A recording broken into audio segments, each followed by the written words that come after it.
All right, y'all. Welcome to Hyper Game Dev. Yes. We're going ahead and getting started. I might as well get started. It's gonna be an interesting one. How you doing, everybody? Hope you're doing great. I'm working on this alien survival runner game, roguelike maybe kind of thing. Yeah, I am.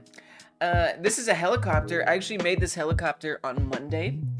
And I kind of want to get it implemented. The things that I've been working on these past couple weeks are like health-based stuffs. So if I like run into this tree here, we're gonna get a slightly smaller arm. If I run into the tree again, the arm's gonna get even shrinkier. Hey, what's up, S? Yes, I have a helicopter. I modeled it all by myself in Blender. Health stuff has been my main focus lately.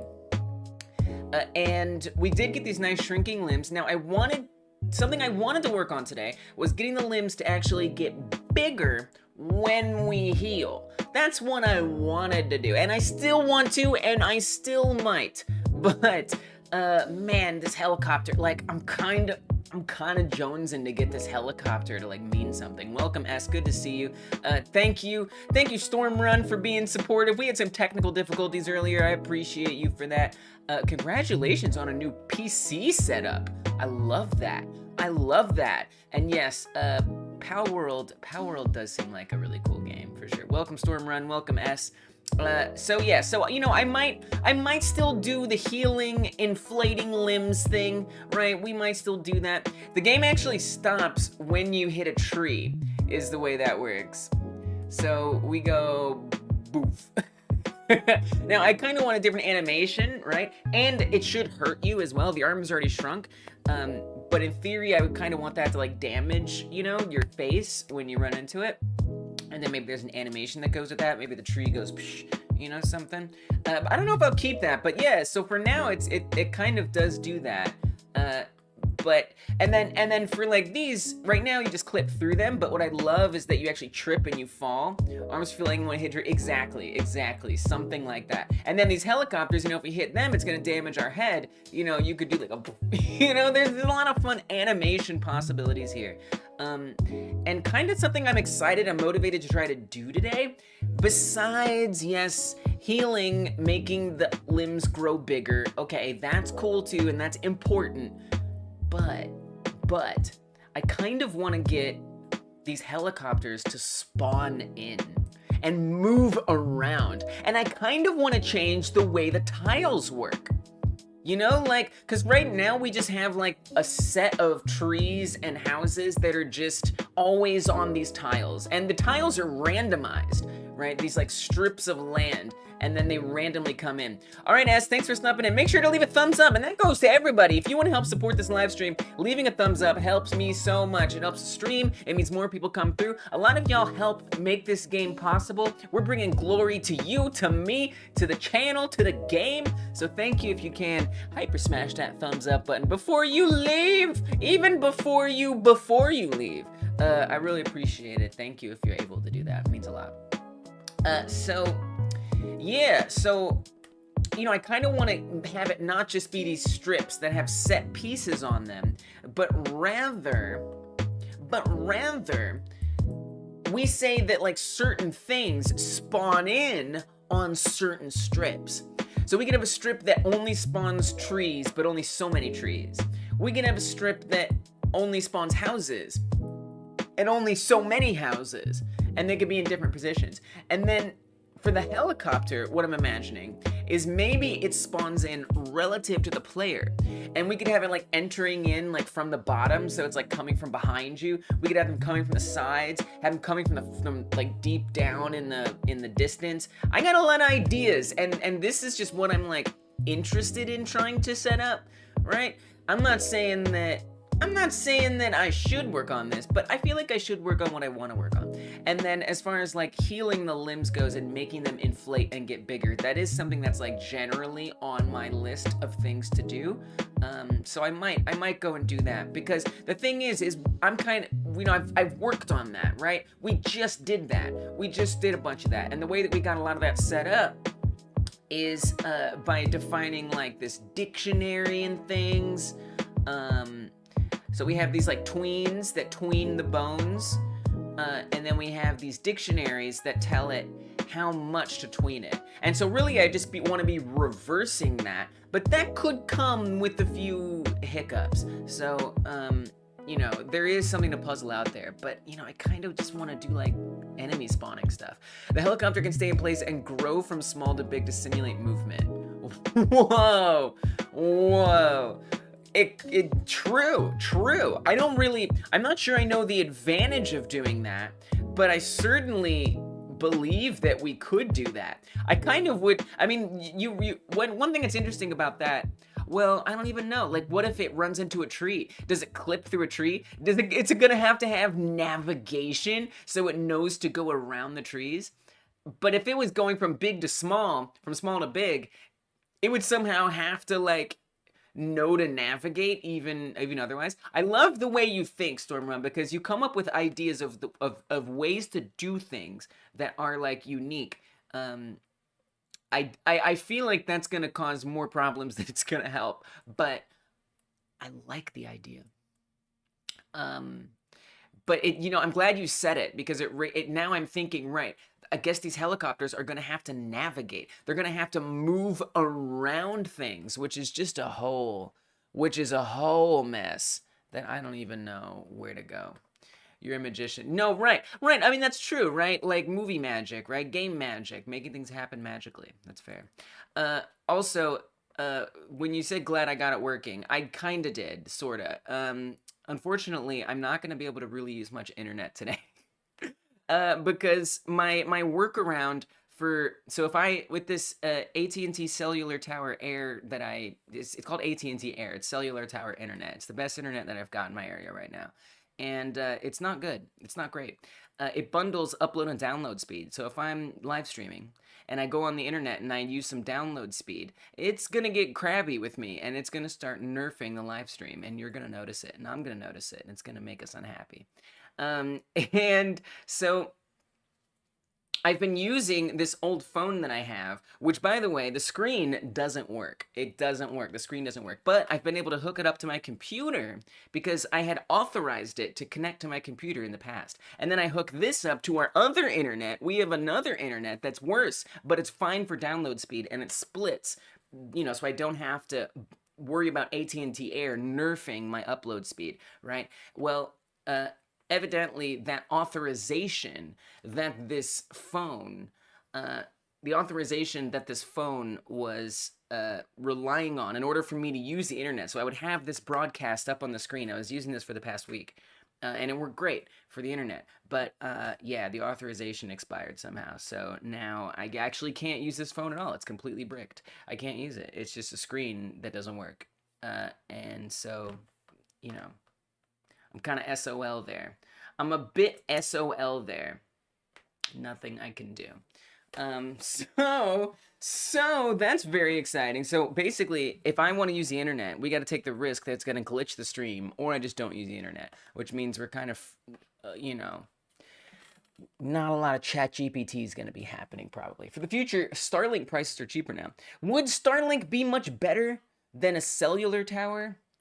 That's what I would worry too, is that Starlink might be as unreliable as the cellular tower. The cellular tower, well, the cellular tower, it can, some days it's lower than others, right? Some days it's faster than others. It just kind of depends. But, you know, the cellular towers are all over the place, and they're pretty strong. But I would say my biggest gripe right now with the AT&T Air is that they're bundling the upload and download speed. So, you know, if Starlink, good to know, if Starlink, which is SpaceX's satellite that you can get internet from, no cap, you promise Starlink has been good to your family. Okay, all right. But like you said you installed it on your grandparents, right? Are your grandparents live streaming 1080p across the internet for 8+ hours a day? I'm just saying. Like do have they run the tests that can actually determine if we can handle broadcasting live on the internet while browsing a website? I'm just saying. Hey, welcome back, Silva. Hope you're doing well, aka Kappa, aka KK. Good to see you. Thanks for stopping in.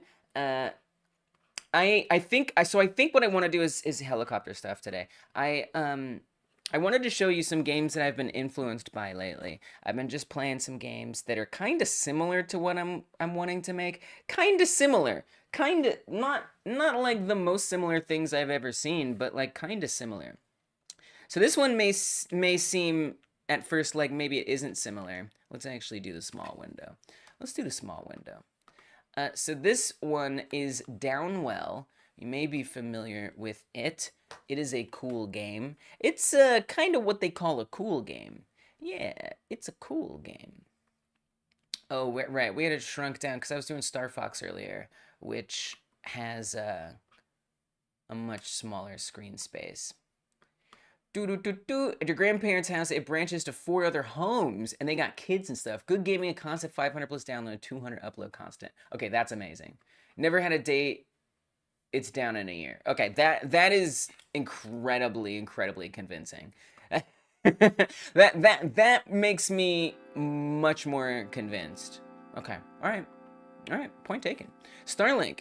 We got to look into it. So Downwell is this game, this really awesome game that was released many years ago. Not many, but, you know, a good amount of years ago. And you're constantly falling down, right? So it has some similarities to what we're doing. It has some similarities. Now, you can stop, which now that I have those trees that stop you, actually is even more similar. But it's still quite different. This game is an absolute masterpiece. It is such an amazing, simple game, and it's a roguelike. So you have 4 health, very similar. Yeah, isn't this have a nice UI? Dude, this game is beautiful. This is a masterclass in game design. And it has so many great features. For example, jumping and shooting are mixed together. You have bullets that come out when you jump. There's 3 buttons, left, right, and then jump/shoot. And that's it. You have 4 HP, so when you die, you lose. There's 4 areas, kind of like Spelunky, and once you die, you start all the way over from the beginning. You get these upgrades in between levels, and you can build combos as you constantly fall. So that is to say, if you land on the ground before completing a combo, the combo will end. Not completing a combo, but you know what I mean. Combo lasts as long as you're in the air, and then I died. So now that I died, plus it's simple. Yeah, just have to be fun. Right, exactly. And so this is kind of important for like a roguelike game, is that it's really fun right away, right? It's gotta be fun, because the runs are not necessarily gonna be very long, right? You're gonna be playing and starting over, and so you want that loop to be fun, and this aggressively gives you that fun loop. So this is a game I've been taking some inspiration from. You can see we have enemies that spawn in. They all spawn in from the bottom, right? They all come in from the bottom. You know, we're working in 3 dimensions, so we can play around with that a little bit. Although, you know, if an enemy spawned from the bottom and then it flies down from the top, you know, you can have enemies coming from the top as well. The sides are blocked off, for whatever that's worth. There's also these nice little breaks you can take. But anyway, I don't want to talk too much about Downwell. I just love this game. It's a really good game, and it's one that I'm taking a lot of inspiration from. Another one that I'm taking inspiration from is because it's terrible. This one's actually quite bad.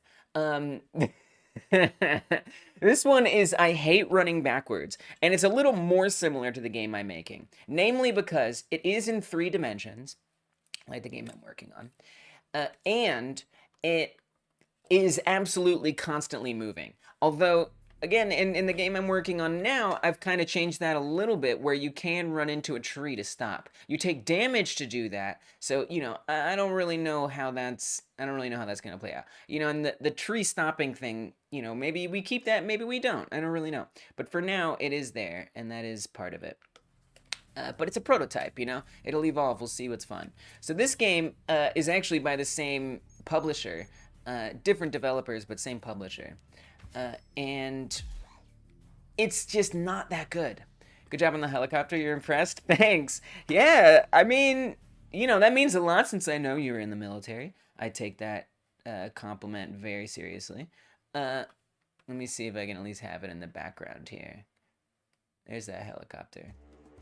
Yeah, I spent about 10 hours making it on Monday. I mean, I spent some time not just making it, but also getting it so the propellers move, making sure it like fit in the game and stuff.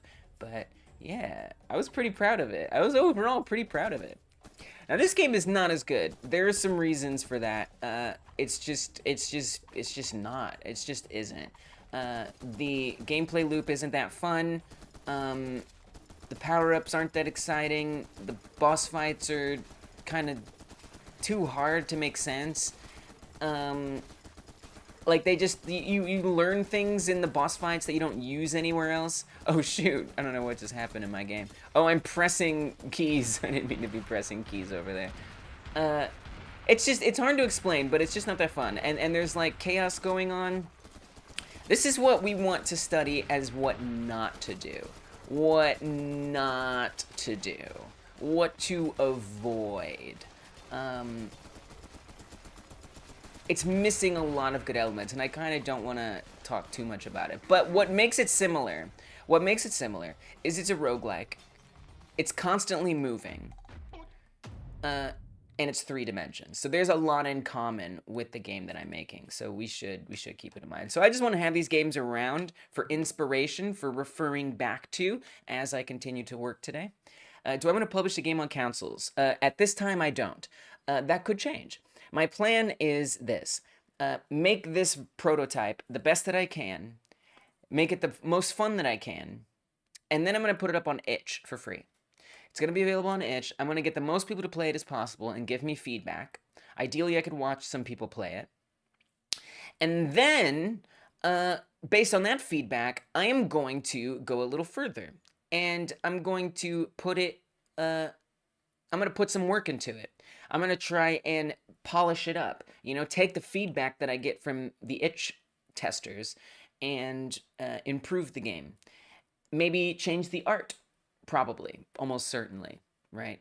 Add some better sound effects, some better music, polish it up. And then, if that seems fun, then I'll put it on Steam. Only if that seems fun, then I'll put it on Steam.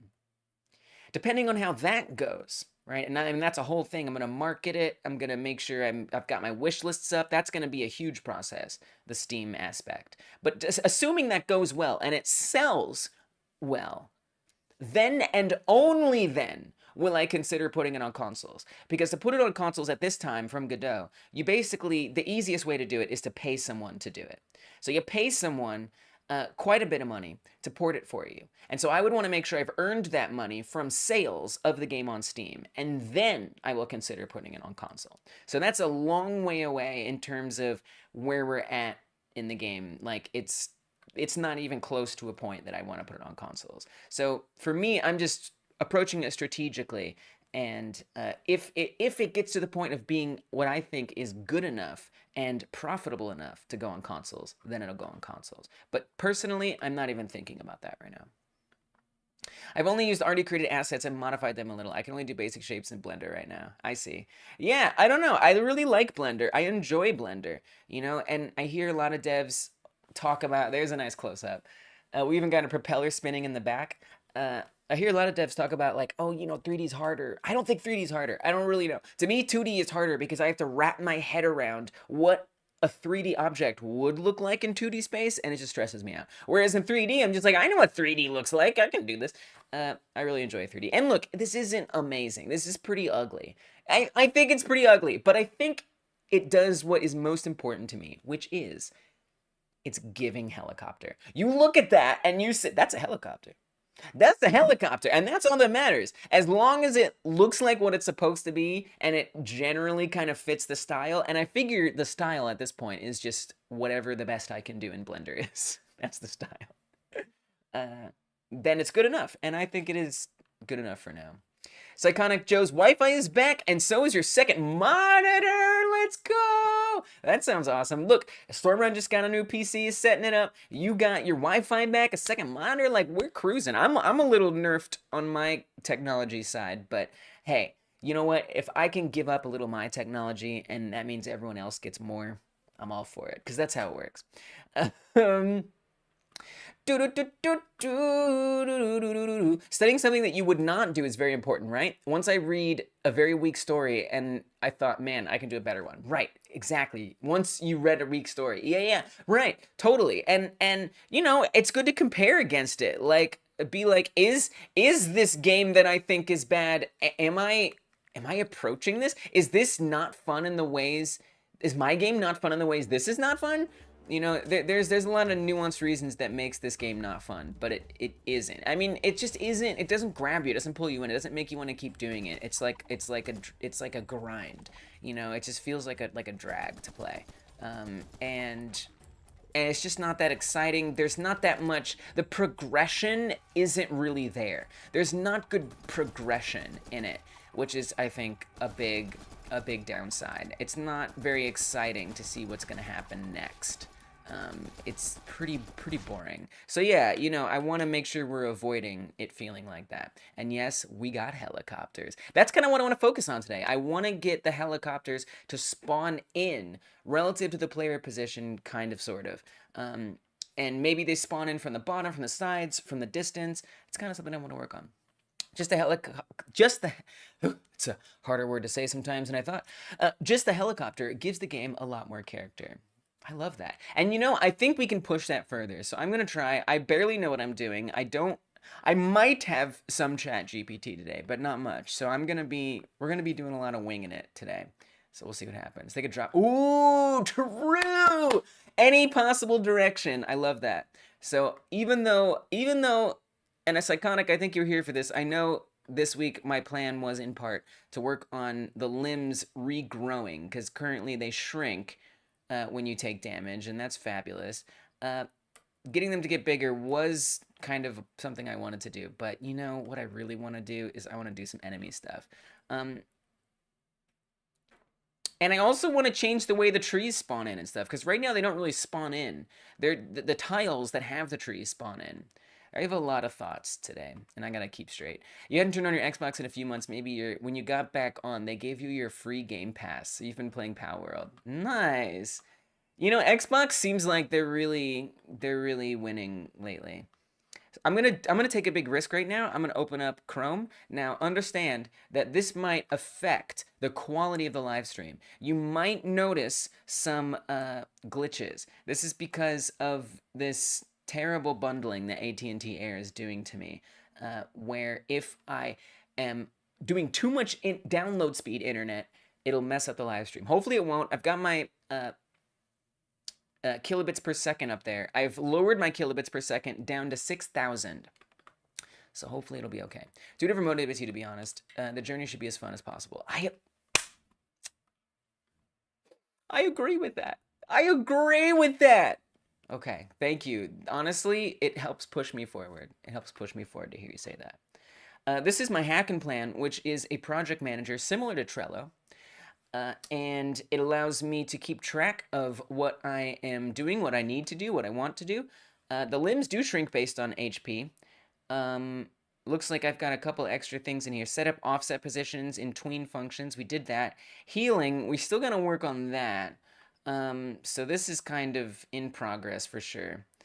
What I kind of want to do is a new task, which is, there's a couple different things. Helicopter, NPC, spawn, and movement. Literally both. I want both. I want it all. How long will this take? Who knows? I just tend to do 8 hours as like a baseline for how long I think something will take. Usually. Whoa. Unless I think it's really complicated. Okay, let's adjust that a little bit. Internet's holding out okay right now, which is good. Oh, I was doing the estimated. 8 hours. Okay. One guy made that Palworld game. Oh, really? Really? It sells at $30, and the guy made 2 million sales in 8 hours. I wish. Really? It was made by one person? I thought it was made by a studio. Maybe the studio is like one person. I thought it was a studio. I can't really look it up, unfortunately. If I look it up, we're going to have internet problems. Sometimes I have trouble keeping some ideas organized, but playing RPG is helping me a lot. The book RPG, not the digital one. Wait, what? What is that? RPG? Not, surely you don't mean role-playing game. You're saying that, like, playing tabletop RPGs is keeping... What is RPG? What is that? What do you mean? I'm curious what you mean. I didn't know one guy made it. I didn't know that. Yeah, maybe D&D. I try not to compare myself too much to other devs, but it's easy to do. Okay, so we're going to say subtasks here. We want helicopter. I'm going to do movement first, I guess. Helicopter, I'm going to say basic movement, but it raises a lot of questions. Like, how do I want that movement to be? Do I want it to be like it changes based on like random things? There's a lot to think about. Helicopter spawn from directions. From directions. Let's just start with that. And then another thing I would like to do for funsies is tile spawns have randomized obstacles. That's something else I'd like to do. We're going to give them both 8 hours. So this comes with a bunch of tasks on its own. D&D. Interesting. And that...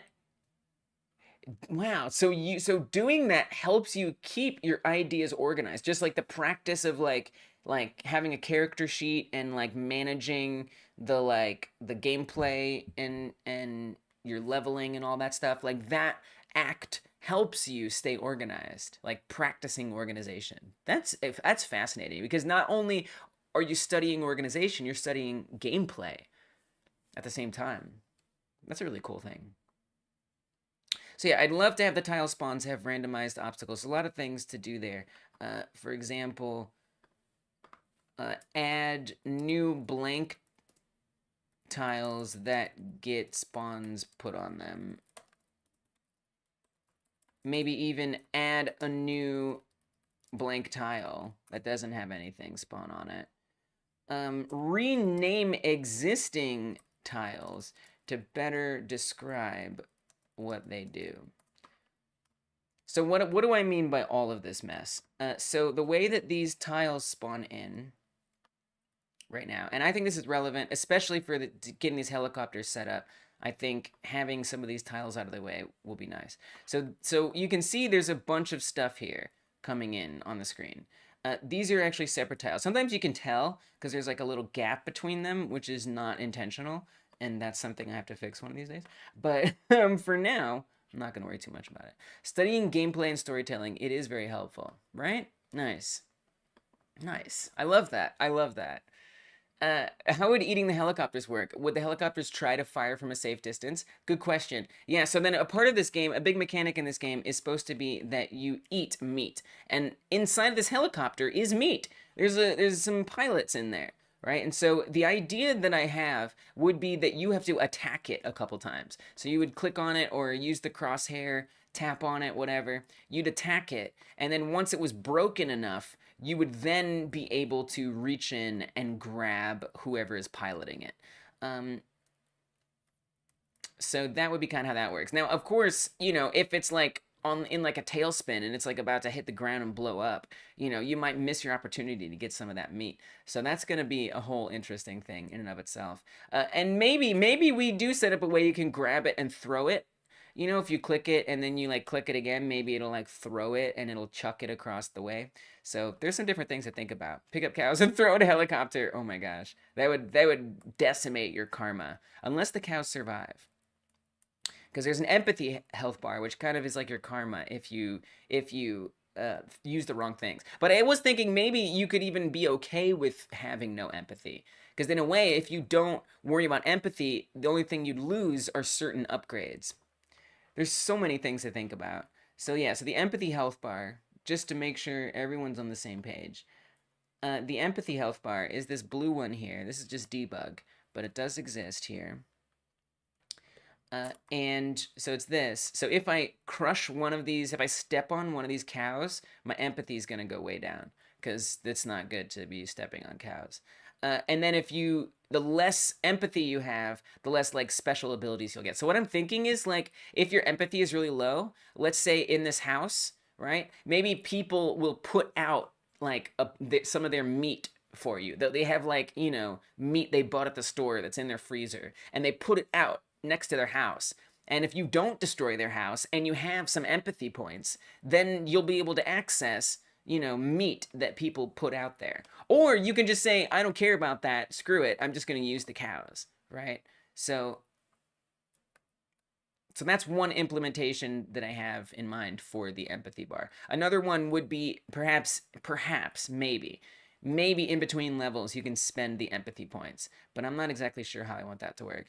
It might be more that in between levels your alien leader back on your home planet gives you upgrades, and they only give you upgrades, well, if you score enough points, and then the levels won't advance until you score enough points. And just as a reminder, the way you score points is by, instead of eating the meat, so you can in theory eat the meat. Look at how fast they go. I don't know what happened with their speed there. If you can use them to heal your limbs. So this is some debug to see the HP. So we have 3 health on that right arm there. It doesn't inflate. This was something I didn't do. I wasn't gonna. Well, I might do. So those go up to 4, right? That's because we healed and we ate that meat and it increased our HP. And so an alternative to healing would be that you could actually apply it to a score. And if your score gets to a certain point, then you beat the level. So it's endless until you get a certain score is kind of the idea. I don't know. We'll see. It's all just prototype ideas. And once I put it together, I might be like, this isn't fun. This is dumb. I need to change this. But this is the idea that I'm going with for now, you know, as we get started. There's some weird things happening with this arm. I think, oh, I know why. It's because we healed. Yeah, we got some, oh man. The healing thing was just going to be a whole thing.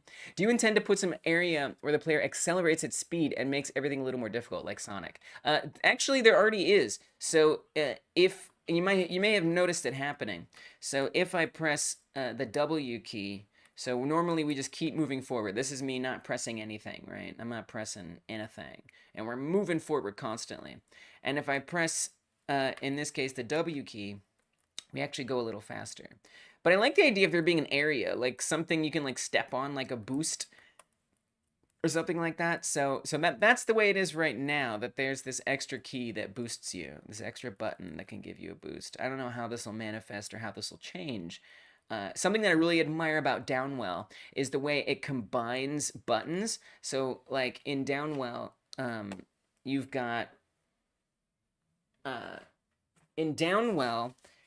your jump and your shoot are like one thing, and there's so many different layers to how one button, I don't know why I'm loading the whole game just to make this point. This is really not necessary. We're doing a lot of talk today, but it's okay. It's good. It's good to orient ourselves into what's going on here. Or click the middle in time. It either blows up or reverses to the chopper. Click the middle in time. It either blows up or reverses to the chopper. Interesting. Or rockets to the chopper. It's an interesting idea. I like that. Yeah, right. So there could be like skill in how you attack the chopper. Would it be better to call it a mental health bar? Eating people with empathy would make you feel more empathy and bad. Eating people with empathy would make you feel more empathy. That's true. So that might make more sense. I'm open to renaming it. For now, I'm going to call it the empathy bar because that's one word and I don't have to say mental health bar. But yeah, I think you're onto something there. But Downwell does a great job of bundling. Like nothing does one thing, right? Even right here, we're choosing these different modes, right? I mean, you can even see it with the descriptions. Only find gun modules, shops are rare. Start with more HP, less upgrade options. No upgrades, cheaper shop items. This one says floaty, but so it's levitate style, so you fall slower. But if you fall slower, it's going to be harder to escape enemies. And so you lose a little bit of control there. So, you know, everything has like a couple different purposes. Nothing is just there for one thing. So when I think about like the speed in the game, like the way you can speed up, that's like one key, and it does like one thing. And it does have a couple different implications, but I mean, I just love in Downwell the way they've bundled so many different things. You know, you go to jump and shoot, your charge goes down, right? It helps you. It's just got a lot of multi-facets to it, and you can create part of your combos that way, right? If you're shooting things, it's creating combos. You can use it to break blocks and get further ahead. You can probably something else I didn't think of yet. Right? It has so many uses bundled into one. And when I think about the way for now, like this boost works, you know, it's this whole key that just acts on its own. It's this key that only does one thing. And it does have some implications, right? You play the game faster, but it's harder to dodge things. So like that's real. But I would want more, you know? So anyway, I just bring this up just as something to just keep in my mind. I'm trying to keep the comparisons fresh. With how these aliens work, you don't feel empathy for eating people without empathy. So, kind of. So the way I imagined it was you get empathy from eating one human. So you eat the human once, and now empathy is an issue. Like, empathy isn't an issue until you eat. So it's kind of like you grow the arms and the legs, right? Because you ate a human. And you get the empathy because you ate the human. And so it's like you keep the empathy. Empathy stays. Once you get it, you got it. That's it. Empathy is there. Now you have empathy. And you can choose to like represent your character with more or less empathy. So like the more, you know, animals you eat, the less empathy you have. And the less empathy you have, it's like more a reflection of your choices, I think, is probably a good way to think of it. And the alien wouldn't even normally even have this to worry about if they hadn't eaten a human. I wouldn't get too caught down in the details. In a game that will be largely narrative focused, do you think the project should start with a script instead of gameplay? I have no idea. I'm not an expert in any way. I am someone who's written scripts, and I'm someone who likes making games. But I would say not necessarily. I would say not necessarily.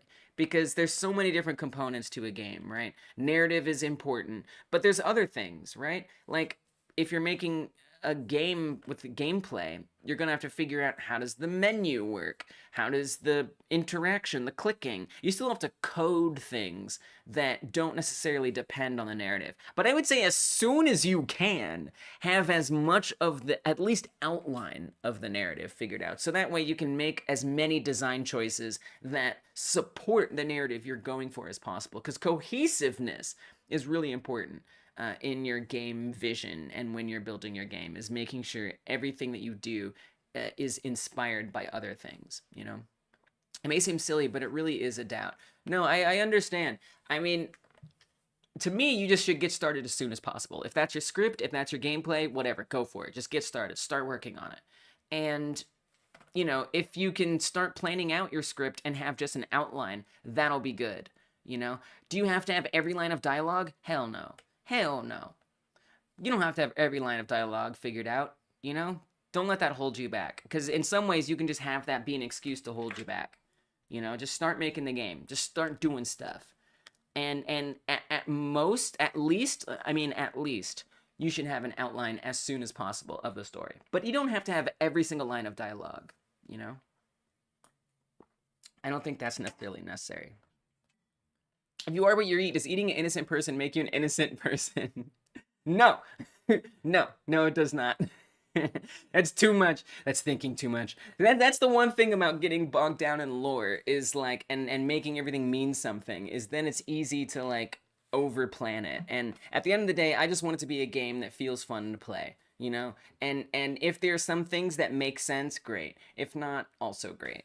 You know, I mean, in this other game, in Downwell, I mean, you have gun boots. You have gun boots. Like, should we think about whether you have, you know, should we think about whether it's hot on your feet and your feet hurt because the bullets are shooting out and it hurts? You know what I mean? It's like there's a point where it doesn't need to be totally realistic. It doesn't need to make all the most sense. But it's fun. It can be fun. To me, that stuff is stuff to use in a situation where it's like, okay, we need a way to hurt the player more, you know? And if I was making Downwell, it might be like, oh, well, maybe we should say if you shoot too much, it starts to hurt your feet or something, you know?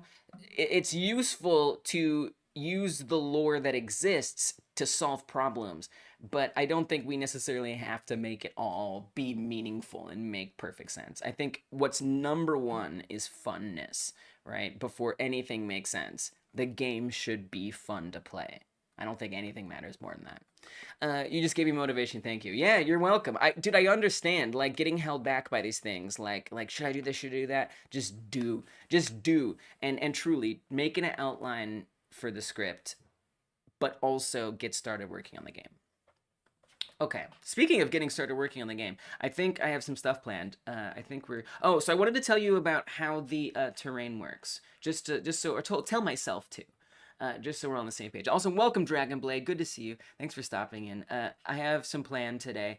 I would do more healing and damage stuff, but I just kind of don't want to do it. I kind of want to do something else. I made this helicopter, and I want to make it spawn in and move around, because I think that'll be fun.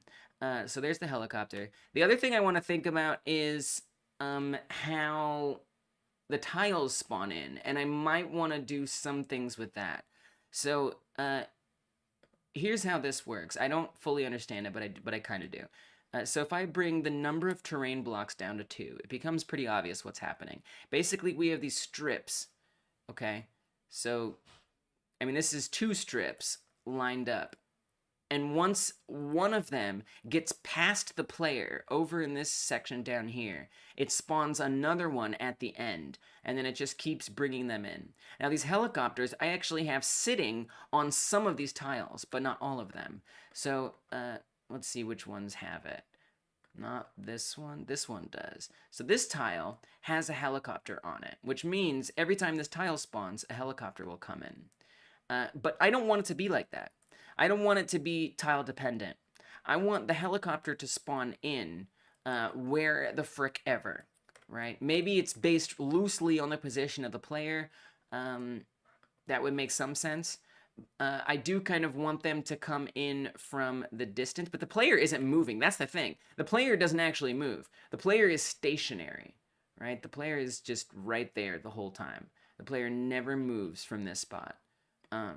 So really, we can just have the helicopter spawn in from the same place every time, in the distance, from the left, from the right, from behind, also from above. So now the tiles thing, I also kind of want to set up today, is I want some tiles that don't necessarily have stuff on it that's fixed. So right now, these trees and houses that are on here are fixed. So it's always going to be in the same place every time that tile spawns in. I kind of would like to have like a tile that spawns trees in random places, right? And a tile that spawns houses in random places. And maybe a tile that spawns both houses and trees in random places. And kind of go from there. So these are some things that I have kicking around in my head today. To make everything a little easier for now, because there's one other consideration that comes up here, which is if we're going to spawn in helicopters and they're going to move around, how do we make sure they don't run into the trees, right? They're going to have to navigate around the trees, which is just going to be a whole mess. Like, man, oh man, no idea. That's going to be a whole thing. So to avoid that for now, because that's always smart, I'm going to just not have any meaningful terrain with stuff on it that it can crash into exist. Yeah, pathfinding, right, exactly. Oof. So like this one has trees, it has a helicopter, and it has some cows on it. So right now this is named terrain blocks 0. Like, I kind of want to rename this, right? So I'm going to say this is block trees. I don't even know what to say. Like, trees. Like, I kind of just don't even want to think of it this way. I'm going to call it mix 1. I'm going to call it block mix trees, cows, copter. That's what I'm going to call this one. This one is same thing. Literally not different. It just has a different mix of them. So this would be mix trees, cows, copter 2. It's just a variation on the same thing. So I kind of want to get this more understood. As a general thought, I think you do that with ray casting. You cast multiple rays around the helicopter and avoid the ones that hit something. I think so. That makes sense. That makes sense. Yeah, that makes a lot of sense. And then,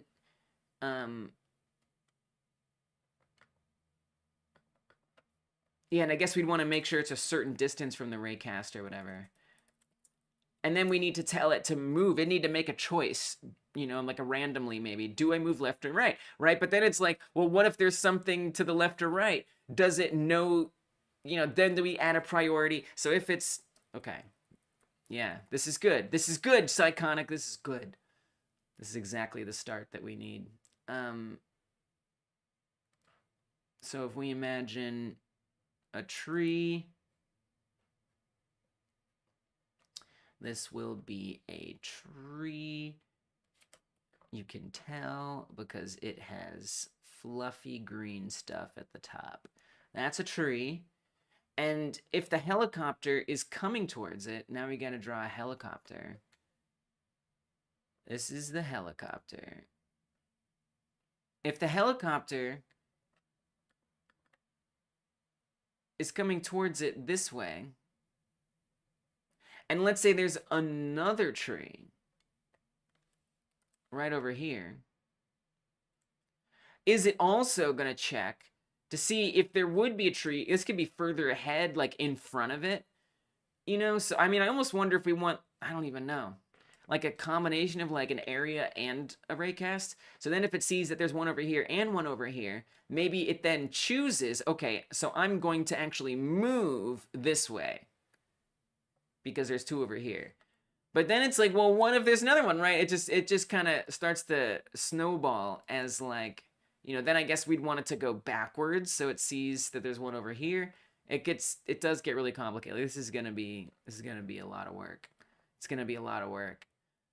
You know, then somehow it has to know to like go around or something. Maybe go backwards first, back itself up. Hopefully never even get in that situation. Yeah.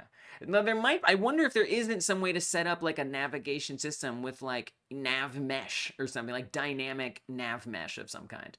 Could it go up? It could, right? It could go up, right? And I guess this is where 3D becomes challenging because there's so many different possibilities.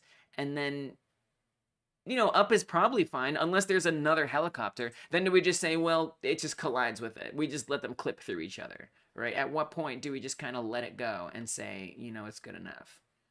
There's a lot of questions that come up. I don't know the technicality, but I think it's something close to this. Yeah. I think you'd have an array of raycasts covering a wide angle, something even the full 360 degrees, and you just move towards the one that doesn't hit. Yeah.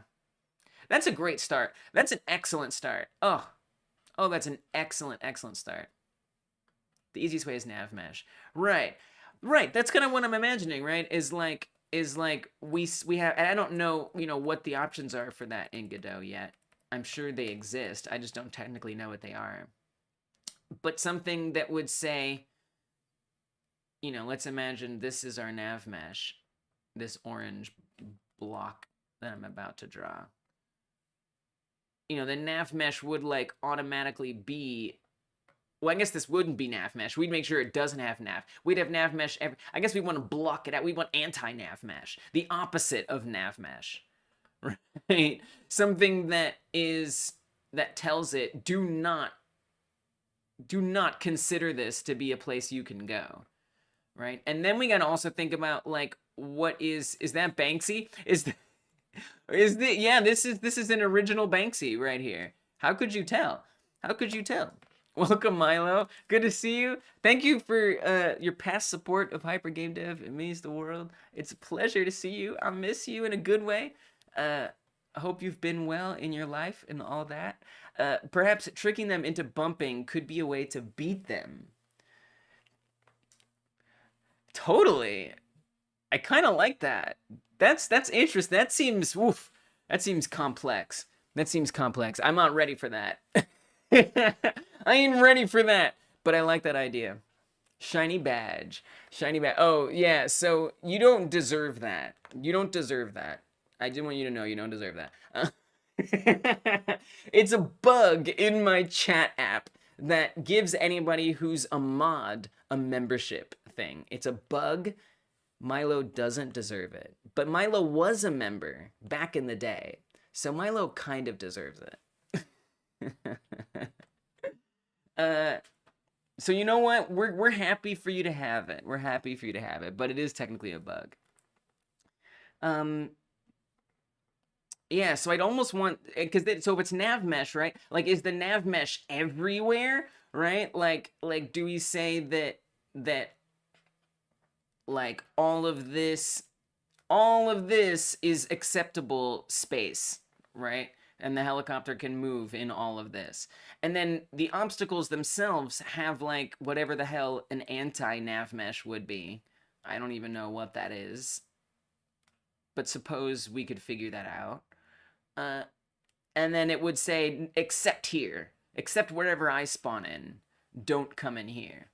Helicopter, helicopter. That's it. That's it. Welcome, G-Wiz. Good to see you. Hope you're doing well. Thanks for stopping in. Only thing I can think of is to model individual particles and calculate aggregate effects. Whoa. What? Wait, what? What is that for? Model individual particles and calculate aggregate effects. That's fascinating. Maybe the nav mesh won't work, because I think you need to bake them, but the terrain is dynamic here, not 100% sure. Oh, so it can't be, like, generated on the spot. It would be similar than making them pathfind around each other. Simpler to make them pathfind around each other. Yeah.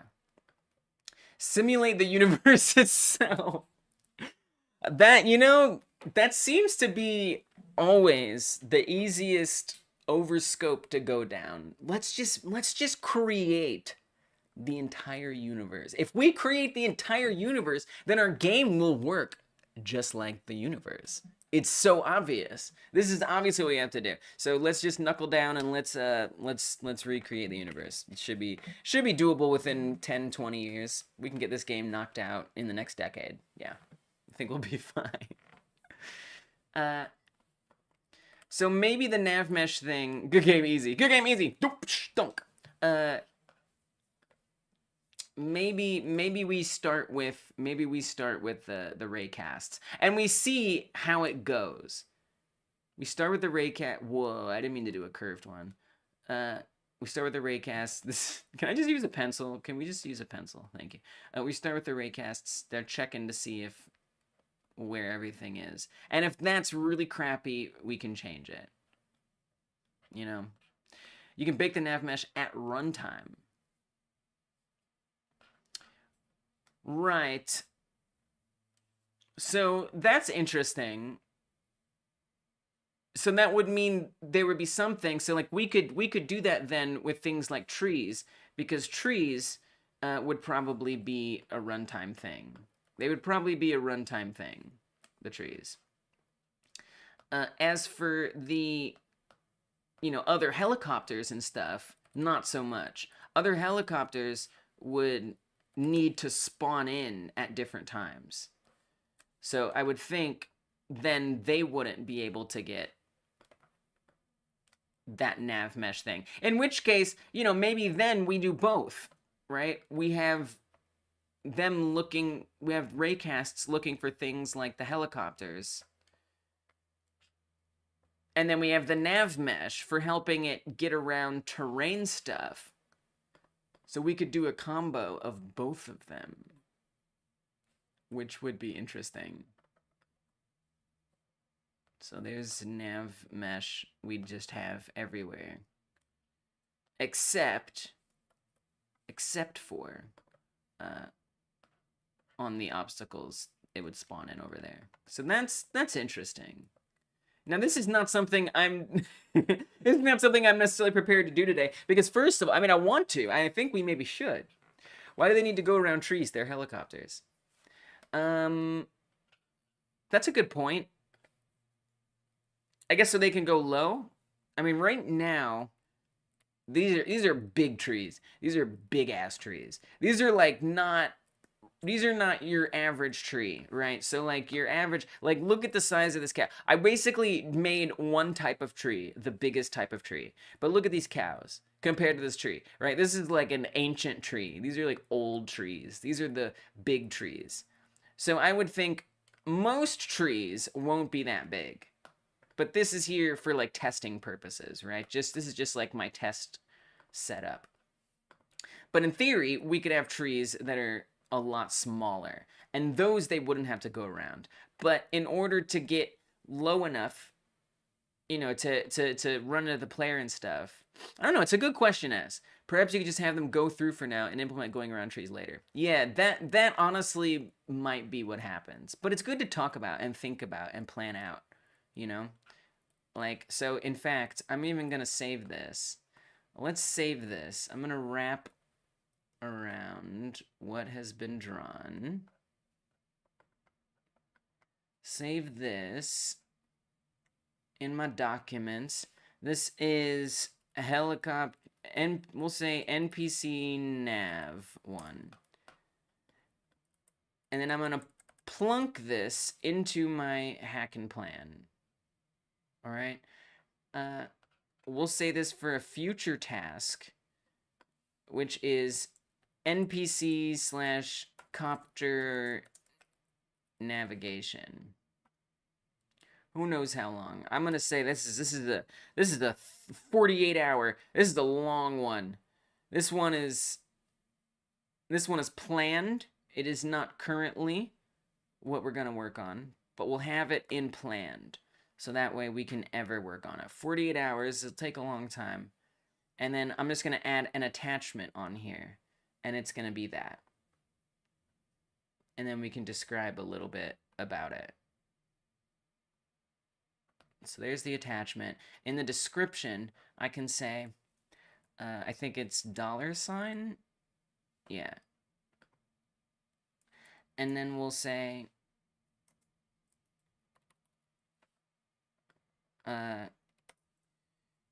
navigation could be combo of nav mesh and raycasts. Nav mesh is baked on terrain and obstacles.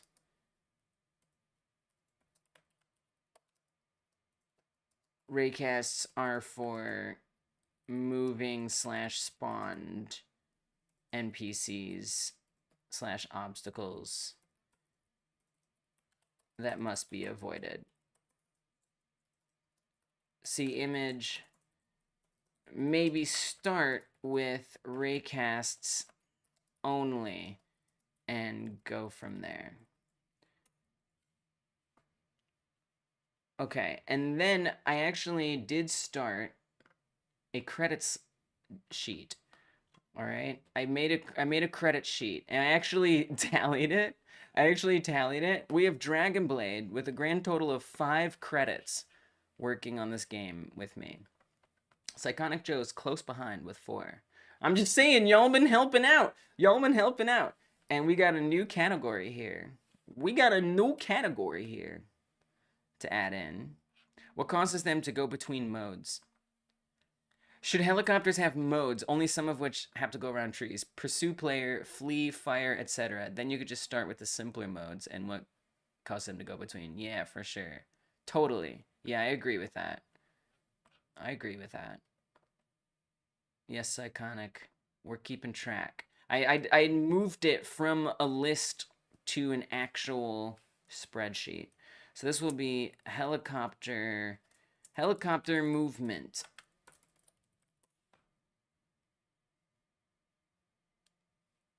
We definitely got some Dragon Blade on here. Some Psychonic Joe, some S. I think that's what we got. Done.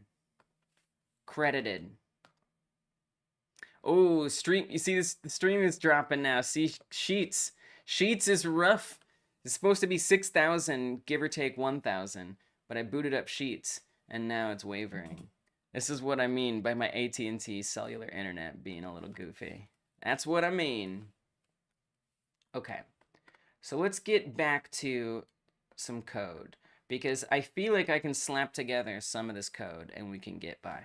So I'm renaming these blocks to make a little more sense. What I want to do is I want to rename them, and then I just want to have some blank ones, right? And then we can just spawn in some helicopters and there won't be stuff in the way. We don't have to think about that right now. So this one, Sheets eats beats, bites. Sheets eats bites. Yes, it sure does. It sure does. It eats up those bites. It sounds like I'm about to say like a bad word. Bites. You bites. So we got houses and trees on this one. So I'm gonna rename this to block mix trees houses. This one is a little different. This has some debug things on it that I currently don't spawn in, actually. And I do it in a pretty bad way, but it's true. Mix. This is block mix. And I want to say trees, cows, debug. This one just has trees and cows. All right. Rename it. Block mix trees cows. Okay, now I've renamed all of these. Actually, there's a couple here that are currently not loading in. So this one, let me do this. Let me do these two. Terrain or block. Oh, I forgot to rename it to block. Block mix. Pit. Cliff. Cave. We'll say pit. Pit, trees, boulder. It has a boulder on it. Rename block. Oh, I gotta look at it. I don't know what's actually on it. Let me fix this one so it doesn't start with terrain. I gotta get this in order, because if I'm gonna add new ones and stuff, I can't have them just be numbered like this. It's deep chaos. Oh, this one actually is literally just like just a cliff. So this one you actually jump on top of. It's buggy. So this is actually, we're just gonna say cliff. Okay, great. Now I'm gonna move all of these out of the folder. We need one in here at least. I think I'm gonna do this one, this trees and cows one, since it has the least.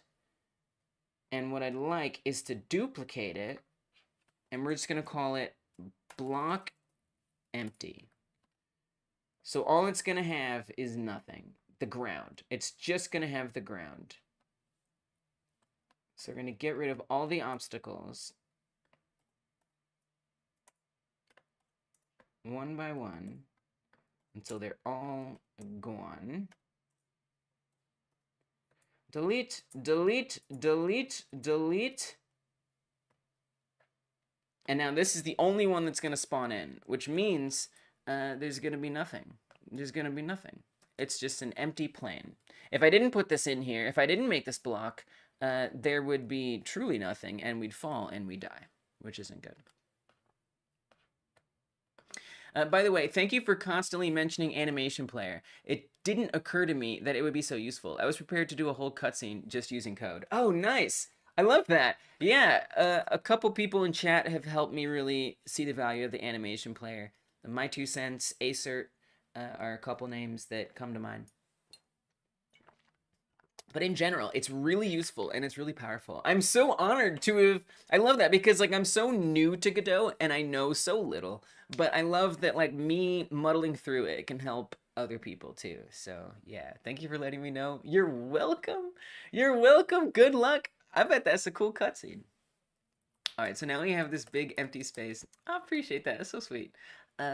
Big empty space, and this is where I want to start spawning in helicopters. So I need to like have this be a script somewhere, right? I'm thinking, I don't know, like do I want, I kind of want, I don't know. So this is a question I have, and if anyone in the chat knows, I'll be appreciative. But suppose I want to, like I want a script that runs, and I want this script to be spawns helicopters. Whenever this is, it spawns helicopters in different places. Now, if it's going to do that, where can it live? Where can it live? Because I could just create a node, right? So here in the player or something, or I could in the main scene, which I don't necessarily really want to do, because first of all, this is just one level. What if I make another level? Maybe I don't. Maybe I just stick with one scene, but maybe I do make another scene, you know? And I want to reuse that script, so I probably shouldn't just have it floating around in the main scene. But so then, let's say I put it in the player, right? I mean, still, what am I doing? Am I just doing, like, a node 3D, and we just say this is NPC spawns? And then this node, I guess, exists only to have this script NPC spawns. And then that's it. So yeah, so I guess my question is, like, what are ways I can do this without necessarily doing this? I mean, maybe this is great, you know, maybe I'll have things in here and it's good to have this top level node randomly here. But something about that just feels messy. A game manager node, maybe your root node, or possibly an auto load. Oh, true. True. That's a good idea. I hadn't thought about that. That's a really good idea. And then we could communicate with that, we could communicate to that from like the existing messenger autoload node. That's a good idea. Okay, I guess I'm pretty sold on that. I think I like that better than putting it in on the player. And is that a scene-wide thing? It's a project-wide thing, autoloads. I haven't actually made like another scene like that. Okay, cool. Yeah, okay, cool. Good idea. Sold. Sold to Psychonic Joe with the great idea. Okay, cool. So I'm gonna say, get rid of this. Burn this into the ground. Don't need this random node here. Instead, I would do project thank you. Thank you so much. That's exactly the answer I was looking for. We're going to add a script. I don't want it. Where is it? Where did it get created at? Also, here, NPC spawns. I'm going to move this to the, I could put this in the NPC section. Or I could put it in the scripts section. I think for now, I'm going to put it in the NPCs folder. It's a little tricky. It wouldn't make sense for the player to do that. It's not their responsibility to spawn the enemies. Right. Right. Okay. For now, and for lack of a better organization system, I'm going to put this in my NPCs folder. The script. A helicopter spawner scene, or do it in the level scene and have it get the code from another script file so you're not duplicating. Yeah. Yeah, I think I'm going to make an auto load and just have that script, and then we'll pull from that script as we need to, or have that script. I mean, I guess it's kind of like, so where's it gonna do it? Where's it gonna put it? Like, I would still need some way to spawn them in here. How does it know what scene to put them? I guess we would say that in the spawner script. let's just get this set up. So there's the spawner script, project settings, add NPCs, NPC spawns, add it. Now we've got that auto load script right here. It's in there. Get the code from another script file so you're not duplicating. Right.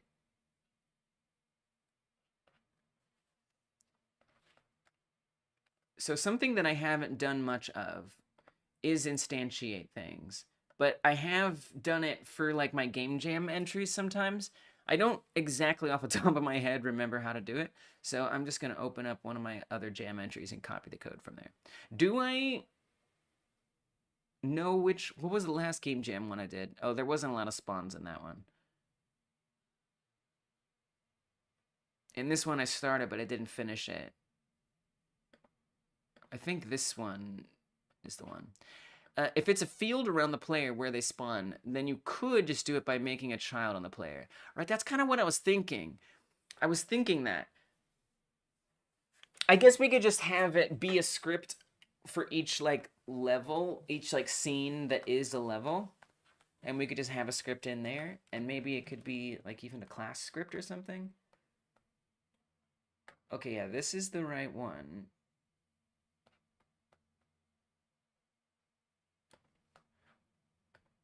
Where is our spawning happening?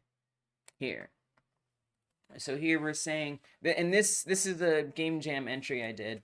In this one, we have pretty much these like balls coming in, and they just constantly come in here. And that's what this is doing. It's just loading this particular scene, and this scene has on it those balls. And it instantiates them, it adds them as a node. So this is where we need to tell it where to add it, right? Here, it's just adding it to this current scene that we're already in. But maybe we could define a scene, right? Like if I were to say,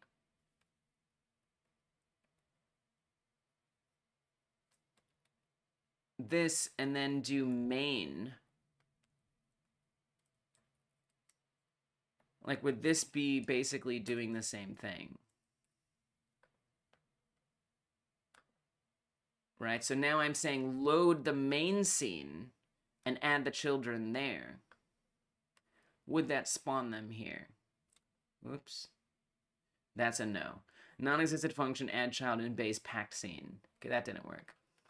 All right, S. Thank you for your contributions and your help. I appreciate it. I'll see you later. It'll be something like that. You'd have a helicopter scene with the model and enemy behavior code and all that. And then when you'd add it as a child to your root node, there's a way to reference the root node through the code, but I forgot how. Okay, cool. So this is the wrong way to do it. This is the wrong way to do it. That much I know.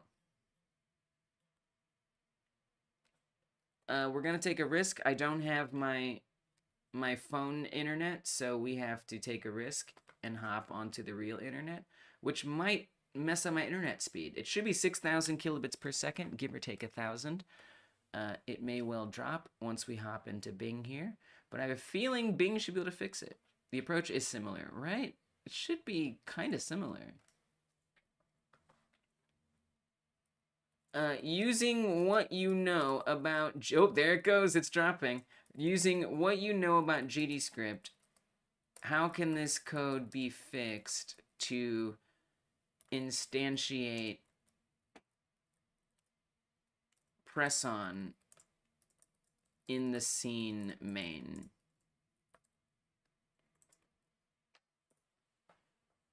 I'm trying to get it to bypass searching by saying, using what you actually know, can you please do this? So if you see some glitches on stream, it's only because of what's happening in the top left there. Okay, let's see what it has figured out for us. It's setting variables, and it's naming it that way. Okay, sure, let's try that. That's a good idea. Seems kind of the same, but sure, why not? Variable no, or like, I'm gonna say variable scene equals, and they're having me just do load instance. So we're loading the main scene as an instance itself. What? Is that acceptable? Wouldn't it... isn't that going to be loading the scene twice? I don't know how I feel about that.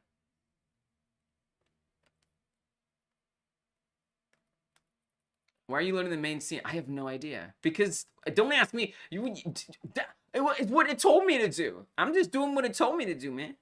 The load function is used as a resource from the file system. The instance function is used to create an instance of the loaded resource. The add child function is used to add the instance as a child. Yeah, I don't know.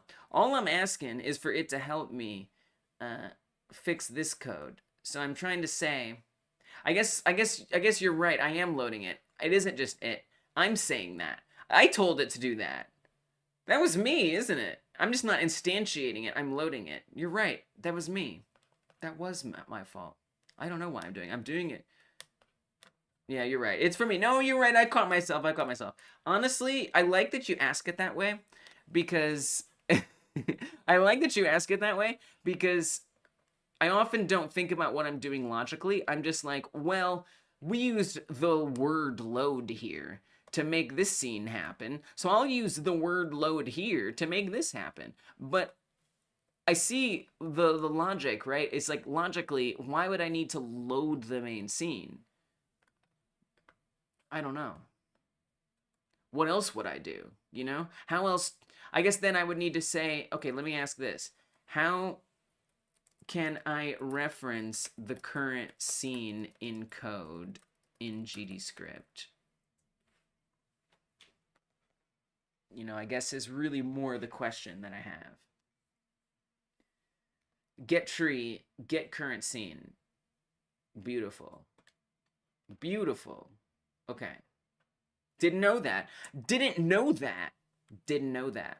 So we don't need to do none of all this mess it's having me do. We're just going to Control Z this into the ground.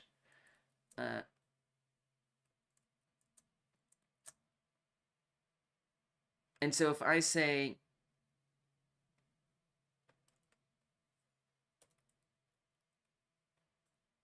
I also might have typed it wrong in the first place, but I just realized, but that's okay. Okay, let's try this. Let's try this.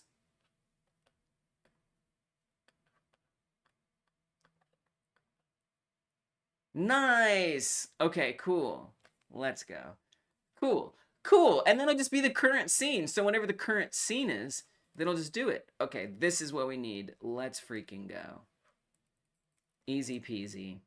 Thank you. Thank you. Thank you so much, Dragonblade, for asking a question that led me to the answer. Thank you. I appreciate that.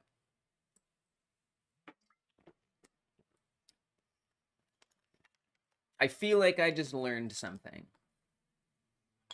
which is delightful. The internet is dropping. Hopefully you won't see a glitch on there. It's because I had ChatGPT open. It don't like being open. All right. Probably for the best, but you know. So, I'm going to go to this autoload script that I've created called NPC spawns. And I want to say, now we got to think about when this happens, right? Like, how often does this happen? Why does it happen? Take notes. Be rude. It was a little rude. It was a little rude. It was a little rude. But, you know, I wanted to sort of whitewash the rudeness, right? And make it into, actually, you helped me. Because you did. Whether you meant to or not. Whether you meant to or not. So you know what? Be rude mindfully is the note. So, I mean, you know, do I want it to happen every so often? This is kind of a huge question. I think I'd want this almost determined on the script, right? Like, how often do the spawns actually occur, right? So we could say, I don't even know. I gotta learn how to do random. I barely know how to do random stuff. God, I really wish ChatGPT wasn't hurting the internet. I will say, I haven't seen it manifest in the stream glitching yet. I don't know if you guys have, but I haven't noticed it. I don't think the word... I think the word you're looking for is condescending.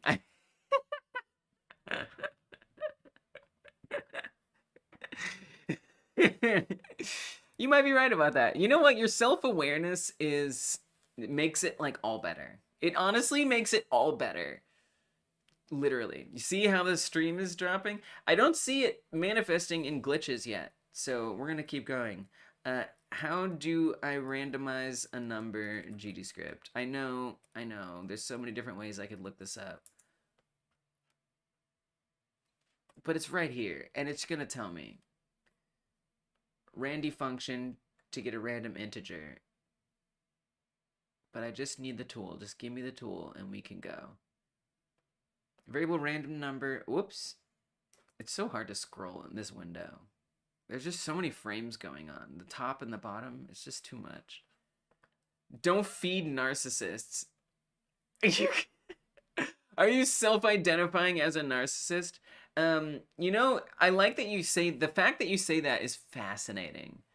It's fascinating that you say that. I have some, unfortunately, very close experiences with narcissism, like personality disorder narcissism. Not within myself, but deeply a lot of experience with that. I may have been raised by such people in some form, and so, you know, I have a tendency to do that. I have a tendency to do that. So it's really it's open season in that regard. If you're a narcissist, I'm better at it these days. The stream died. The stream died? Really? Because I'm monitoring it and it seems okay. But did anyone else see the stream die? Jordan says, I am here. Welcome, Jordan. Good to see you. I'm glad you made it. So honestly, Dragonblade, you're way ahead of any other narcissist I know. You're way ahead. The self-awareness. You're fresh and it works. I don't know. I hope no one else did, because I've got the stream up on another computer, on another internet, and it looks okay. But you can see the kilobits are dropping, so this would be the time it would happen. Maybe you can start with the function that spawns the helicopter for now, make it have a vector 3 argument for the position, and just have it spawn. This is good advice. This is good advice. I'm like, let's do all these other things. I'm just gonna copy this. Why is this a %? No, Psychonic, you're making an excellent suggestion. But me, I'm just like, okay, we're gonna have it randomly come in at different times. But maybe not the best place to start. To generate a random number, you can use the built-in Randy function. Okay, but why is there a % there? What does that even do? He has a kilobits per second. Oh yeah, it's dropping. It's definitely dropping. This code generates a random integer between 0 and 100. What do you mean? What does... It's because I'm using ChatGPT, but I don't think it's resulting in glitches on the stream. What does the % sign do? Just tell me. Just tell me. You know what I mean. A modulo operator. It returns the remainder of the division of two numbers. In the example I provided earlier, it generates an integer between 0 and 100. Taking out your frustration in chat, barely, Dragonblade. You do a little bit. You do a little bit. But here's the thing. Like, folks have come through that are about 80,000 times worse than you. I've been streaming for over 2 years at this point. Like people like that come through here. And I've learned that there's a spectrum. There are people who are absolute pieces of shit. Who... who are so virulently narcissistic and just, like, awful, terrible, inflexible, mean... not nice, okay? And then there's people who are really nice and really supportive and really friendly, and I love that so much. And there's people in between, and you know what? The people in between are okay. The people in between are okay. That's most of us, right? And so you're okay. You're in between. That's okay. Maybe you lean one way more than the other, but that's okay. It's okay. There's no way I expect you to come here and be perfect. It's ridiculous. It's ridiculous. You come with your flaws, my friend, all right? And if they veer too far to that left, okay, I'll tell you to leave. But like you have never come close enough for that. You know? Just know that. And I don't think I'm feeding the narcissism too much with that. There was a little critique peppered in there. Okay, so it's using this percent sign to do a division. I still barely understand it. Can you just tell me, show me how to do the code you provided without a percent sign and just a range. Just like help me out here. So our kilobits are dropping a little, but you know, it seems to be pretty stable. Like I'm not seeing any problems with the stream.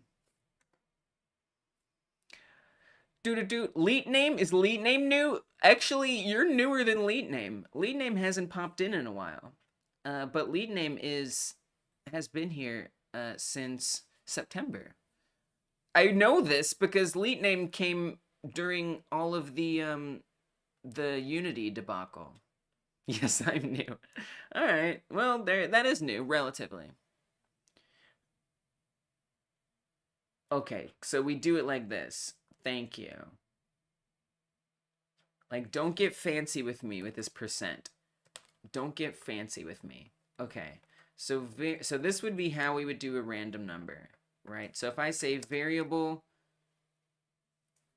spawn interval, and this could totally change whatever. This is probably going to change deeply. Okay, so this actually is not something that works. Radint, it's a function? It's a function? Wait, why are you calling a function? Oh, for flip's sake. For flip's sake. This is useless. This is useless. All right, fine. Give me your percent. Give me your stupid percent. Making a Pi script to generate random XKCD comics to scrape them. That's pretty cool. That sounds fun. I like that. Fine, we'll do it the percent. Giving me a function. What am I supposed to do with a function? And I'm going to say, so it's between 0 and 1. Let's say between, so this will be what? Between 0, I assume this will work. If I say percent 10 or 11, that'll be between 0 and 10 or something. I don't know. We'll see. And I wanted to create a timer. Oh gosh, do I know how to do that? Do I know how to do that? Dragonblade has helped me with this in the past. Doesn't mean I'm gonna be able to figure it out here just now. This is often what I have to do is like go back and copy old code. The basis of random generation, basically the computer giving you a random float between 0 and 1. This is basically what you'll use to pick the position. Right. Absolutely. I see what you're saying.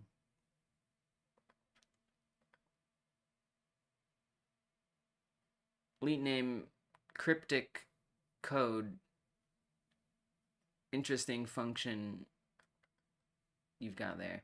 Here's get tree. This is creating a timer in the moment, but I'd want it to be like a permanent timer that gets created. Since it's an auto load, I don't know that I really want to refer to a node, right? I actually want to create a fresh new timer. There should be some getting created here. Add child. So we define this timer elsewhere. Here we define how long it takes. And then we're getting the timeout here. So this is kind of what I want, is this code right here, right? That's kind of what I want. And then in addition, we just have to set the timer right up here, right? So I kind of want code like this. Hop back into the NPC spawn script. we say this is spawn interval. Well, actually, this is spawn interval. Spawn interval timer. I don't know. Not the best names here. I admit that. And then down in the ready function, I'm going to say what we making today. So what I'm doing today is attempting to set up a helicopter NPC that spawns and moves around. So I'm trying to spawn like enemies, basically, is what I'm doing today. We're going to call this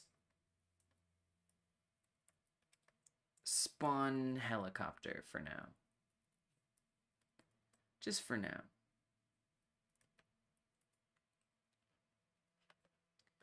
So I have a pretty blank scene right now with the timer. Yeah, with the timer.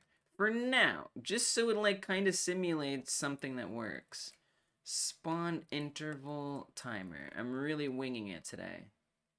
But I'm okay with that. Spawn helicopter. Spawn interval timer.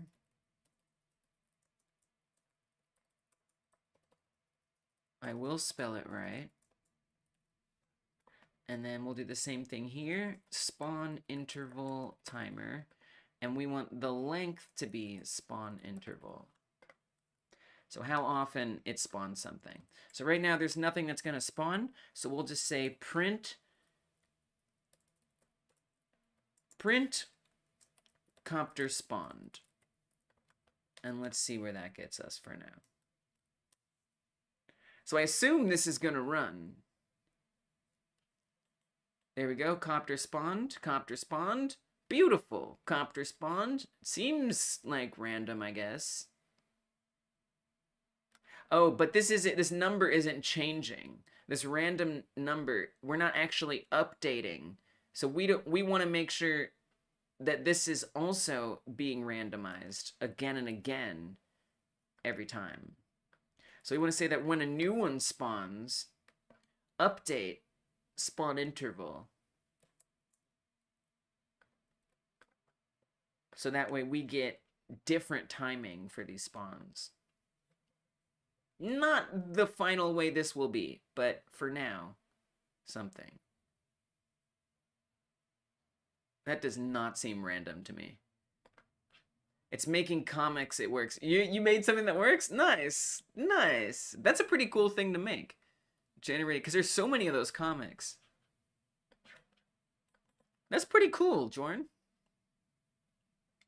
I love like using coding to just like solve problems and do things that you want to do like in your life. Me walking at 3 a.m. to drink yogurt from refrigerator.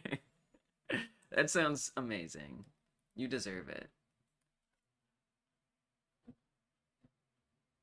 Why isn't this changing? I'm going to have it print. I'm going to say copter spawned. Copter spawned after. And then I'm going to have it put in spawn. I remember the commas this time. I remembered the commas this time. Spawn interval seconds. So hopefully this will tell me how long it took. Oh, this one. It ain't spawning this time. Oh, it did. It just took 9 seconds. But I bet it was going to be 9 seconds again. I bet you it was going to be 9 seconds again. 3 seconds. 5 seconds. Oh, it's random. No, it's random. It's working. I just apparently I can't tell unless I have it print out. Is it actually working? Doesn't this feel like the same to you? Is it just me? That was not 0 seconds. Like, it's printing different numbers, but it's not updating the timer. I see. So the random is happening, but we're only spawning the timer on the ready function. That's why. That's why. No, it's not. It's not. I realized it. I realized it.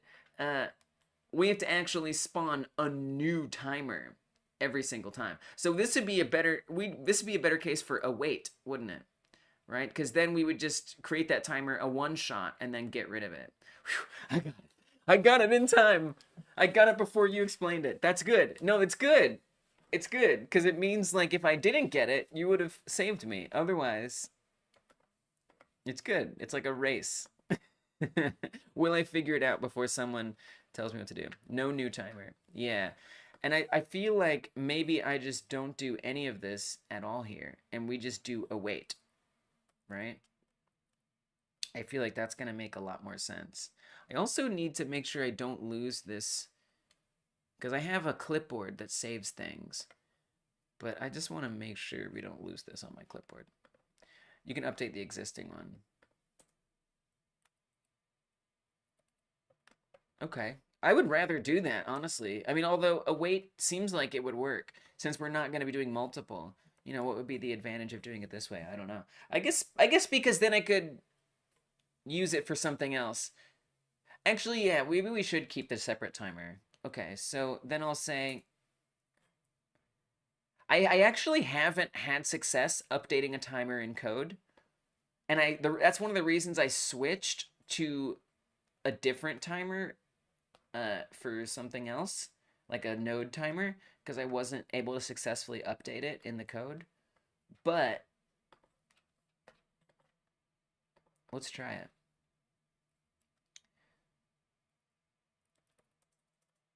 So if I say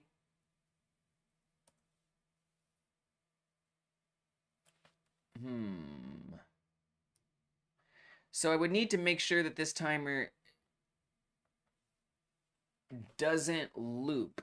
So we'd have to make sure it's a one shot. So I need to give it that property. I don't exactly remember how we do that.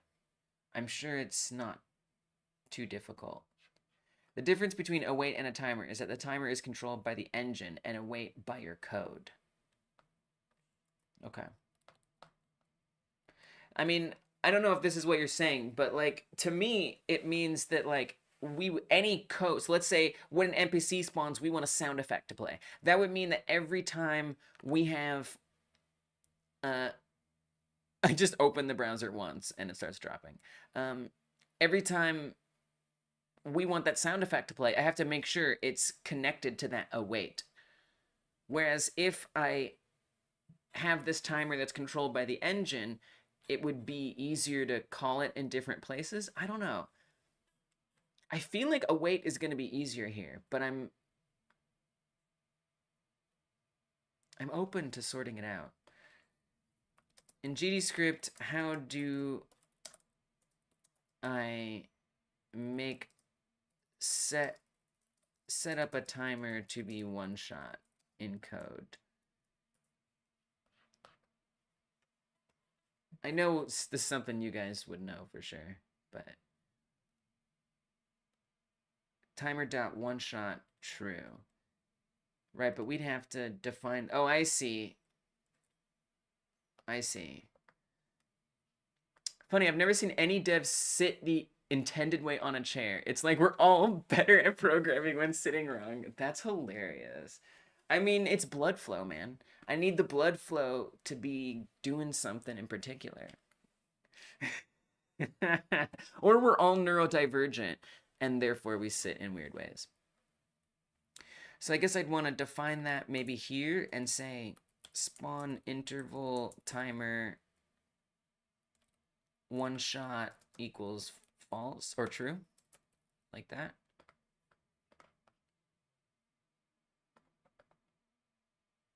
But then I wouldn't even know how to like run it again. The only time I sit normally on a chair is when I use a stand-up desk. You're saying like when you're standing, you sit normally on a chair.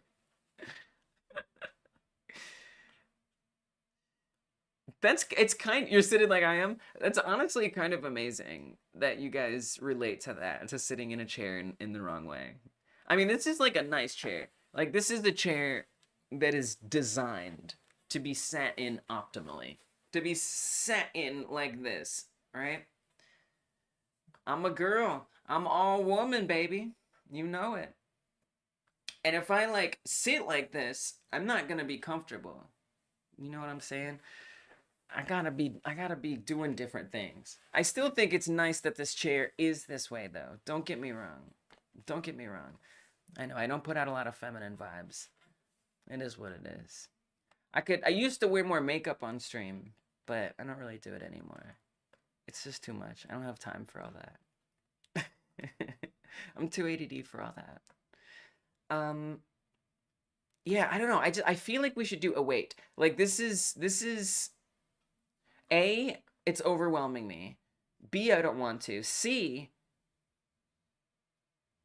I just think it'll be easier. And if I need to change my mind at some point, we can. And it'll be fine. But since this is just going to be, well, but then again, so I could, no, I guess I should use this because otherwise the await will have to happen every time. Well, I don't know. I don't know, DB, because if I do it that way,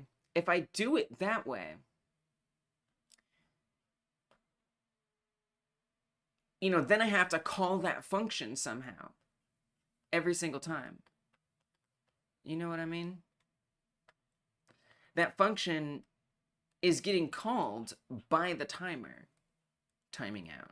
So then I need to have this call that function with the timer and then have an await within there, you know, which is just getting a little bit too much. Welcome back, Coinum. It's going pretty well. I am trying to set up a helicopter that spawns in. I'm getting a little hung up on something that Psychonic Joe made a good point that maybe I should just not do that and just spawn the helicopter in. But I don't know. I want it to spawn in at a random time, and I want it to work, and I want it to be fine. So I'm just kind of setting up some randomizing time spawn logic, which is a good exercise for me. I honestly think I should learn it. And yeah, so I made a helicopter. I did make it. Helicopter sounds complex. I mean, the helicopter, I made the helicopter already. Let me show you my helicopter. I'm gonna drag in a helicopter terrain block, a block that has a helicopter on it. I made this on Monday in Blender, all by myself. All by myself. There's a helicopter. So it's there. It just doesn't do anything. It just sits there. You can run into it, and it hurts you. But that's about it. It doesn't really do much more than that. And what I want is for it to spawn in. Thanks, Coinum. Yeah, I'm pretty proud of it. You know, because it says helicopter, right? It says helicopter. You look at it, you're like, yeah, that's a helicopter. That's all that matters.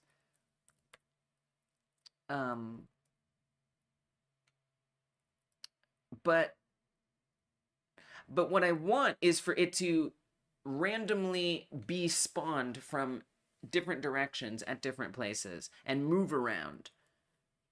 So that's kind of like what I'm aiming for here. And so I'm just kind of trying to set up a timer that chooses when to spawn it. Which in theory, I could skip this part, but I don't want to. At this point, I can't understand the code. That's okay. Wait, you use... What do you usually use? I thought you did use Godot, lead name. Spawn interval, timer, timeout, connect to spawn helicopter right here. We're making sure the timer exists here. All right, Jordan. Nice work with your comic generator. That's a pretty cool thing to work on. Thanks for stopping in and saying hello. I appreciate it. Leave a thumbs up before you leave. Hybrid, smash that thumbs up button before you leave. Thank you for doing it. It means more people see this live stream and get to appreciate all the work that we're putting into this game. So thank you for doing it. I appreciate it. And it means the video gets recommended more after the live stream ends. So thank you if you can thumb it up. I appreciate it. Not exactly sure how to do that. I'm still getting used to everything too. Yeah, you know, it's like I kind of like know generally how to get there. It's just like there's little things that I need to like kind of piece together. We'll get there. But I'll be stumbling through it. I'll be stumbling through it for sure. If you can figure out how to spawn at random intervals, you can fake it by spawning it at different distances from the scene, taking them longer randomly to arrive from the camera view. Yeah. Ooh, wait. Interesting. So what I was imagining, I don't know if... So what I was imagining is, like, we'll say at the random times, one spawns at a position that is, you know, I guess this would be the X position, or like maybe the Z position. Maybe we'll say Z position, right? So it'll like always spawn at this distant Z position. Whether it's way over there or over here would just be randomized. But it will always spawn way back here. Or it will always spawn way over here. And it will randomly be in like different parts, and it'll come in this way. Or it'll randomly spawn in. So it's like this, it's kind of like there's different layers to the randomization. One layer is, will it come from the distance? Will it come from the right? Will it come from the left? Will it come from the bottom? So it'll randomly choose one of those. And then within that, it'll choose a random position on this axis, a random position on this axis, a random position on that axis, or this axis, depending on whether it came from the left, right, bottom, or way back here. So that's kind of like how I'm imagining it. And then it'll always be trying to get closer to the player from wherever it spawns in. It'll always try to be going towards the player for now. And that'll be its whole thing.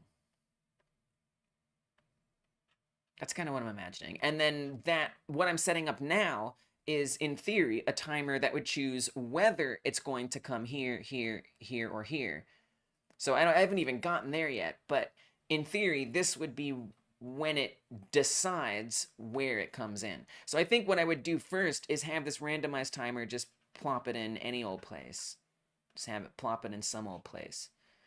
And then start to define where those places might be that it comes from, so it's not just spawning in thin air. I don't know if that's exactly what you mean, but that's kind of like what I'm imagining.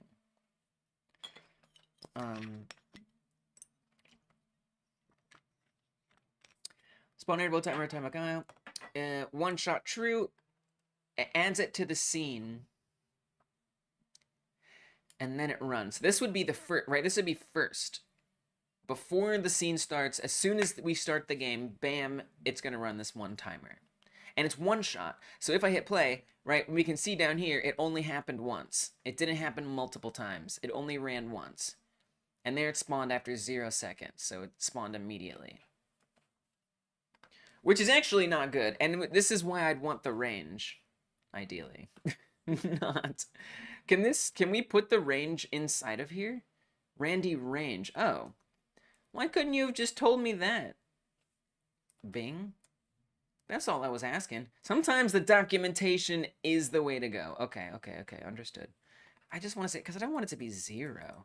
Randy range, and then we'll say 3 to, I don't know, 10.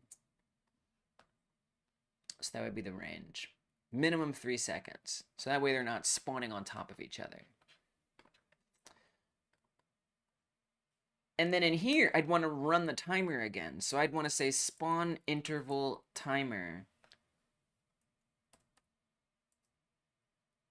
I guess start. And then if I say spawn interval, I wonder if that will be at the new time. That may honestly just fix it right there. I do need to update this. So that's not great. We kind of want to say... I wish I could just update this more easily. You know, I hate to have this in code 2 times. That feels a little magic numbery. I wish this would... I wonder if it will run it again. Like, I wonder if I don't need this. If we're saying start spawn interval again... I wonder if that'll be at a different time. Probably not. But what if it is? Okay, let's just see what happens. So looks like we're waiting 6 seconds here. Oh, it did it again. It did 6 seconds again. Okay, I don't think it's going to be changing it. Yeah, so it's just doing 6 seconds every single time. So that isn't re-rolling it. That's very disappointing. I mean, I guess we'd want like a function, right? It probably doesn't even make sense to set up this variable here. I mean, we do, well, that's just it, is if I want it to be in the ready function, and I want it to randomize that there, I do want this up here. Which means maybe I do want to duplicate it 2 times. Which generally, I don't really like that. But it's fine. It feels like a bad coding practice, somehow. And something that's going to frustrate me later on. These feel like different times. 3 seconds, maybe. It's kind of hard to tell. It did 5 seconds. Give me something other than 3 and 5. It's just doing 3 and 5. Randomness be like that, I guess. That was 7. That felt longer. Put the rand function inside the start argument in the last line. What? That sounds intriguing. This feels like it's taking a while. 10 seconds. Oh, it's different. Okay, this is definitely working now. But put the rand function inside the start arguments in the last line.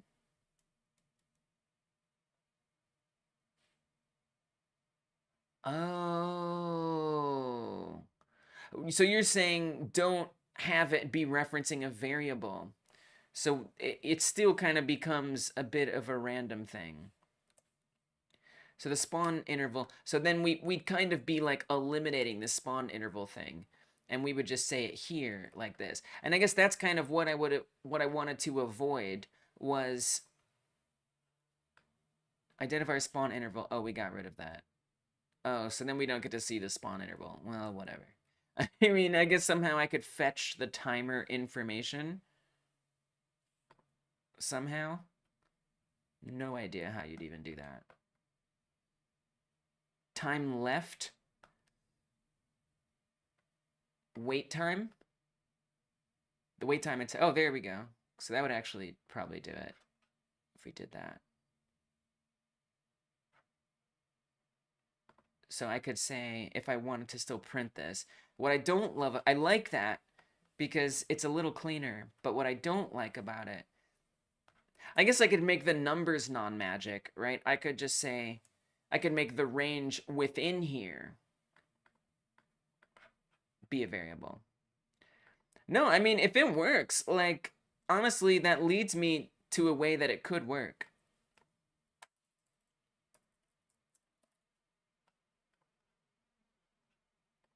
So that should maybe work. So this will work. Will it print it the way I want it to? I don't know. Perhaps. Certainly perhaps. Yeah. Copter spawned after 10 seconds.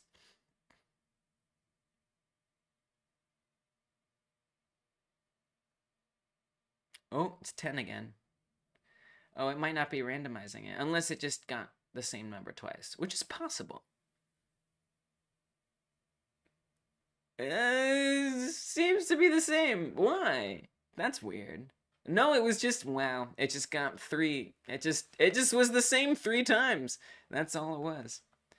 Okay, cool. So then what you've got me doing here, Psychonic, means I could say spawn interval minimum, right? Spawn interval maximum. Could we feed this in here as like 2? Probably not. But then it isn't going to be magic numbers, which is what I'm trying to avoid here. So honestly, you have actually helped me. So if I say variable spawn interval minimum, would be kind of nice if this could be 1 variable.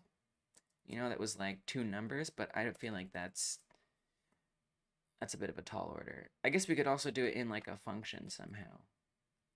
Spawn interval minimum, we want it to be 3. Spawn interval maximum, what am I saying? 15? I don't remember. Let's just do 10. All right, so then that should do it. That should do the spawn intervals. And now we don't have magic numbers, and I can just adjust it elsewhere. Spawn every 3 seconds. I think this is halfway decent. If you don't want to write the rad function twice, I think you can have the timer awaited first thing in the function, then just call your function in ready.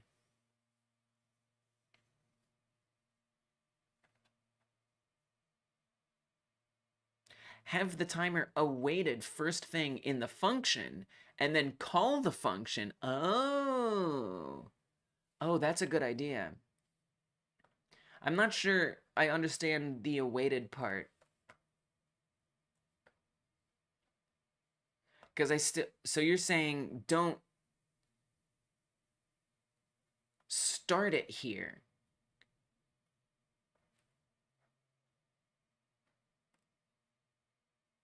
And would that still update it? I guess that makes sense. Yeah, okay. I think I understand that's actually a good idea. So we would say call spawn helicopter here. So that adds it all in.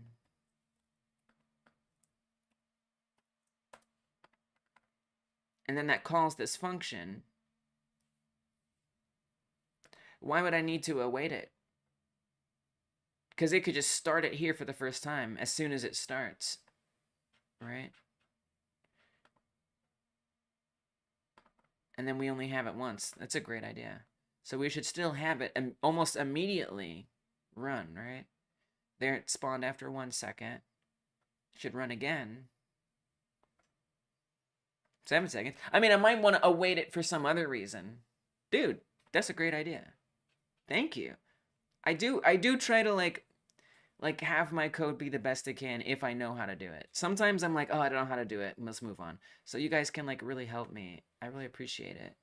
Because now it's just much more the way I want it to be. Which is if I want to change to interval, we can do it up here easily. If you don't mind it starting right away, it should work.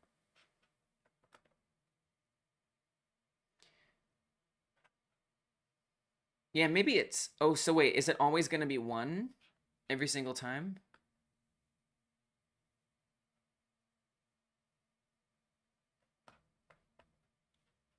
How is that 1 every time? It's kind of shocking. I would think... Okay, so I guess we do want to await.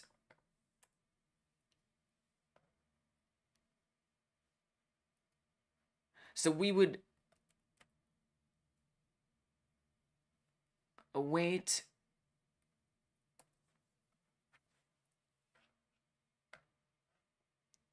it's the default value for the timer. Oh, thank you. I see. I was like, why is it always that? I see. So we say await spawn interval timer timeout, and then it will do all this.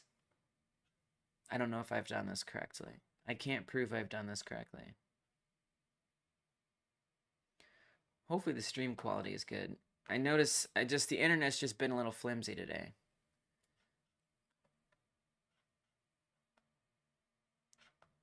Okay, I just typed it wrong. I just typed it bad.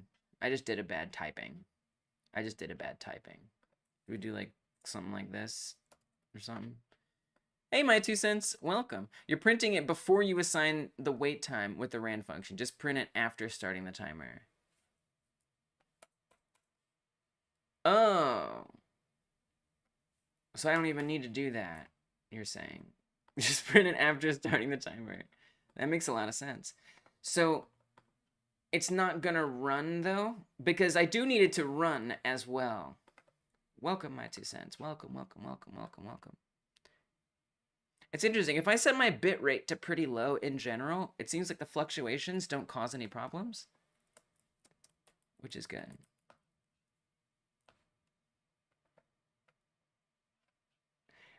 So it's definitely, but isn't it still gonna run? So if we say spawn, I see what you're saying too. So if I say, okay, let's put in the instantiation logic. Let's do that so we can actually see this thing exist. So that is this stuff. So I would want to say we want to load our helicopter, which is copter1.tscn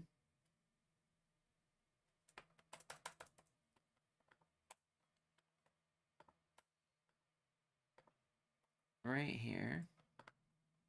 So we want to instantiate that, and we want to set, so the setting its position is going to be interesting. That's a whole thing. I'm just going to get like a dummy in here, just so I can have it be in a place. I'm just going to create a random node here, and I'm going to move it. Is this just a timer we're not using anywhere? Where did this come from?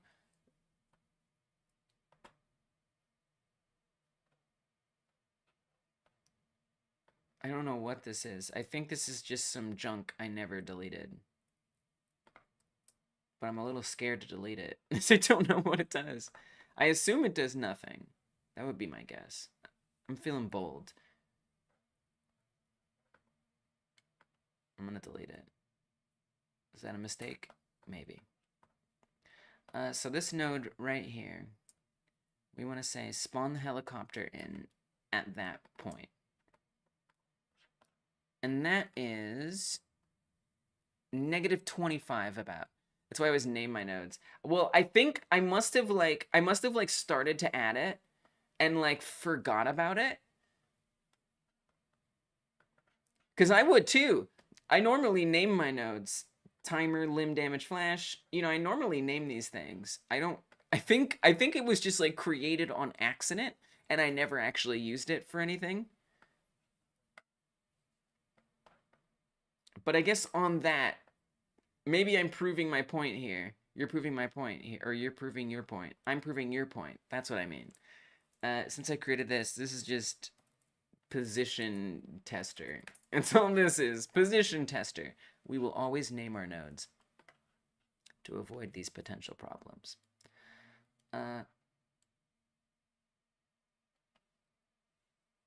So for now,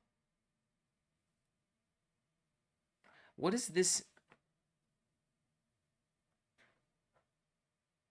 Why is this? Oh, I see. I see. Node set position. I see. So this would actually be copter. Now the entire game won't start. I know, right? I know. I thought like I was like, you know what would be smart is if I did a commit before I do this. But I was feeling dangerous. And you know what? If I'm going to get that danger, maybe it's what I deserve. I'm going to set it to 0, 0, -25. Oh, I did something wrong. What did I do wrong? Identify node. Oh, I renamed it to copter. And it wasn't starting before because I had other problems. Okay. Are we good? Are we good? You can start. You can run. Set position. Expected 1 argument. Oh, okay. We have to make it a node. So we're going to say variable. This is a whole thing. Copter spawn pause. This is the whole thing I'm going to have to sort out. But for now, let's just say vector3, 0, 0, -25. It was added last month with damage flash indicator version 1.05.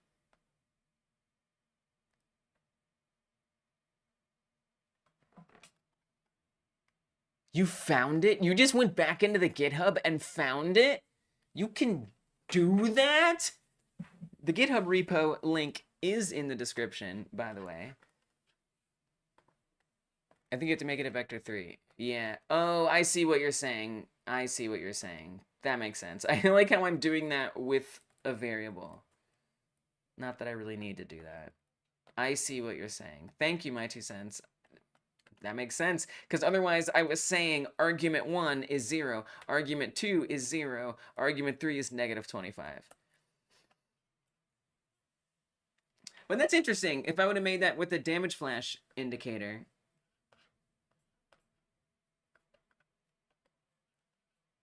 you know, might have been a timer that I started to make and then I ended up not making into something. Why? I don't believe I would do that.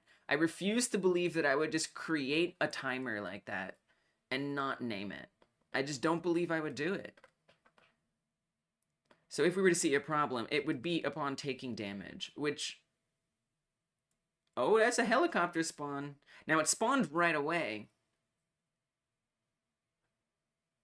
And it's going to spawn in the same place every time. So it's not going to be in a different place.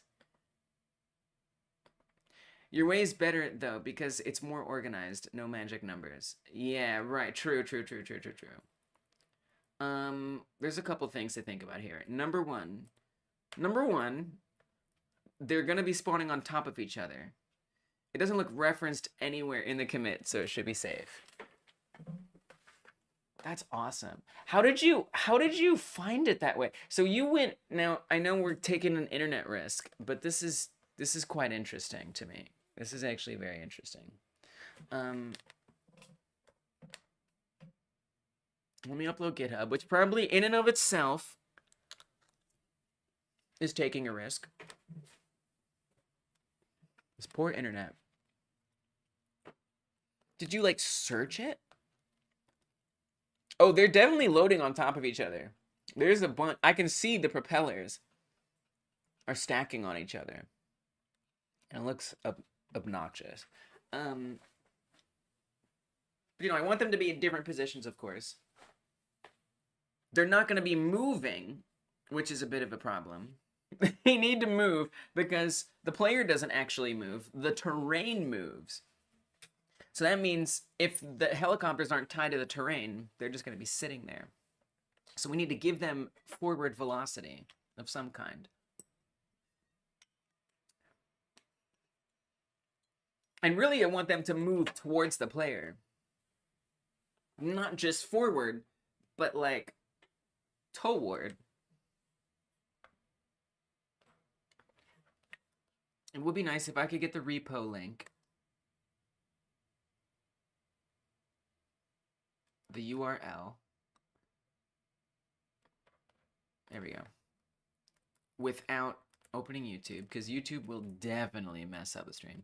And you click on the commit to see every change in that commit. So that means you had to go through each one? Is what you're saying? Like, how would you have searched for that timer?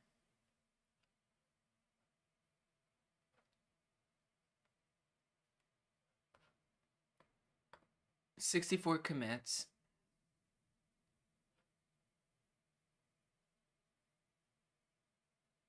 Like, surely you didn't click in each single one of these and then search them. Repo, Alien Meat World. And if I just say, like, timer. Interesting.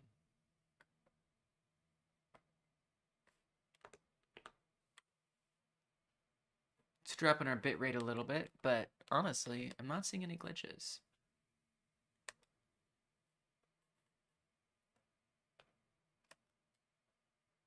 And so this is just in the code that it's searching.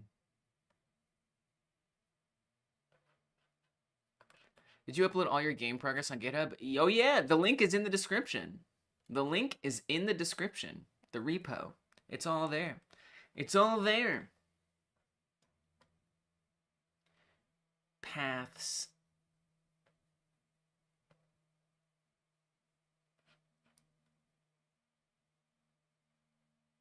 Like, how did you even find it? Because I can see it in the code, but you found it as a, like a node, basically, that was created. Yeah, it's open source. You could say it's open source. That is what it is. Well, my game is open source.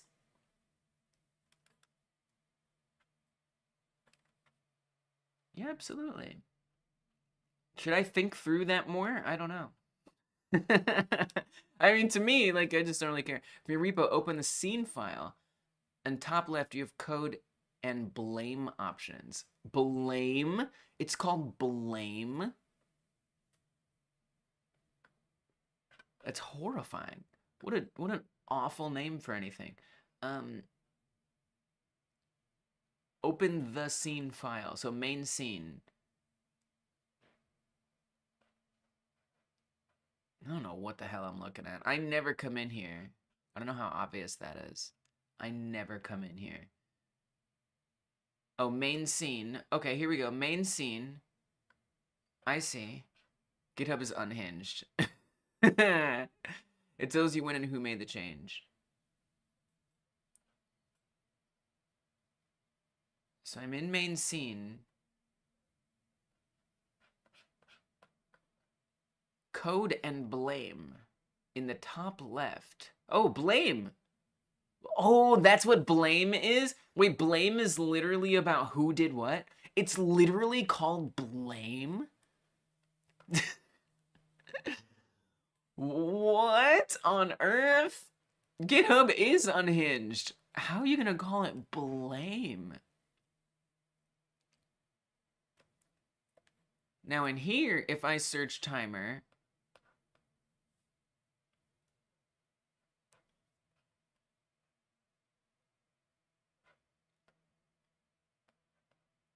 you can see a little bit more clearly.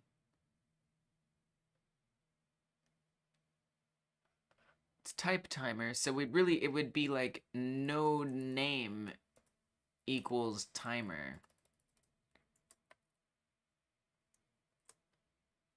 Right there. There it is. Wow. It's a super funny name. It's not GitHub. It's the technology Git that has that naming. GitHub is just using it. Okay. Well, then Git is monstrous. I guess in this sense, I guess blame has a negative connotation, but you can blame someone for something good. It was a good change, and there it is. Look, node name timer, damage flash indicator version 1.05. Look at my description. Look at that beautiful description. Using recursive functions via timers, lower health on obstacle collision causes the affected limb to flash a dark red color. This may not be the best way to approach it. We'll be trying a version 2. Currently, the flashing does not speed up as damage increases, nor is the flashing synced up. Yeah, it looks like it's not used anywhere. And this is the only place it even appears. I don't think it's being used at all. And you can click on the commit, and you will see all the changes in that commit. This is pretty cool. It's pretty cool.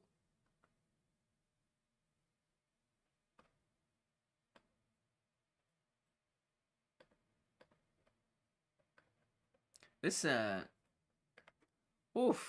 dark mode does not work well. Wow. Excellent. Thank you for this. This has been very instructive. That's how Dragon Blade ascertained where that's at. That's how Dragon Blade figured out where that was at. And in the meantime, we've got just so many helicopter blades. There are so many helicopter blades. It's just spawning on top of each other. It's like solid in here right now. If something goes wrong in our team game project, blame's perfect to poke fun at my friends. I mean, it literally is called blame. It's actually called blame. It feels like a very toxic word to choose. I'm very disappointed in Git for doing that. I'm very disappointed. That's not good. Why can't I just say credit? Or something. Update E. I don't know. Blame? Damn. It's brutality. Okay. So we now know we can get rid of that, and that's fine. The position is fine. It definitely spawns in. Multiple are spawning in. They're spawning in randomly. This is good. This would be a good time for a GitHub commit, actually. Set up. You know the terminology of branches in Git? I know the terminology of branches in Git. I don't know dip squat. Dude, I don't know diddly squiddly. I don't know whippity doodah. I know nil. I don't know nothing. I'm a noob. I'm not a developer outside of making games in the last, I mean, in terms of like programming text code, I've only been doing that for like a few months. You know what I mean? Before that, I was doing more visual programming. Most of those systems didn't allow me to use Git. Like, hell no. I don't know dip squiddly dip do. Okay? I know nothing. Assume I know nothing. Unless you already know I know it.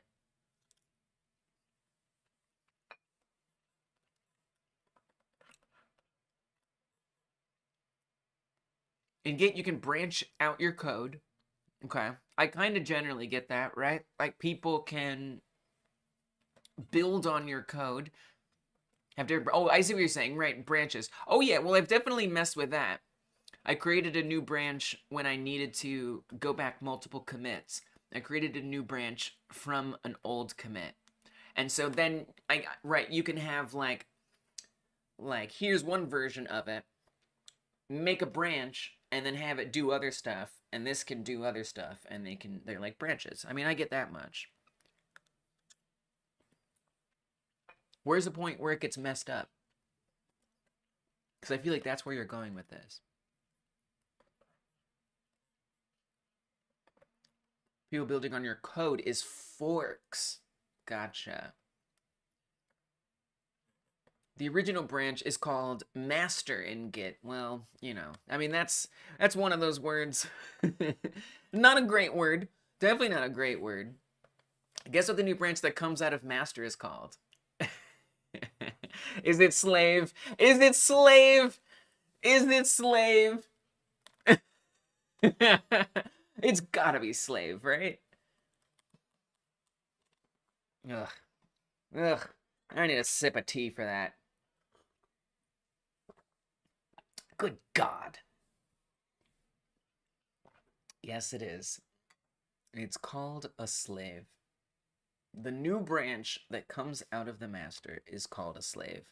That's not even what a slave is. It's like not even what a slave. Imagine in slavery terms, as far as in our real world, how slavery works. Imagine if masters' children became slaves. Like, it doesn't make it actually makes no sense. It's actually just moronic. I'm calling Get Out. That's stupid. Why would, or a sibling, whatever you want to call it, a copy, a clone. Why would the master clone themselves into a slave? It just doesn't make any sense. You would have two masters. It's actually stupid, and it's just somebody just liked the name master and slave. That's all I can say about that. Stupid. Doesn't even make sense. I could be less offended, honestly, if it made sense. If it was actually like something that served the master, that wasn't a direct copy of a master, you know, then I might be a little more forgiving. But it's actually nonsense.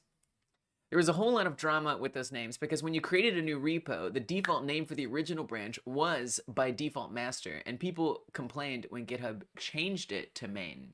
Ugh, of course they did. This is PC culture. Why can't we just keep it the same? Doesn't make sense. Why don't you shut up? Why don't you shut up? Like the fact that someone would get upset about something being changed from master tells you everything you need to know. That tells you everything you need to know about them. like get out of here with your these statues are our tradition. Get the flip out of here. Get the flip out of here. Get out of my face with that. Not you, Dragonblade. But I believe it, and I appreciate this history. I appreciate to know that.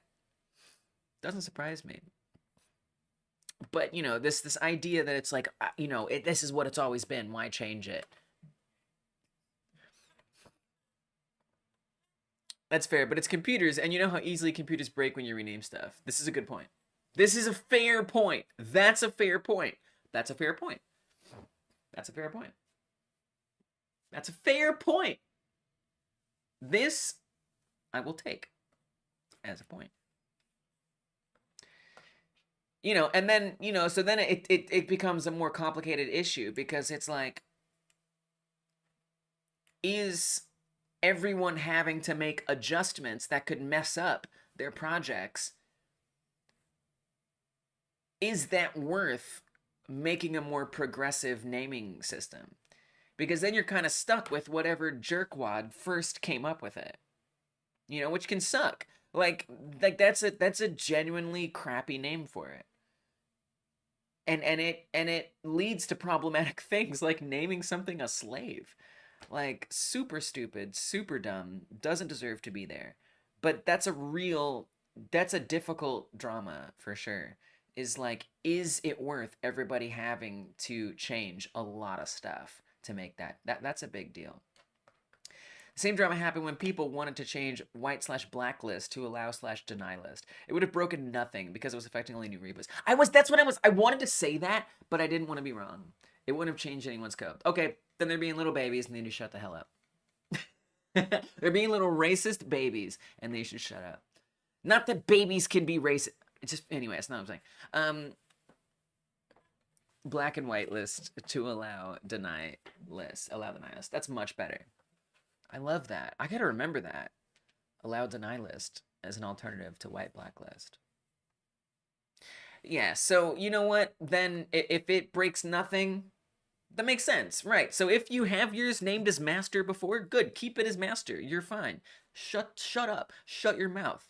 Shut your mouth. New repos. Who cares? It did affect people though. People change entire code bases. All right. Okay, hold on. Minnie makes a good point. Welcome, Minnie.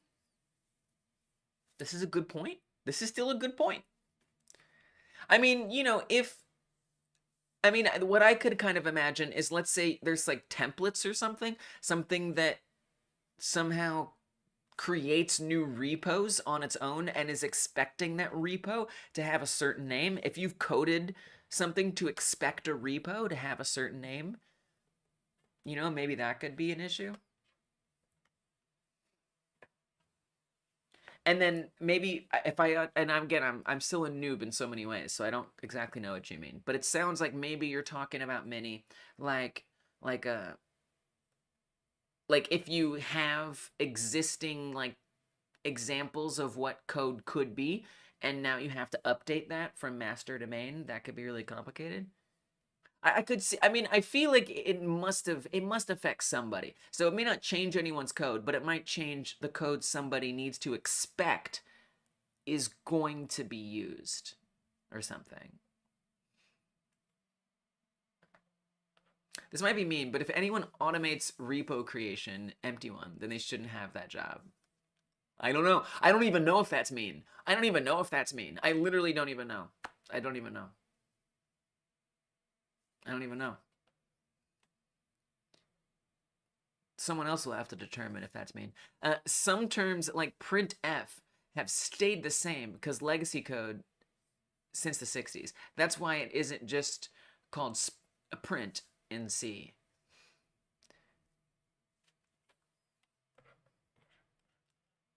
It's back in some nerdiness. It's back in some nerdiness because I don't know. I don't even know. Like, you're saying printf is something that logically made more sense, but now it would make more sense to do it differently. It's not. I just don't. I mean, I wish I understood it. I wish I understood it because it certainly doesn't seem like, you know, offensive, right? Master to main rename in Git would affect no one. Minnie says, I meant the blacklist to blacklist 1. They had to change code bases where all of that was referenced. I could see that. Maybe. White blacklist change, yes. Okay, gotcha. You meant that one. I see. But the Git branch renamings, no. Yeah, black and white list is tough. I mean, it's definitely problematic, and it's not good terminology, but it's, yeah, that's, so that kind of brings back to that serious discussion where it's like, is it worth is it worth everybody having to adjust things, or a lot of people having to adjust things to make a name that's more progressive? Blacklist to deny list would affect people's code, yeah. That's why they used in those huge that's what they used in those huge computers to physically print outputs on paper. So that's kind of cool though. Like that's kind of, I mean, it's annoying, right? But that's, the language should evolve that way, you know? Weird holdovers that like don't logically make sense, like printf, but historically it makes sense that that is still there. Like that kind of stuff, that's kind of like fun facts, you know? And it's like something you have to learn when you learn any new language, whether it's computer language or human language. But I think it's really admirable if a community is willing to try and adjust a language to be more progressive, especially if there are a lot of growing pains involved, like what Minnie's talking about. I think that's actually awesome that that's willing to happen. And I don't think it's something that should be made lightly. With the main master thing, that should have been made. That should have been done lightly. Definitely. What are we committing? Set up helicopter spawn. Also, I removed an errant timer node that seemed to do nothing. Added a new autoload script, NPC spawn, that at semi-random intervals instantiates a helicopter scene. Semi-random intervals instantiates a helicopter scene.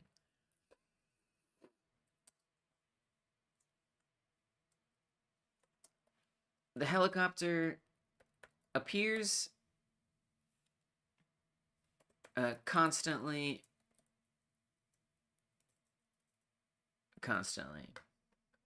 The helicopter appears at a single point for now. Alright, that's it. I don't need to say much more than that. We get it. Oh, you know what I also did? Renamed all of the terrain blocks to be more specific. I also did that. Alright. Dragonblade says, I agree with the changes, but only for new stuff. No reason to change some internal naming or something that's inside thousands and thousands of code lines. Yeah. The cost for such a change of hues is huge. Yeah. I do understand that. I mean, I don't even know, like, did the black and white list thing happen? Did that actually go through? That's a tough one. That's a tough one. For randomizing the positions, we can start with a single axis. Ooh, maybe left or right relative to the player for now. I like that. That's a great idea. Do I know how to do that? Kind of.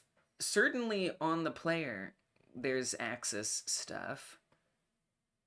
Oh, that's input. Get axis. That's a little different.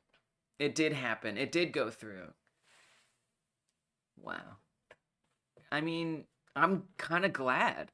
I'm glad. That's a great thing politically to have happen. Doesn't mean it wasn't a bunch of BS for people who it messed up their code. Like, that is legit. And honestly, if I had any kind of say in that, I have no idea what I would vote. I don't have a clue. It's really a complicated situation, for sure. But I'm impressed that it went through. I think that says a lot about, like, the dominant political influence in, I guess, Git in general, which is kind of cool. I think that's kind of cool.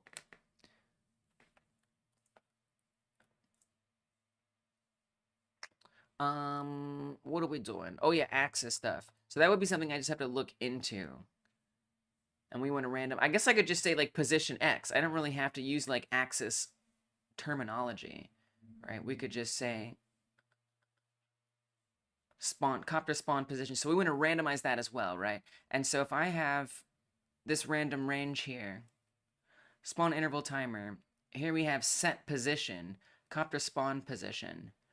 Instead of that, I might want to do the same thing, min maximum, right? So say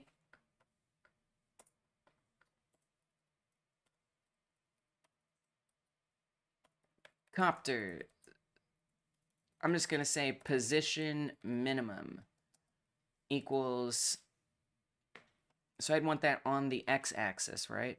So just looking back at my reference here.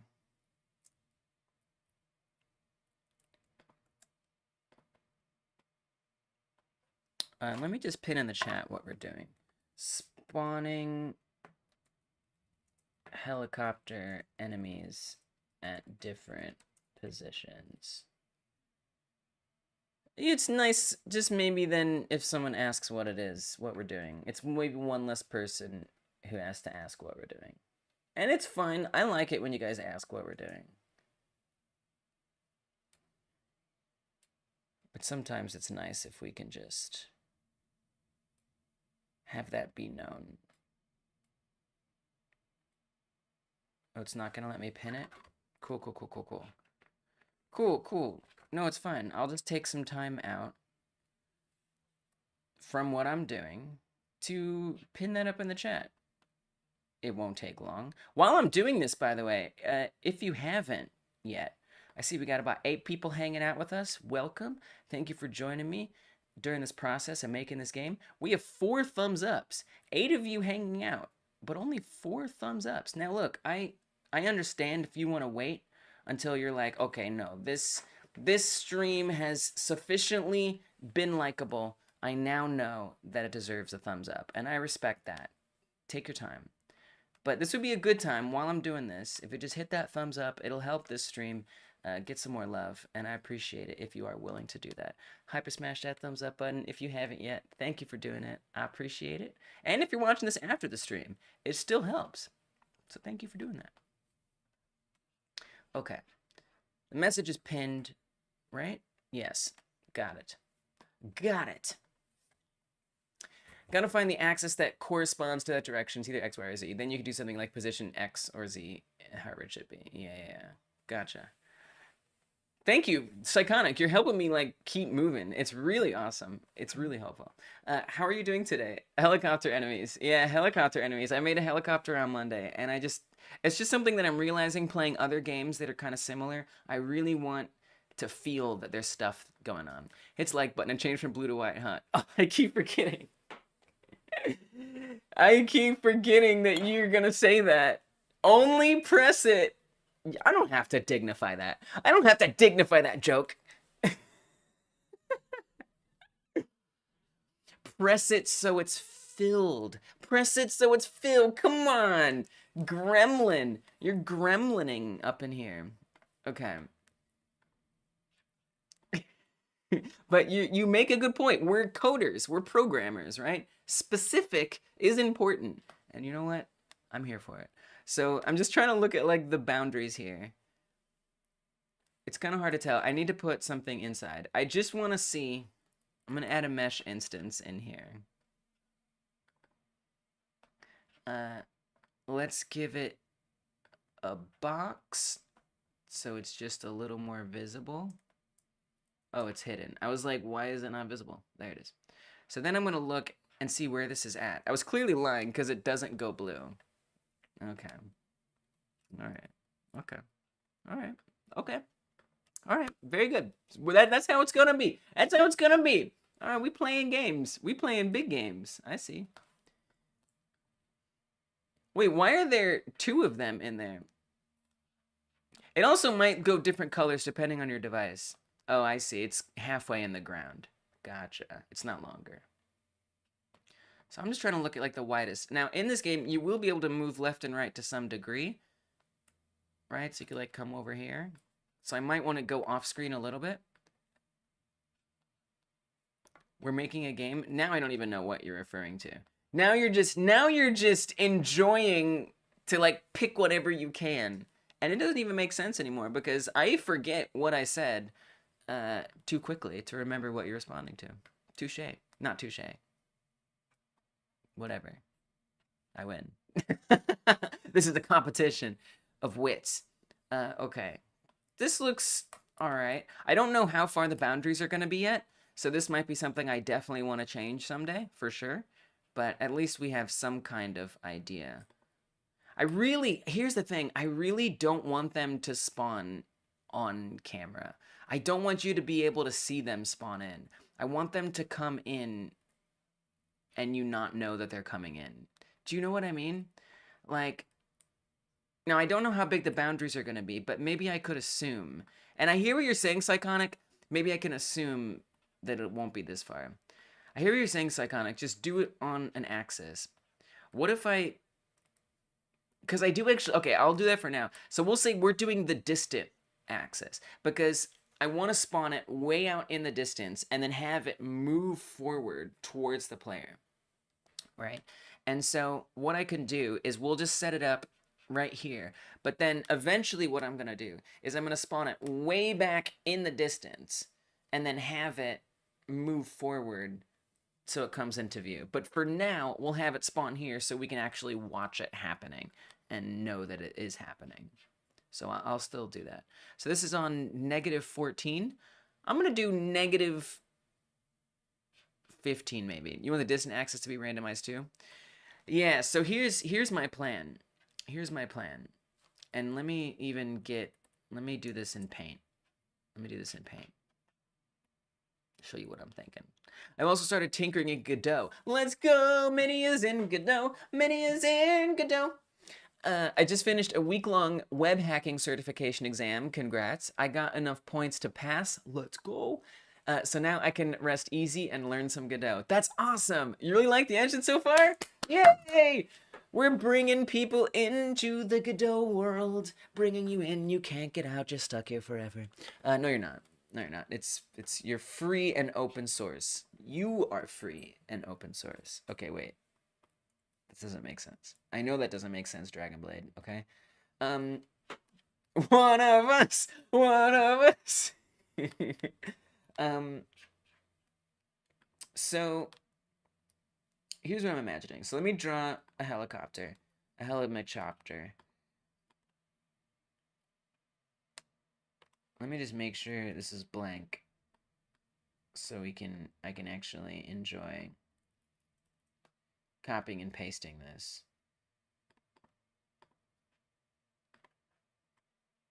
Okay, welcome to the dark side. Ooh, we're a little evil over here.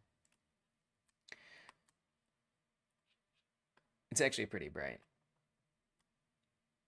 It's a wonderful light that Godot shines. Godot shines. All right, this is a helicopter. Just go with me on this. That's a helicopter. And then, actually, let me also say that we want to have something in the distance, right? The horizon. Let me draw. This is the level box that I'm about to draw. There's the level. Okay. So I'm going to want... No, transparent. Transparent. I'm going to want ones that come in from up here. I'm going to want... Actually, let me even scooch this down a bit so we can be even more specific about this vision, this grand vision. So I want some that spawn in from out here. I want some that spawn in from over here. And I want some that spawn in from down there. So I'm imagining all 4 of these directions. Yes, Frank, we are in Helicopterville. Frank, I'm sure, remembers the days when I was working on Survive Escape, and a helicopter was very important to this. But it's a little different now. It's song time. It's not song time! Oh, man. It's not song time. This chat app that I have has a bug. It has a bug. And the bug is that if someone is a mod, it shows them as being a member. It's a mess. It's a mess. But actually Frank is a mod. And interestingly, it won't show that Frank is a mod right away. It's only after the second message that a mod sends that it does it. So there's a lot of problems here. It is unlucky. I wish it was song time, but we gotta save the songs for when they matter. Yeah, it is unlucky. This is what it's like to be a YouTube streamer. Is like you have to deal with apps that are like all right. They're like all right. Things that aren't made for just Twitch. From the bottom, how does that like grow out of the ground? So okay, so imagine it like this. It's coming from behind the player. It's coming from like behind the player. So the bottom, I didn't really explain that well, did I? So like imagine it's like right here. I don't know how to explain depth. It's over here. I guess I could go behind the camera. Here's our helicopter. This is our helicopter. Okay. It's behind the camera. And then it comes like this. And it goes into the scene. Like that. Oh, we gotta go this way. That's how that's gonna work. Yeah. Yeah, you get it. You got me. You get me. So when I say the bottom, it would effectively look like it's coming from the bottom, all right? The bottom line is where we would see it start to appear. And so what I want is a few different layers of randomization. I want it to be, so first of all, random time, random spawn interval would be kind of like the top level, is what I'm imagining. And then there would be random position, random like spawn edge. I'm gonna call these spawn edges. And so this is top edge, right edge, left edge, bottom edge. So first we do random spawn interval. Then once we have the interval figured out, we figure out what edge it comes from. Won't that be unpredictable for the player and see it too late? That's true. That's actually a good point. So kind of what I was imagining, and this is a little complicated. Accurate reenactment of the game, thank you. It's actually a little complicated now that I think about it, but I was imagining it would be like this. So it wouldn't ever... Okay, so it comes in, right, from the bottom, like this, from behind. Let's say this is the player. So let me move my microphone. So it'll come in like this. It won't hit the player.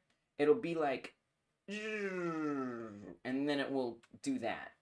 So it'll like come in first, like fly around and then go in, which is actually a little complicated. The alien could look back and see the helicopter. You know, Frank, that is another thing worth keeping in mind. That's another thing worth keeping in mind. Is why is it a runner game, right? Like some games it makes sense. In Downwell, which I yes do still have up here as an example to draw on. I should still have it up here. I thought I still had it up here. Yeah. In Downwell it makes sense because you're falling down a well, right? So like that makes perfect sense. Why it's endless in that sense. Not it's endless, but a runner. Why there's movement. Why you're not going up. And you can jump a little. In this other game that I'm looking at as inspiration, even though this game is not a good game, bless every dev who made it and worked hard on it. No shade intended. It's in the title. I hate running backwards. And in the game, you just run backwards the whole time because they hate doing it. It explains it. In this game, the best explanation I have is, well, maybe the alien overlord who says, go, attack, go and attack. But make sure you keep moving forward. Like, don't stop until you have enough, because I'm thinking every level ends when you get enough points. So, you know, don't come back to me until you've done enough. I don't know. It's like they're making you do it. So in this game, it doesn't really make a lot of sense other than it just says, hey, you can move backwards. You move backwards. You hate moving backwards, but you're doing it. So, you know, it's like, well, why don't they look behind them? Well, it doesn't come up, right? I mean, there aren't... So in this game, you destroy the environment with, like, melee weapon in order to get, like, experience points, basically. So there's a yellow bar at the top, and that goes up if you break things. And so it could be helpful to know what's behind you. And so in theory, it might be nice to look behind you. So, you know, I don't know. It's kind of just something we let go of, and we just say, you know, it doesn't make a lot of sense. But you can't turn around, and that's just the way it is. You can move the camera back, zooming out, so they have more time to react. That's true. We could do that. I would want the ones that come out here to basically not harm you until... Because here's the thing, is I don't want them to be like kamikaze. I don't want their entire purpose to be to run into you. They want to survive too. What the helicopters should do is shoot, ultimately. So that's a whole other thing, right? I want them to be there and shooting. So they want to survive. They want to stay there. They don't want to die. They want to be there. So it wouldn't really be in their interest to run into you. And then just for the sake of it being somewhat fair for the player, I think I would want it to be that they come in and then they start shooting you. So the player, basically them coming in is the player's time to react. But you bring up a good point that maybe, or you help me realize something important, which is maybe this bottom edge one is a little bit more complicated. Trickier because they need to wait before attacking. You know what I kind of think is we should say helicopter only attacks when so different conditions. Player is in range. Player is made aware, or copter has fully entered from bottom edge. Or not even that. Player is in range and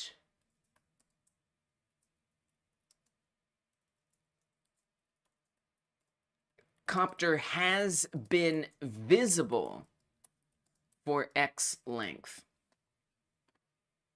Right, so whether or not that's it coming in here and being there, so that taking a certain amount of time, if it comes from the side and it hasn't been visible yet, it's not going to start shooting. So it has to actually be within a certain area. Again, since none of this is moving, we could literally have like an area that it has to be within before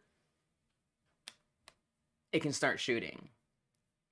So I would even change this. I would say only attacks when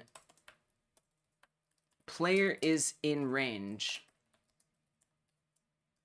and copter is in attack area. So there's like a certain area, and I'll just like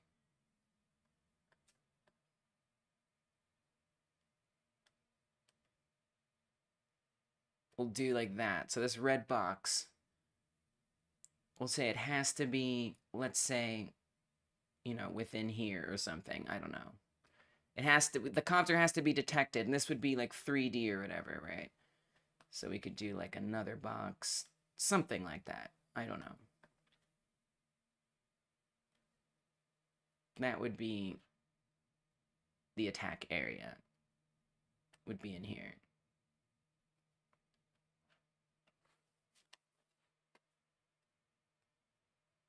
a little tricky to see what that means. Like, what does that mean? Is this beveled in or out? I mean, it's in. It's supposed to be in. I'm not saying I have successfully made it beveled in. Maybe if I dash this a little bit. This is good. I'm really glad to have you guys asking these questions because it helps me build this and plan this out properly. Okay, that's how you know it's in the distance. That's how you know, because it's dashed. That means it's back. I love running backwards. Courtney says, that's cool. I've never seen a falling down on this runner before. Yeah, downwell. Downwell is awesome. Downwell is super awesome. Super recommend Downwell. It is a masterclass in game development. It is just a beautiful, perfect little game. So well made. It only costs $3. I super duper recommend it. Please play Downwell. It's such a great game. You can learn so much about game development from that one little game. Talking about Switch, a dev made porting Godot easier to Switch. Nice! Thank you, dev. Whoever you are. The Alien game can handle on the Switch. We'll see. We'll see. Consoles are pretty far away from my mind. But, I mean, if it is easier, who knows? But, so that's the other thing. Is, like, you know, my plan is release it on itch, get feedback, make a nice version based on that feedback. It'll be free on itch. Do a ton of work, marketing and effort, and maybe even getting amazing high-caliber collaborators. Remake the game. Put it on Steam. If that sells enough copies, then go on to consoles. But, you know, if it is super easy to go on Switch, you know, maybe that Steam release coincides with a Switch release. I would be open to that. You still have to pay for the license, but that gives you access to a repo with his code to port the game. Oh, okay. So maybe I'd still want to earn some Steam money before I consider doing the console port. That would just be me. I guess one way to technically nerf it that's kind of organic is that it would take a longer time for it to get to in front of the player. That goes into balancing, though, which should be at a later stage. Yeah, for sure. I agree with everything you said. I'm surprised that out of all the console companies, Nintendo were the first to support Godot porting. Really unlike them to make decisions like that. Yeah. Nintendo's going to take it down, probably. I don't know. It's a random game studio that ported their game to Switch. They made it in such a way that it can be used for any games, and they made it open source, but it's accessible only through Nintendo, right? So you still have to, like, pay for the license. You know, I feel like it's just as much as any... If you want to port from any engine to Nintendo, it's a similar hurdle. It's just now that somebody put up the code, it's less of a hurdle than it is for the other ones. The whole console NDA thing basically makes things like that impossible. Just gotta ask, did Nintendo support this? I think I understand what you guys are talking about. Okay. So if player is in range, right? So we could say, we could also make the player on here.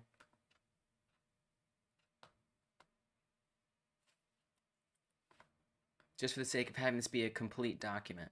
The point represents a collaborative effort co-authored by multiple members of the forums on the Nintendo developer portal. So Nintendo probably knows about it. It's interesting. So that's our player. And then we can say there's like a range around the player as well. So it's only going to attack if it's a certain distance from the player. Because, you know, in theory, their bullets, the helicopter bullets only go so far as well. So that could be this. So it would need to be in both of these areas. It would need to be able to get into the red area and the yellow area in order for it to be able to shoot the player. So you only have to worry about being attacked within a certain area here.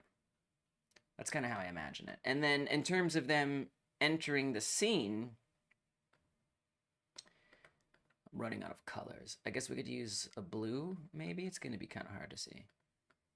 So we have the random spawn interval, right? That's just like a timer that we just set up.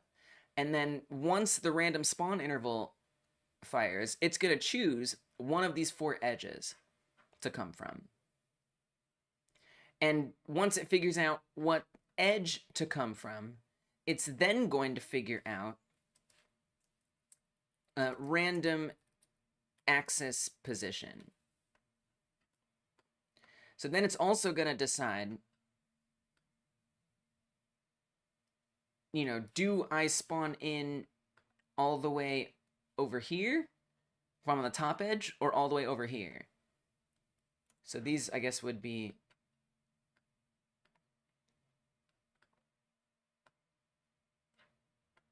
our axis positions. And it would only be relevant, so for the top edge, it would only worry about this top left and top right spots, so the x-axis. For the bottom edge, it would only worry about the x-axis. For the right edge, it would be that y-axis, left edge y-axis.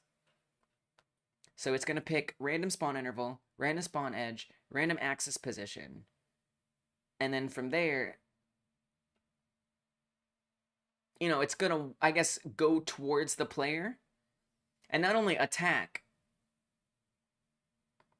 but it also is going to need, we're also going to want to say,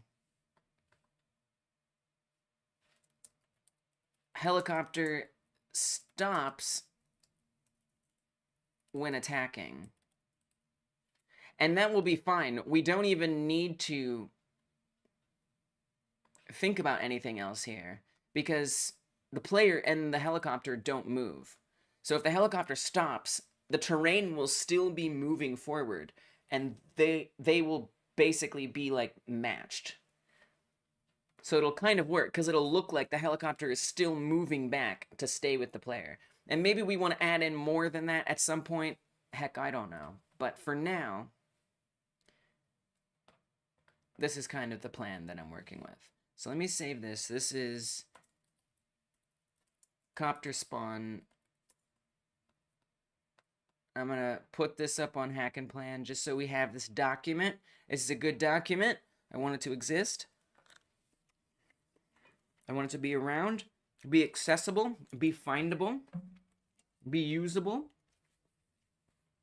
So I have NPC copter navigation. And right now I'm doing helicopter NPC spawn and movement. So I'm going to say add the attachment on here that we just made. It's what I love about using a project manager. We can just have all this collected.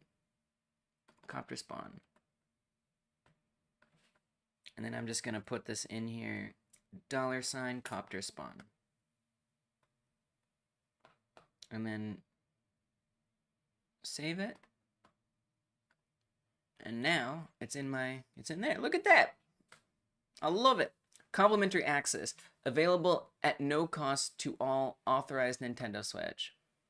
That's amazing. What's it called? To all authorized Nintendo Switch developers. I see. Okay.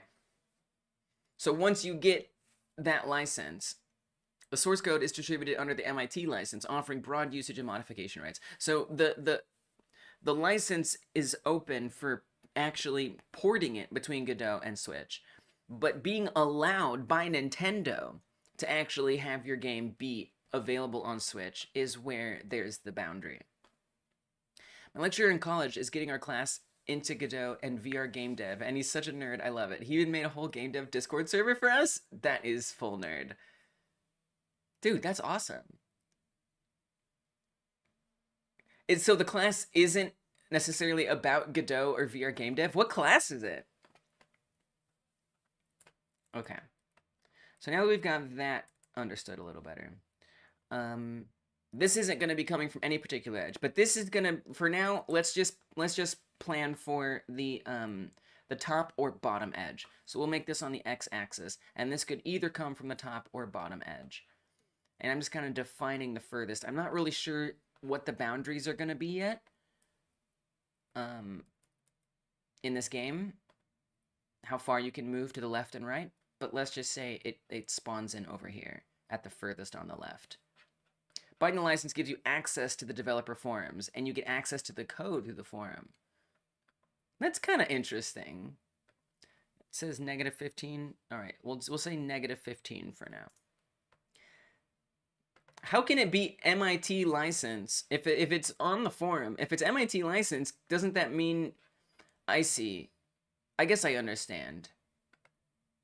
Because it's at no cost. So there is like an asterisk on there. It's MIT license if you are an authorized Nintendo Switch developer. If you are an authorized Nintendo Switch developer, then you get the access. And then it falls under that MIT license. I think I understand that. So I'm going to say copter X position minimum. Because I want to think about it in these edges, right? Variable copter Y. We need X position maximum. Sorry for stumbling. I don't know. I was ready to go XYZ. But we're just doing X right now. It's called object-oriented programming, where you mainly learn Java using classes. Wow. And they're all up in Godot. They're like, yo, I know we're doing Java here, but like, guys, this Godot thing is awesome. I like how they're talking about VR game dev too. That's very interesting. So for this, I guess I would want to say just -15 for the minimum, and then 15 for the maximum.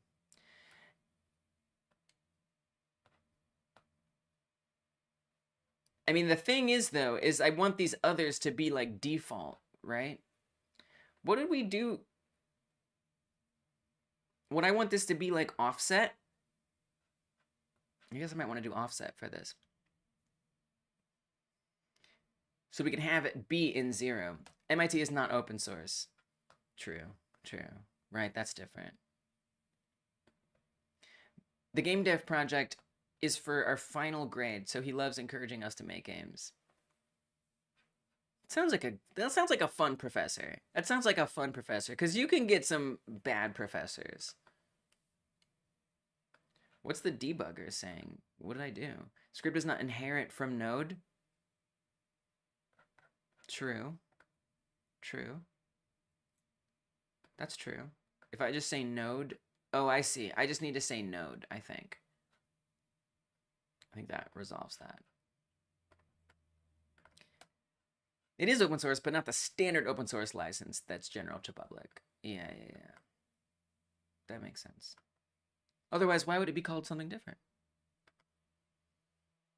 Okay, so we want to say that the position isn't just copter spawn position, which right now is 0, 0, -25. I would want it to be... I guess I could do this... Could I just... I guess I should make this... I know what I should do. I should make this a vector 3. And have this be an offset. And then we can just add it on, right? Thank you, Psychonic, for teaching me these ways. GPL comes with the caveat? I'm assuming you meant caveat, not the caviar. This license comes with caviar. Wow, that's fancy. If you can use something, you access its code, so open source. That's the usual open source license you see. Copter spawn position. So I guess I'd want to say... But if we want to add it, we want it to be randomized, right? Because I kind of actually want to say between these two. I want it to pick. I wonder if it can do the random range. So if I say in... I have no idea if I can do a vector 3 random range. I assume maybe I can. If I say random range... Copter... X position minimum, copter X position maximum, and we say that this is copter, create a variable copter x position set to this, and then say copter spawn position plus copter x position. Will that work? Will that work? Did I do something that works or not? That would be a not, is what that would be. Can I convert argument 1 from vector 3 to integer for random range? Okay. Okay. Okay. All right. Okay. All right. Understood. Right, because it's looking for integers. It says that. It totally says that right there.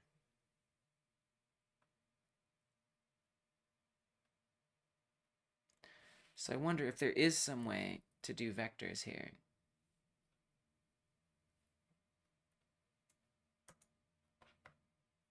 I'm looking on the documentation right now.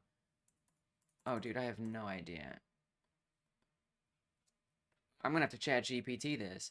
I'm gonna have to chat GPT this one. I'm pulling up the internet. Should be around 6,000 kilobits per second, give or take 1,000. It's already suffering. We're already suffering. GD script random range. I'm not even going to say anything else. MIT is, if your software uses MIT software, it doesn't necessarily mean the user can access the code. But if the user gets their hands on the code, they can do whatever they want with it. Oh, I didn't know that. I honestly didn't know that. I didn't know that's what the MIT license was. That's pretty cool. Or at least that, I didn't know that that was like a aspect of the MIT license. I just learned something pretty major there.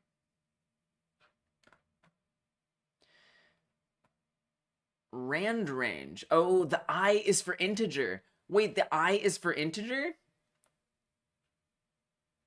That's what the I is for. GPL basically gives you the user the right to the code. MIT doesn't. What does GPL stand for? In GDScript, you can use the rand range function to generate random floating point number. But you're not understanding me. I said in a vector 3. But how do I get a random range between two vector 3s? Do you understand what I'm saying?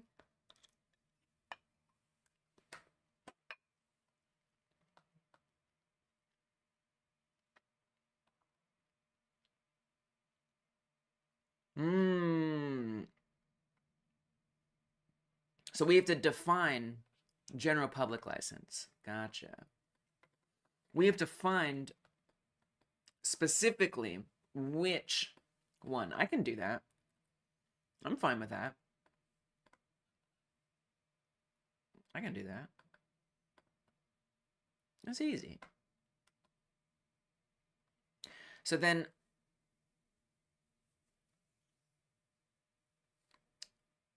I guess I'd want to say x position minimum x, copter position maximum x. And then we don't want to do random integer. We could. I mean, we could.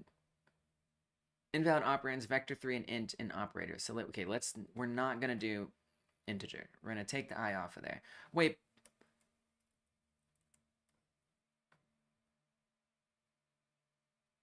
Oh, but it's a function now. So now it's not.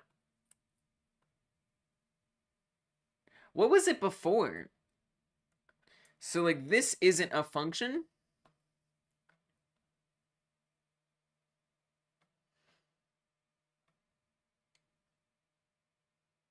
I guess this is a method, but why is it, like, purple?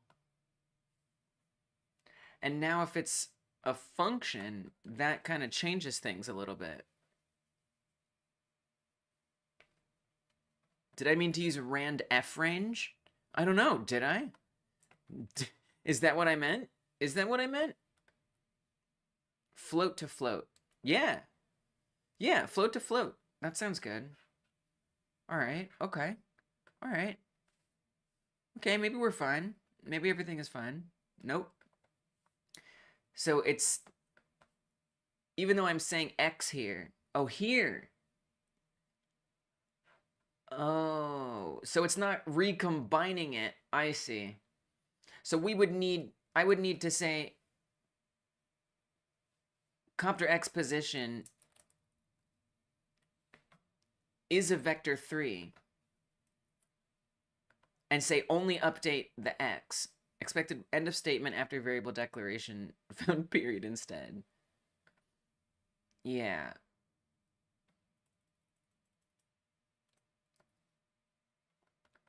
I guess I'm trying to force this into a vector 3 so I can get this one random value on here. How the hell do I do that? How do I do that?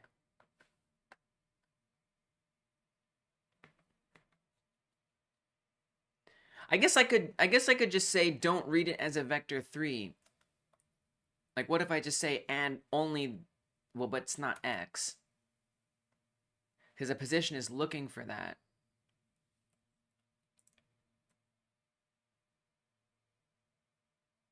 How would I add it only on X? Let me ask, I'm going to ask the chat GPT. That's what I'm going to do. I'm going to ask the chat GPT on that one. How could I get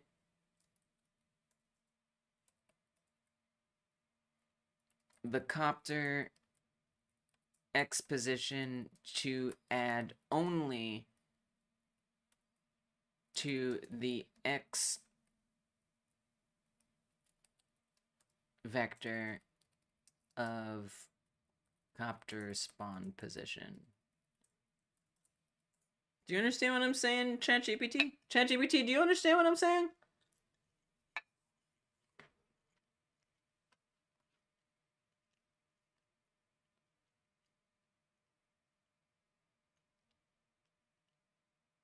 We first define copter spawn position and copter X position as vector 3 values.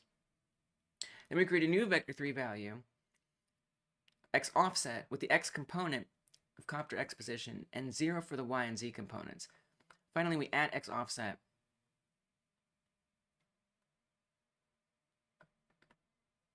Right. I mean, I get that.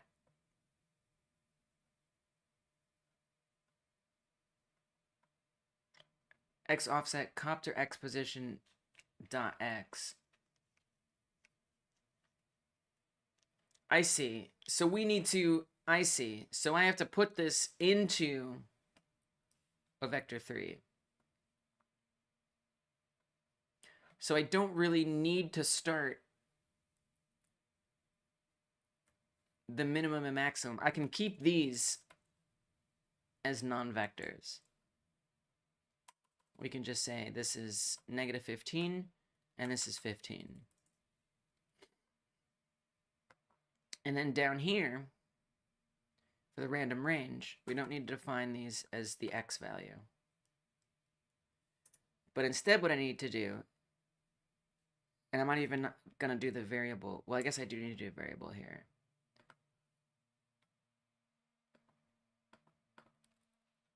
Variable copter X offset, set that to vector 3 copter X position dot X 0, 0. And now I can put in here copter X offset. Yeah. Oof. Invalid get index X on base float. You know, I kind of thought that that might be true.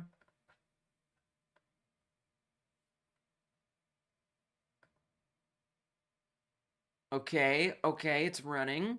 We got a copter over here. We got a copter over there. Let's go. Beautiful. They're spawning in all over the place. Now here they're going to spawn in at any point. They could spawn in the middle as well. Which I don't really want. I kind of want there to be... I actually don't really, there's kind of like only two different positions, right? I really only want them to either spawn on the left edge or the right edge. I don't really need them to spawn in the middle. Actually, we do. Actually, we do, because they're coming from the outside. Okay, never mind. Actually, we do want this. This is actually exactly what we want. This is perfect. This is perfect. It works. Let's go. Let's freaking go. And I think that it's pretty random. It feels like the timer is working okay. I think it is. I think it is.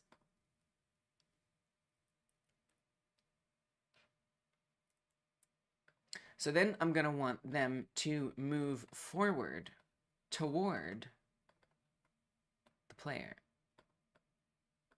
And I also want them to spawn way in the back. So right now they're at -25. Where I'd really want them to be is all the way in the back. But before I do that, let me set them up so they actually move forward. So in order to move forward, we're going to need, I don't even know how to do movement. I mean, the terrain controller, we're setting a velocity. And so this is these terrain pieces, right? Like right now, let me do a little thing here, just for the sake of like creating the effect of movement. Because right now you don't even see movement. I'm going to rename the empty terrain block to empty grass. I'm going to duplicate it. And I'm going to call this one empty dirt, just so we have a different one here. And for empty dirt, all I'm going to do is give it a different color.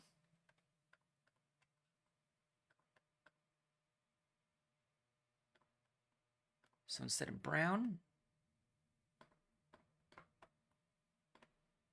or instead of green, I'm going to make it brown. Just so it's a little different. And now we'll be able to perceive the movement a little better as it's coming towards the player. So we see that the ground is moving. The helicopters aren't moving because they're helicopters. I might want to set, and that's another thing we might want to randomize, and that's kind of something to build into the helicopters in general, is like, what is their movement pattern? What is their behavior? You know? Hey, Dark Rosen. Funny. Just funny. I kind of want to say, let's put the Y position up a little bit. Let me close some of these that we're not using here. I hope you're doing good, Dark Rosen. Thanks for stopping in. I am making helicopters spawn in and stuff. Sort of like you just spawned in. A little different. A little different. The helicopters should move with the ground if they are on the ground. That's true. Yeah, I'm about to move them up. You're right. That's why. I was trying to figure out why it looked so weird. I knew in my heart why it looked weird, but in my brain I didn't quite know. Let me push the blocks up. Yeah, that's an excellent point, Dark Rosen. So this block, we could imagine as being maybe the height. I also don't want to move the mesh. We want to move the node. Yeah, let's say 2.5. Let's say about 2.5. So I'm going to come back to the NPC spawn. Y 2.5. So they should be much higher now. And that should look a lot more sensical. A little too high, if you ask me. Let's say 2.3.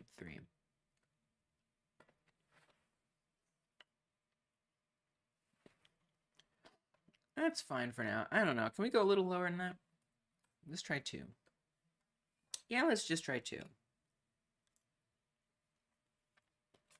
Okay.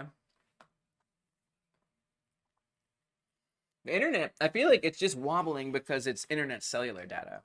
But luckily, the stream seems fine. So that's good.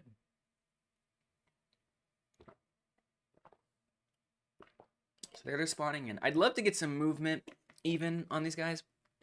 And they're clearly spawning on top of each other. But if they're going to be moving around, that would hopefully change that. And I might want to have them have their movement itself be randomized. So that way they're not going to be moving the same or something. What's up, Entropy? Welcome. Good to see you. Hope you're doing good. Thanks for stopping in. I'm making some helicopters that spawn in. In theory, we'll move around and do things. But for now, they just sit there. Just trying to get it set up a little bit at a time. So in theory, these guys would be like attacking you at this point, probably. There's also like the rotation to think about, right? Like the direction that they're facing.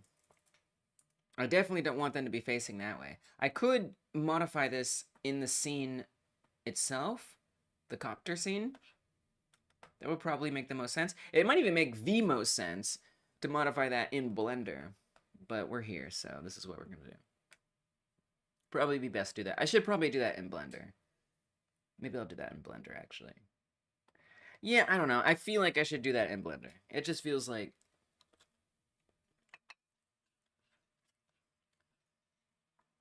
Oh, what now? A kaijui? A kaijui? I don't know. Is it? What is it that you're trying to describe? What does it mean?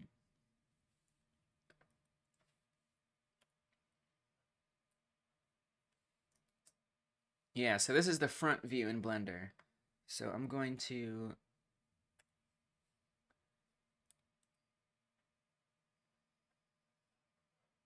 change that. Oh, big monster. Kind of, except you're the monster. Yeah, you're the monster, though. You're the monster. Kind of. Kind of. Kind of, yeah. Yeah. Yeah. Thank you. Thank you for that, because now I have one more thing to research.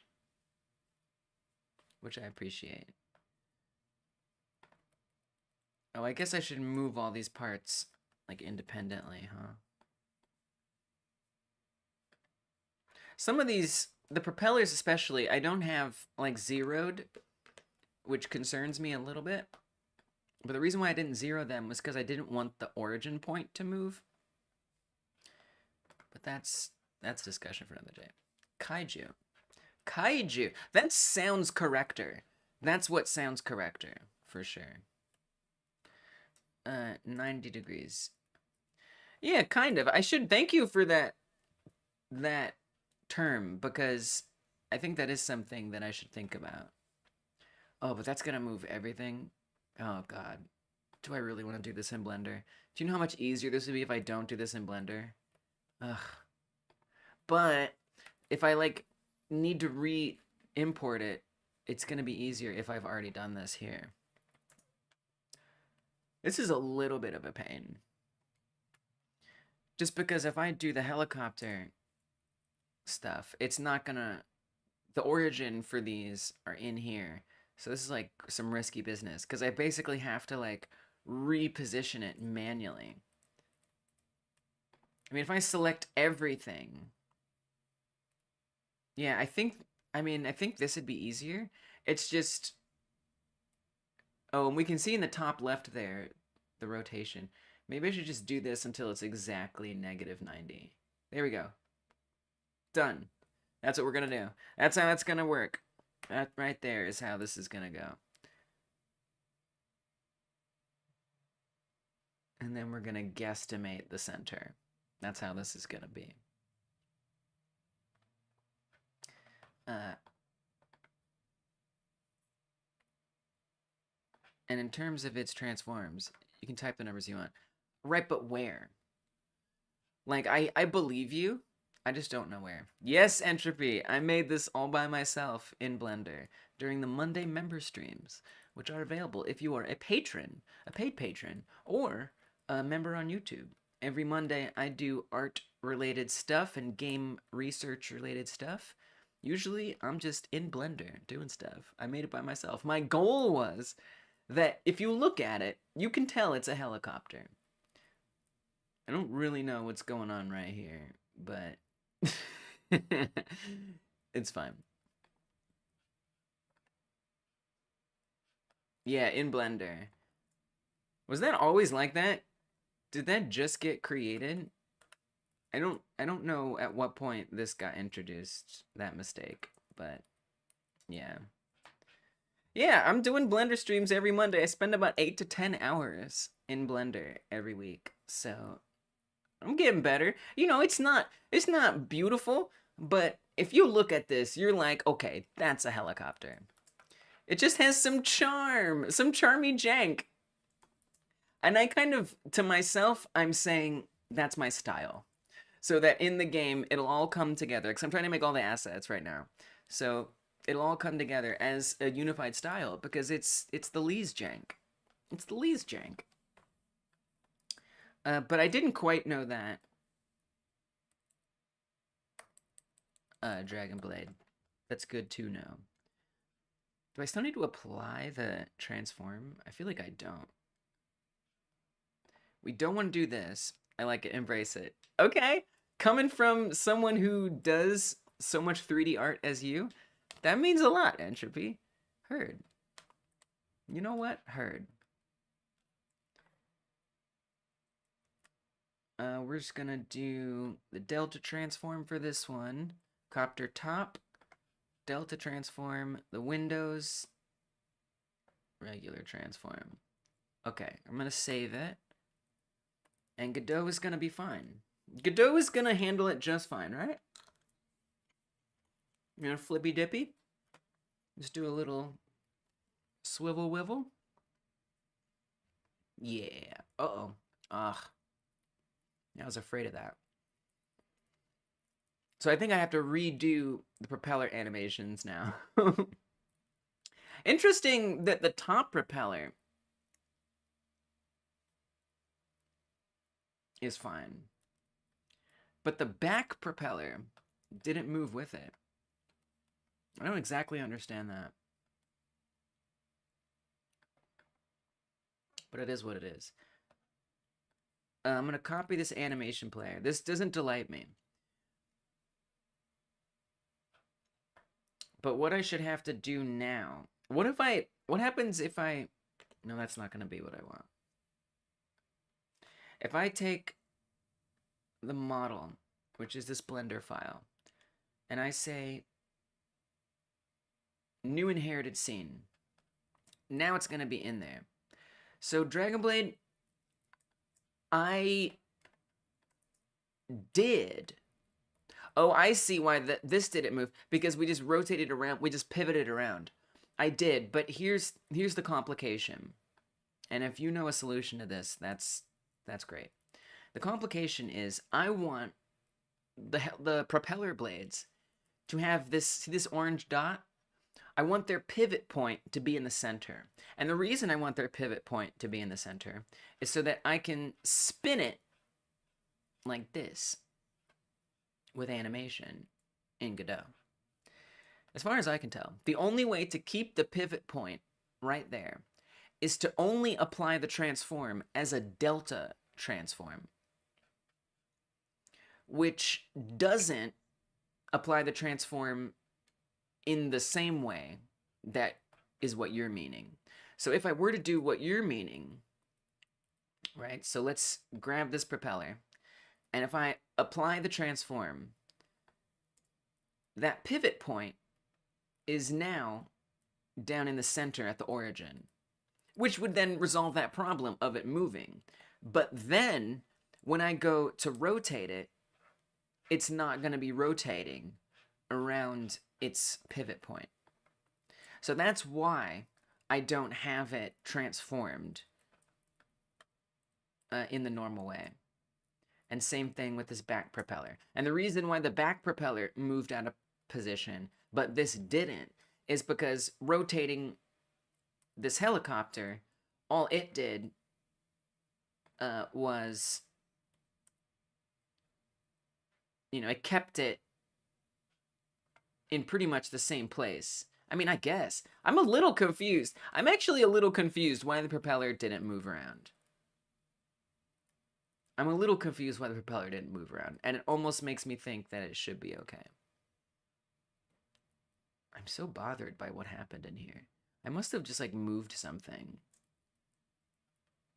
Oh, yeah, that is what happened, because this is all in the wrong spot.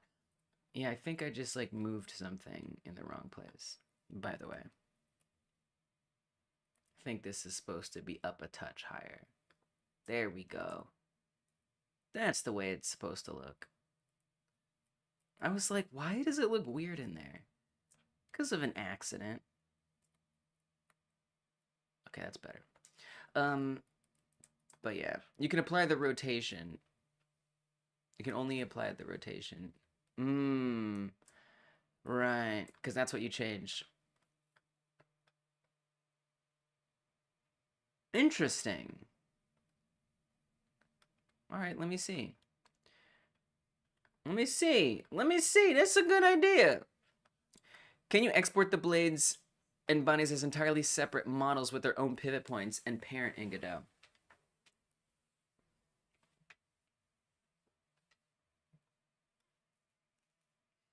Yeah, maybe. Yeah, I could do that. It's not a bad idea. It's not a bad idea. Because right now, they're just like, they are separate. They're like separate pieces of the same model. So it does let me, you know, spin it around and stuff like that. Because they're not the same. But you're saying literally have a separate .blend file.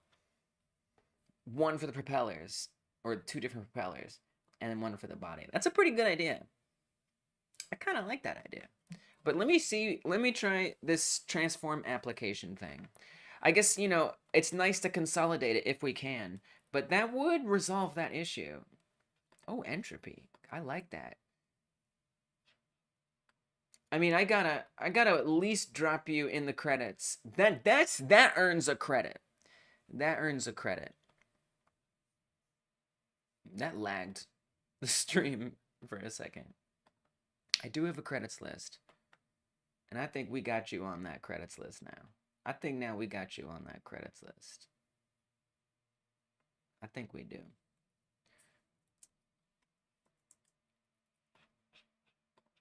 What's up, Tensho? What are you doing, Helly now? You know it. You know it. I don't know what that first thing you said is, but it looks wonderful. Armchair developer. I mean, literally, nothing wrong with that. You're making great suggestions. So this is kind of its own thing. I'm going to say we're going to put this in Blender Consultant. That's what this one gets to be, is Blender Consultant. Welcome to the team. Welcome to the team. Why didn't this add one on? Oh, because I didn't include this in the range. I see. Oopsie. I said this only goes to 02. I actually need this to be like infinite. How the hell do I do that? If I only do this one, so I have to go all the way down. Yeah, I'm updating stuff I shouldn't be updating. But then I gotta update each of these? There's gotta be easier ways to update these things. Anyway. Oh, maybe if I just do the one like this. It doesn't matter. I did sell a 3D print the other day, so I'm officially a professional now. Congrats! That's awesome. Let's go. I gotta fix this. I need to know what's about the helicopter. You are adding it to the monster game? Yeah, indeed. Indeed. So it's still kind of coming together. So I don't know how well I can show it to you just yet. since I'm in the middle of rebuilding it. But basically, it's going to be an NPC enemy that comes in from either the left, right, top, or bottom edge, that is to say, from behind the player. And then when it reaches this certain area, that is to say, it's within range of the player, and it's within this certain attack area, then it will start attacking the player. And right now, I'm at the point, I've set up a random spawn interval for when they spawn in. And right now, I'm setting a random axis position. Still haven't quite decided. This will be on the top edge right now that we're setting up for. And then I realize that they're not facing the right way. So I'm going into Blender to move them around to face the right way. And the problem that I'm having is I want the propeller pivot points to be in the center. And I'm just kind of adjusting like a chopper raid. Kind of, yeah. It's like just, yeah, exactly. Because think about it, right? We got this alien invading Earth. All right? Like, the military has something to say about that. They're trying to end this, and this alien is not only invading, but it's eating people. So, yeah, there's gonna be helicopters, tanks, whatever kind of military crap we can throw in here is gonna get thrown in here. I think I might make a tank next week, actually. I never actually knew that applying the transforms changes the origin point. I wish it didn't. I wish it didn't. Okay, so if I try applying just the rotation, I mean, that didn't move the pivot point. So that's a good thing. So here we got this one. I'm going to apply the transformation just on the rotation. Just on the rotation. Let's save that. And let's see if that does less. Now, it's going to be tricky because I've already messed it up in here.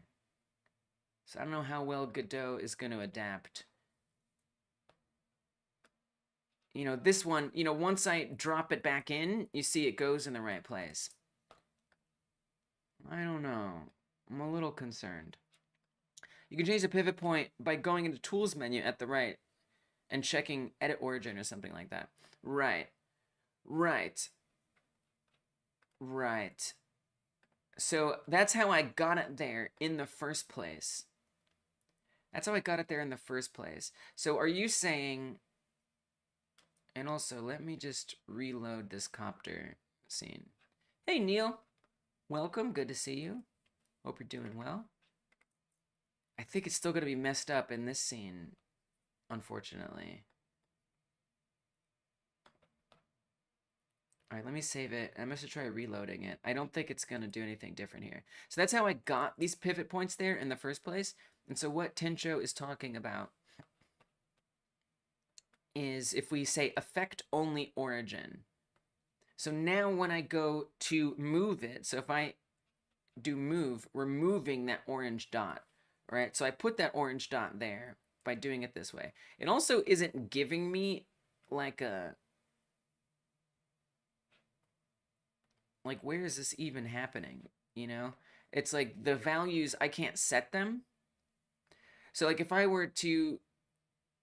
But as soon as I apply all transforms, right, that pivot point moves. This is kind of the problem I'm having, is that it's moving the pivot point. That's okay, Tencho. And so then when I re-import it, if I make a change, like I just made a change. So let's say, okay, let me actually come back in here. Let's just do a bunch of undoing here. We're going to go back to the way this was. So this is how we started. This is what this was like. And let me reload it in Godot as well.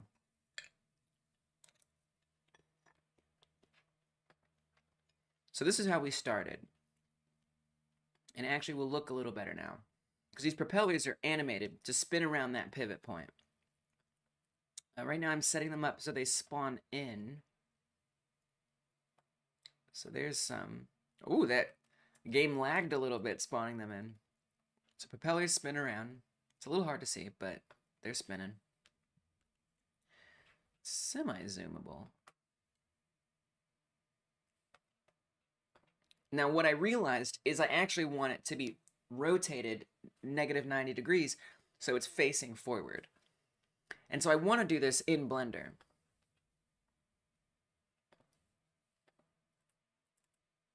I'm intrigued with 3D cursor idea. I'm just not sure how to use it that way. I know what you mean. So this is the 3D cursor down here. But I'm not really sure how that helps me, but I'm intrigued. And so, you know, if I go to the front here, we'll see indeed that we are facing that way. So if I come in here and I select everything, I do rotate, Z, we type in -90. Yeah, see, that didn't work. Oh, because we're doing affect only origins. My bad. Okay, we got it. Rotate, Z, -90. Nice.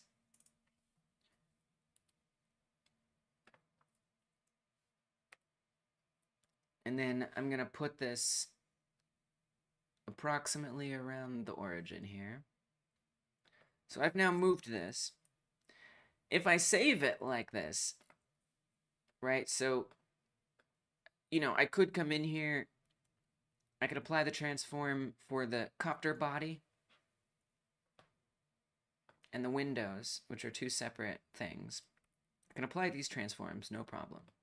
But of course, if I apply the propeller transform, we're going to lose that pivot point. So what I've been doing is I've been setting it as a delta transform for whatever that's worth. So we say all transforms to deltas. Doing the same thing for the propeller blade in the back. But this doesn't necessarily save it. So if I save this, now I'm going to come back in Godot, and what we're going to see is the propeller blade is going to be left behind.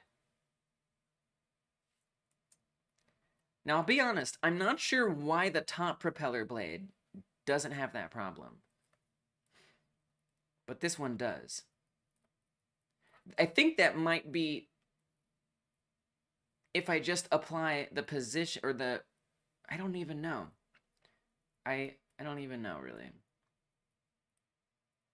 So then this is the issue that I'm trying to avoid. And, you know, I might need to just set it up differently. Like Entropy said, had a good idea of maybe I just save these as separate models and then bring them together. But that's essentially the issue that I'm dealing with. So let me just undo this and save it so we're just back to normal in Godot. So I go to edit mode, select an edge loop, move the cursor to the selection, leave edit mode, and set origin to cursor. Select an edge loop, move the cursor to the selection, leave edit mode, and set origin to cursor. So that would be pretty much doing the same thing, right? Wouldn't that be the same? You're just saying a different way. You're saying that there's one way to move the pivot point. One way being, I thought I was in Blender, I was in Godot. One way being affect only origins and then move it.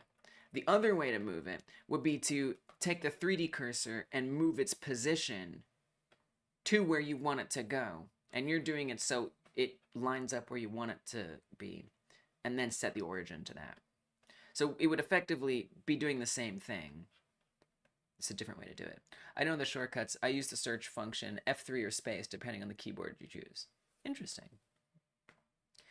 You can rotate the model based on the 3D cursor and assure you have it on the 000 relative to the origin of every model.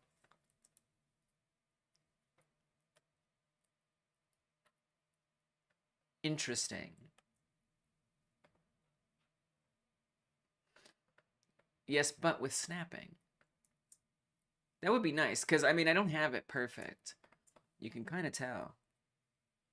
Like, it wobbles a little bit. I decided I was okay with a little wobble. This one wobbles a little bit as well.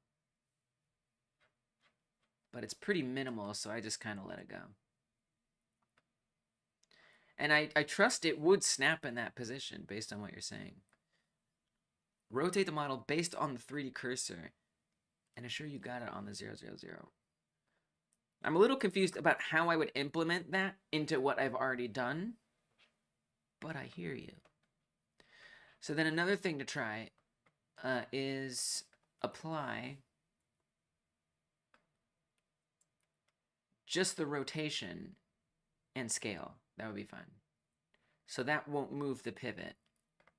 Come to this, do the same thing. Rotation and scale. But I just have a feeling that is all I changed. So like maybe this will work. Maybe this will work. It might.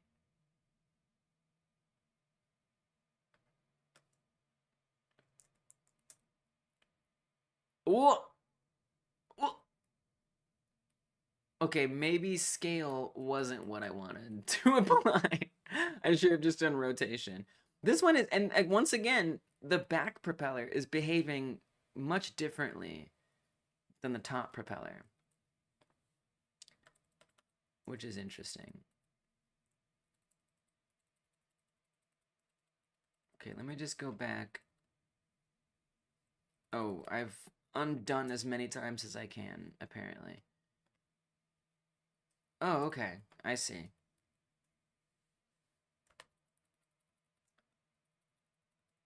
Oh, I'm too late. Okay, we have to redo it. That's fine. Select all. Rotate Z. -90. Move X. Let's get to the front. Move X. Just guesstimating here. I mean, look, if this is gonna work, honestly, it's good enough for me. Still, I still feel like there's some funny stuff going on with this propeller here. That the scale would change so much. I mean, I see here, we have the scale, the delta transform, set pretty wacky. Whereas here, it's 111. So I'm thinking, just because of mistakes I made in modeling it, you know, we're now stuck with this. If I try to, you know, set transform deltas, I mean, it's just going to stay like that. So I don't think I want to apply the transformation here. We'll just say rotation. So it's like, it's imperfect. It's messy. But might be good enough. Oh, and then I also want to say down here, we need to fix this so it's not in the wrong place.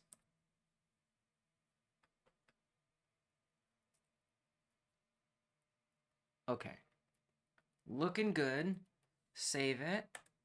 And it should just flip around.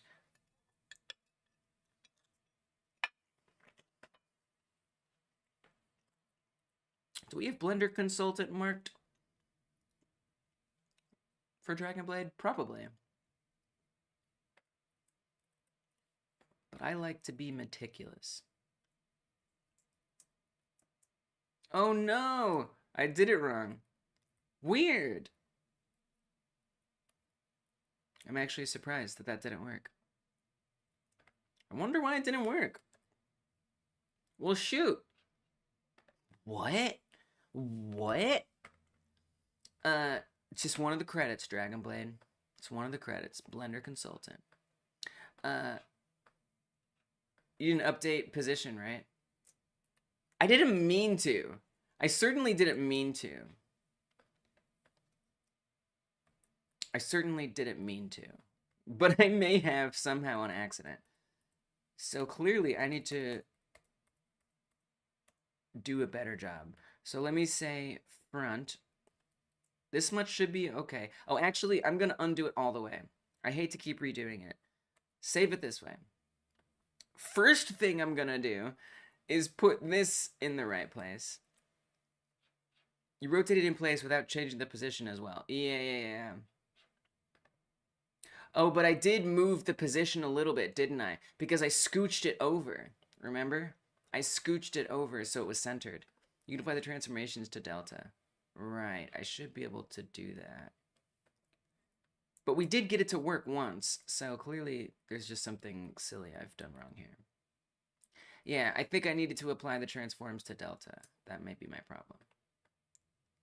It's all a little confusing. Let me move this up first, so I don't have to do that again.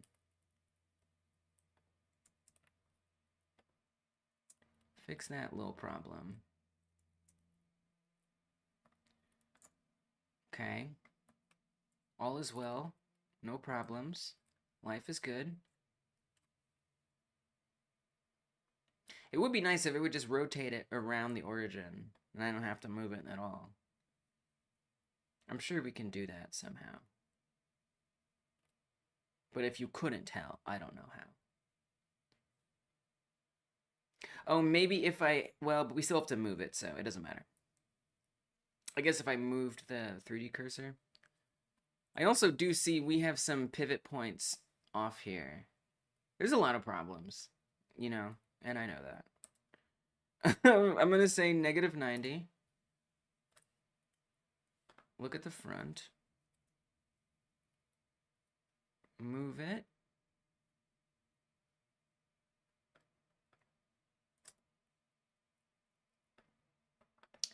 And then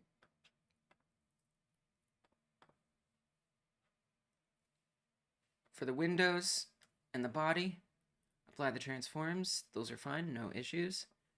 For the propeller, the top one seems to do fine, whatever. I'm just going to say apply the rotation. And then I want to say for it, we only need to do the location to delta because it's got its own weird thing going on. So location to deltas. For the back propeller, I want to say rotation, apply that transform, that normalized. And then I want to say location to deltas. Oh, that adjusted. That's good. Scale is already good. Okay, save it. I feel like this will be good.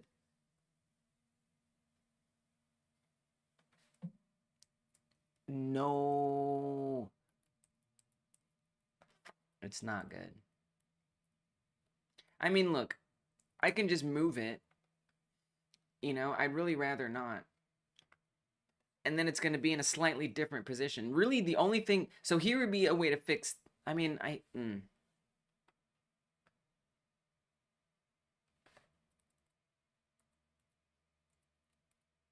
mean...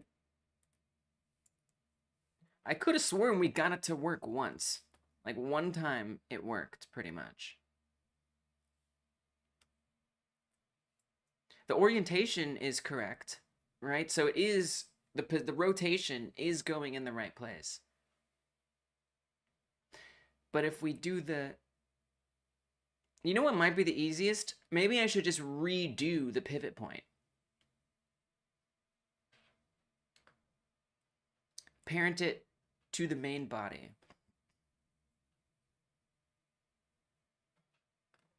And it should take its rotation from there. So, I'm not sure how to do that. I don't know what you mean by that. So, like, for example, right, I can drag and move this, but I can't actually drop it as a child of this. Are you saying do it in Godot? Like, drop it in here in Godot? I mean, it won't let me. Below the delta transforms, there's relations. What? Oh, shoot. Oh, interesting. That is very interesting.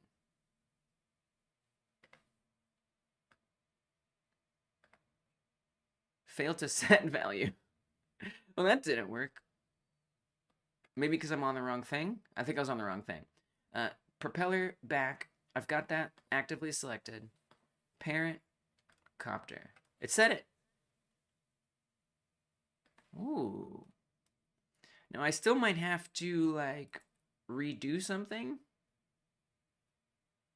for Godot to recognize it. Oh!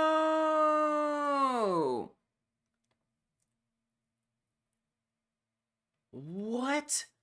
And is it still gonna rotate around? It is. Dang. Nice call. And this is why you've got a Blender consultant credit. Oh, shoot. Well, I'm gonna do that with everything. Dude, I never even realized this existed. Dude, I'm parenting everything. That's awesome. Thank you. Cheers. Cheers. Freaking look at that. Well, that resolved that handedly. That's the end of that. We're good. And now it's going to face the right direction. Oh, look. Oh, wow. And then in Godot, you can see that it's children of it. That's awesome. That's fantastic. And so then, I mean, yeah, I'd honestly like to say that this is the windows are a child of it too. Like, just, dude, I did not know you could do this. Oh, wow. And then when I expand it over here in Blender, now it's in there. I didn't know you could do this. I didn't know you could do this. I had no idea. I figured you couldn't do it. Just because I couldn't drag it and drop it. I was like, well, I guess you can't do it. Doesn't have drag and drop. You can't do it. No, you can do it. You just can't do it via drag and drop. Awesome. And so now the only difference will be the windows will be a child. Oh, that's so much better. There's actually a few things I'm going to want to make that change to. Sweet. Well, I think we're done there. Let me make sure the animation still plays correctly. Just want to make sure like the starting and stopping positions are still right. Yeah, I kind of thought that might happen. So I think we have to re-keyframe these. I think you could have done that before. I might be wrong though. Oh, I mean, I could have done this a long time ago, if that's what you mean. I don't know why I could. I just didn't know. I just didn't know you could do it. I didn't know you could do it. But we're definitely not getting animation here. So I need to fix that. It might, honestly, it probably just doesn't see these anymore since they're in different places. I feel like it just doesn't know that they exist, would be my guess. Parenting in Blender by drag and dropping. Oh, you're saying that might have been something that could be done. I feel like they removed it at some point. Oh. Probably for a good reason then. Probably for a good reason. Yeah, I've tried. I've tried many times to drag and drop. But basically, it even pops up, says move inside collection. It does say shift to parent. So maybe I should have read further on that tooltip.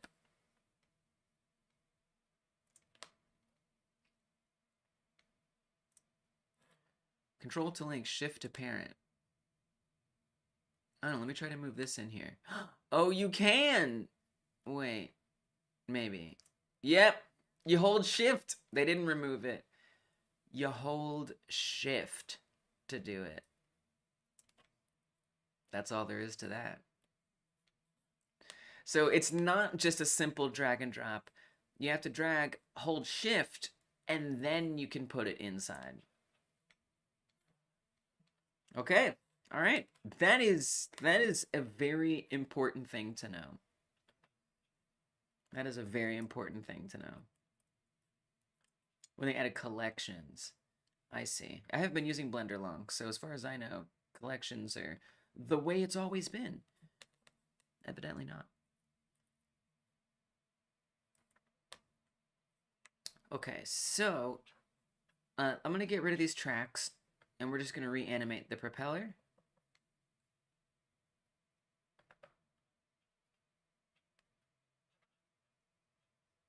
And luckily, now the rotation is 0, 0, 0. which is lovely. It wasn't before, but now these are 0, 0, 0. So I'm going to say that this rotation for the back propeller on the y-axis, the z-axis, that's Blender. In Godot, it's the z-axis. We're going to want one keyframe at 0, and another keyframe at 360. That's 350. Close. Added in 2.8. Dang, Dragon Blade. That's mad specific. That's very specific. Sometimes it's a shame that my Blender streams are mostly limited to Mondays. But sometimes it's not. Because I do prefer to do art in a little bit more of a solitary environment. Truth be told. But still, I'm glad we can use it here sometimes, and I can get you guys to help me. Or you guys are willing to help me. I'm not getting you to help me. But certainly, if I don't show up here publicly, y'all aren't going to help me. Google helped. That's true. That would be a way that one could get help. I'm going to add a new track by clicking on the rotation. We want the y-axis here. We want one keyframe for 0. Create a new one. And we want another one for 360. Create a new keyframe. Oops. We gotta actually update it. There we go. And so now they will spin. I did it on the wrong axis for the back one. Back one looking quite silly. Whoopsie. Just gonna have a little do-over on that one. Yeah, we're just gonna have a little do-over there.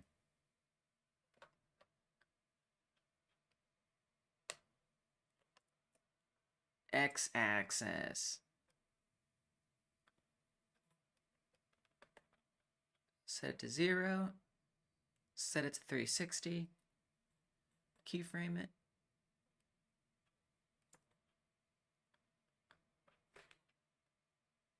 And now it should spin.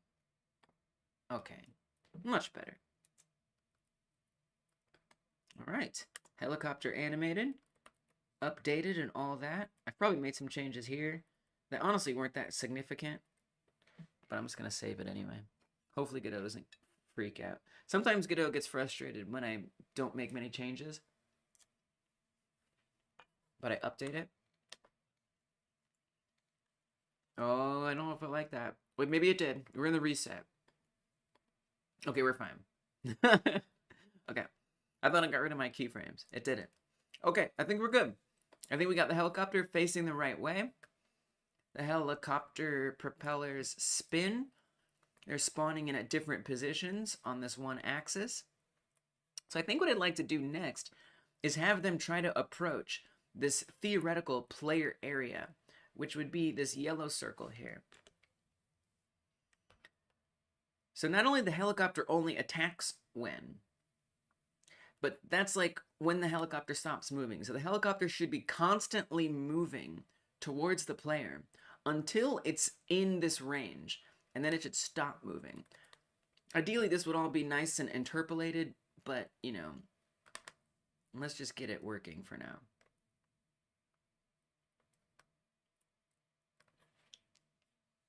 So I'm going to want to define this area. You know, I might even want to say, put it in front of the player a little bit so that they, you know, for the helicopter, especially that comes from the bottom edge, will definitely go around to get there. So I'm not really sure how to make something go towards something. I mean, I guess we just fetch the position of something. And we just tween its position to another position.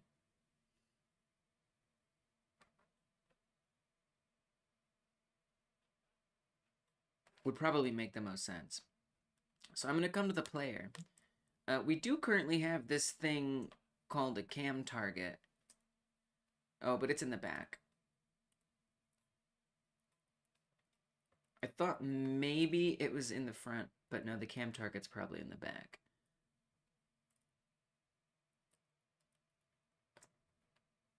Yeah, camp target is back here. So I'm going to add another target. I'm going to say... I mean, it's a little tricky because if this is the target, right, and this is where they shoot, we want to make sure it hits. Oh, move towards. I forgot about that one. I forget about that one entirely. So no tweening. Okay.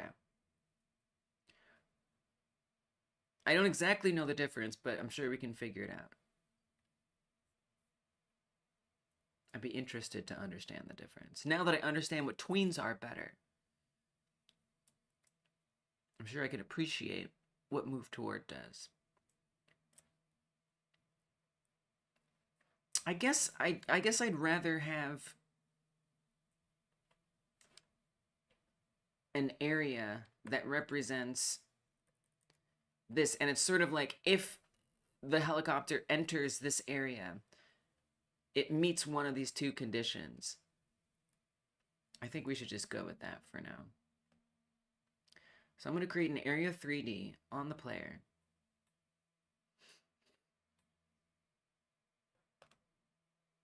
I have this thing on here called detection areas.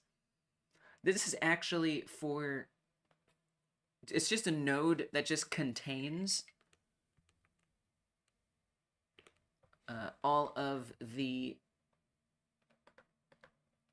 body part limbs, the areas that represent the different body part limbs. Let me adjust that a little bit.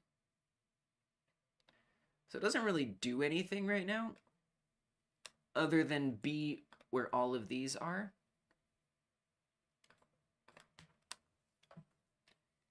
I guess I could change this type to an area 3D and have this be the player area. And even though it's not directly connected to these areas,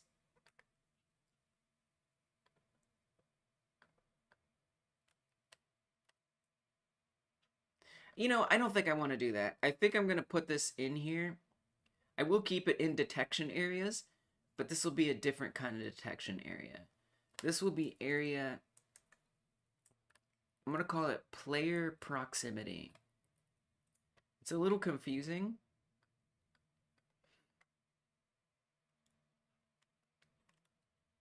But it's what I'm going to do for right now. I'm going to say collision shape 3D. Sleep time. Thank you for the move towards tip, for all the tips you've given today, for hanging out, teaching me about coding and stuff like that, and for being such an honest person. I admire that. Take good care. Get some sleep. I'll see you next time. Bye, Dragonblade.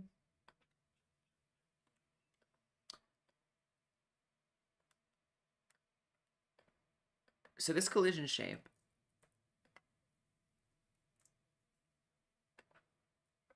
I'm going to want its position. It's not Blender. I was trying to press Blender stuff. It's not going to work.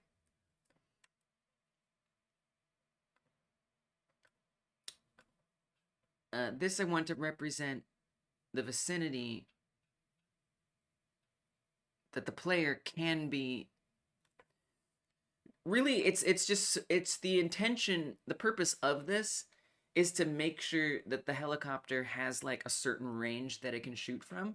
So for example, I don't want it to try to attack from too far away from the player, because I guess we're just saying like its bullets can't reach that far or something, whatever. And to also give us like a direction for it to go. That's kind of my thinking with it. The shape for this, I'm going to make a... We have a cylinder. A sphere would be perfect. And we're just going to stretch it. This would be a pretty big area, honestly. Something I think I want to do right now. So I'm going to take my position tester. And this is just an object I have in here, just to like better understand where things are. I'm going to push this way back. And I want to see if it's still visible in the distance. Just barely. I can barely see it back there. It is visible. It's back at negative 88. What if I put it back at, like, negative 100? What happens?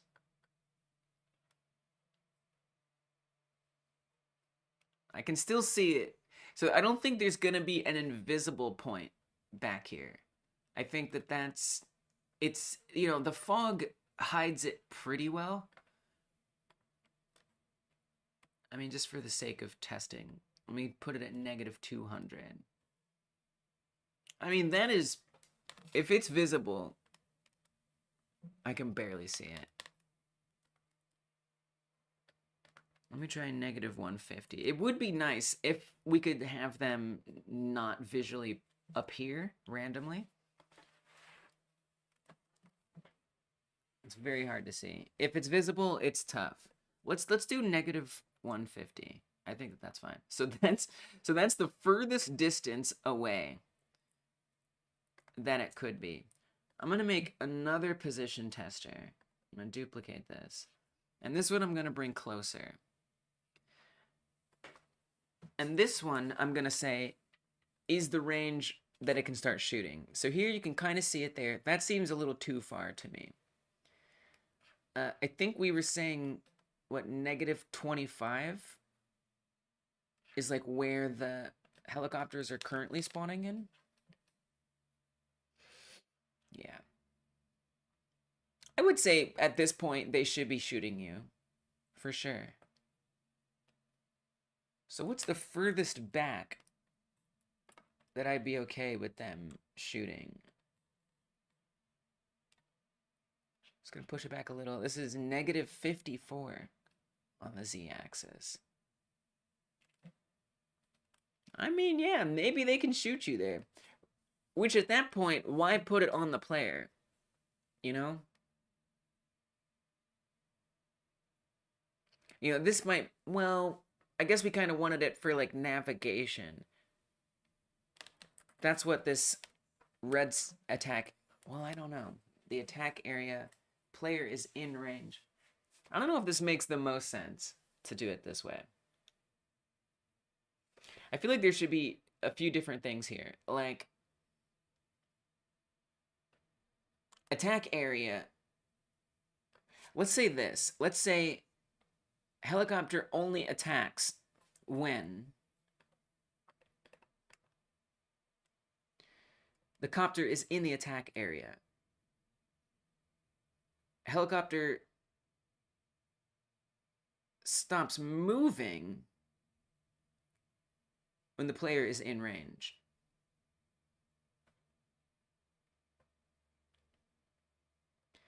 But also, well, this could still be both. Both of these have to be met in order for the helicopter to stop moving. Player has to be in range, and the copter has to be in the attack area. And then that's when it stops moving. Is what that's for. So just a bit of an adjustment there.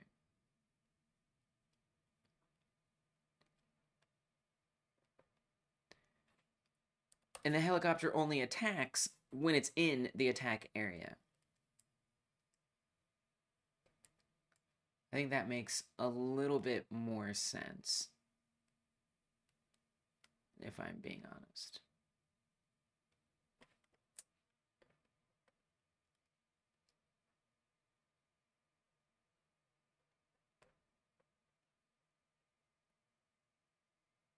Okay.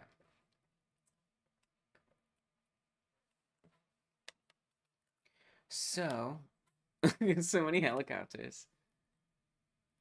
So I don't want to make this player area super gigantic. I want that to be how close the helicopter is willing to get. So I'm going to say this first position tester is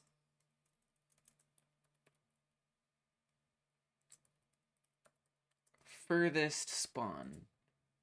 The second position tester, I'm going to say, is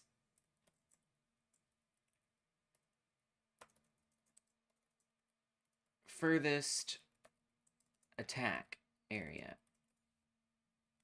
I'm going to make another position tester, and this one will be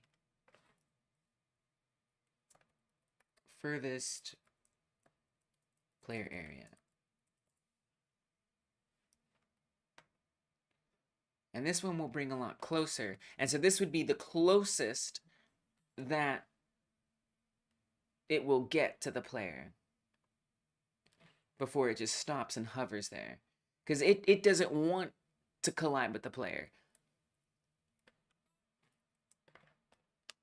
You know, and in theory, we'd want it to, like, dodge the player and stuff. I don't even know about that, dude. Honestly, that's way out of scope, I would think. But I think that's a pretty good distance. Works for me. That is about, let's say, -10. This other one is sitting at -54. Is it too big a difference to say -50? Probably not too much. I like nice rounded numbers, personally. Alright, so it won't start attacking until it's at least right there. And it will keep moving until it's right there at the furthest. And that's how this is going to go.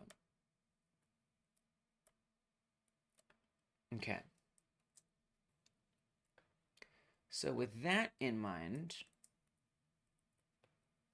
come back to the script for the NPC spawn.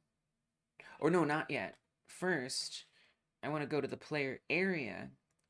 I forgot we were doing that. I want to make that big enough so once this gets into that area, the player proximity, once it gets into that area, I want it to stop. As soon as it enters into here, I want it to stop. Radius, oh, it's actually, I think we set this position to -10. And this detection area collision is at 11. Let's put it at 10. I don't know, I like it to be nice numbers. So it should enter the area as soon as it collides right there. So that's the player area.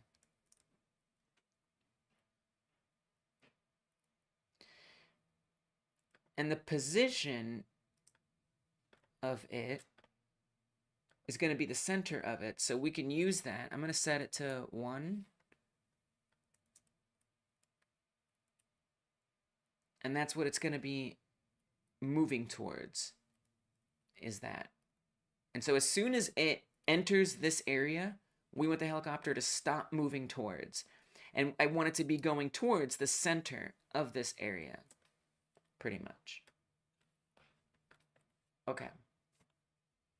And then for the attack area, I'm not really going to worry about that right now, so let's not.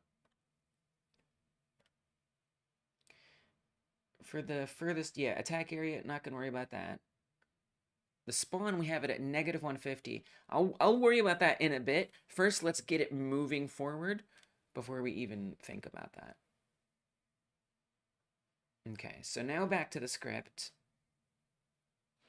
We're moving toward, I should say. So when it spawns in, it's just sitting there. It's not actually moving or doing anything. Now this is all so far just for the helicopter. Even though this is just NPC spawn stuff. For now, you know, this might work for the tank too. I'm probably going to want to split this off to be able to be adapted depending on if it's a tank or a helicopter or whatever. But for now, just keep it to the helicopter. So this is what happens when it spawns. It starts the timer for whether it's going to appear at this or this or this or this. So this is something that happens over and over again. This is really just only for the spawning. So we need to say that after it spawns, something happens. I guess this would be good for a process.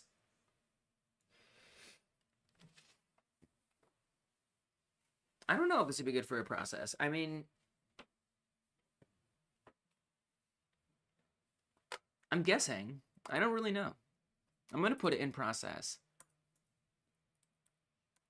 But it seems like a little much to have this happen in every frame. But maybe this would be better in a physics process, too. I genuinely don't know what's best. What if we do a physics process? It's just a hunch that maybe that would be a good place for this.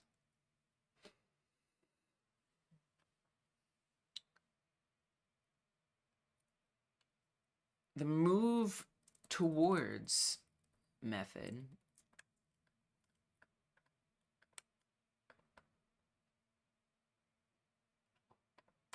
I don't really know how to use it. Documentation, help me out. Move towards. I'm just not sure. Toward. Not towards. I was like, what am I doing wrong? Spelled it wrong. You spelled it wrong. Moves from. So here's from. There's to. Oh, I lost it. I lost it. Delta float. Okay. Moves from toward 2 by the delta amount. Will not go past 2. Okay. I am going to want it to stop before then. Use a negative delta value to move away.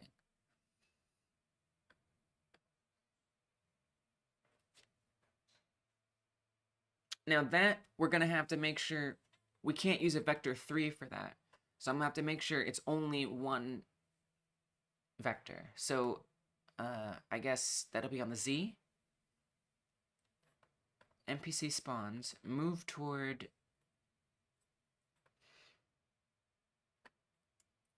I guess I want a variable for copter Z position.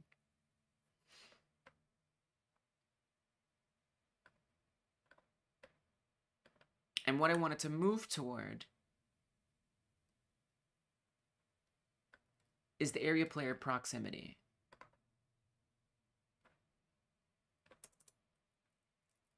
I'm going to say at onReady, variable player, we're just going to call it player here.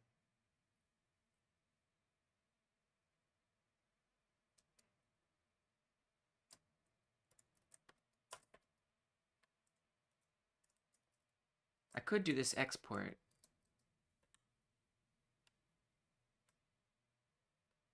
Oh, right. So we have to like get the node and everything.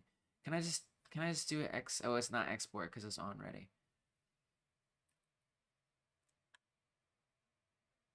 Right. So I'm gonna have to do like a whole get tree kind of thing, right?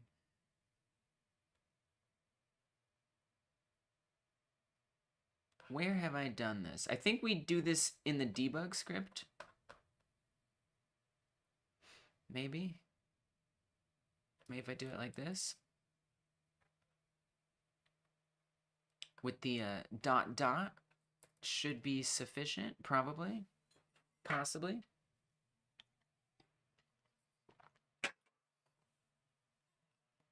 We want to say player slash. We don't really need this to be a unique name. Detection area. Detection areas. Area player proximity. Now I kind of want it at the collision shape. I've done a slight mistake here. The collision shape is at a different transform than the area itself. not really what I want to do. So I'm actually going to put these all back at 0. Put this at 0. And I want the proximity to be at 1. So the main node I want to be at 1. And then the collision shape is what has the radius.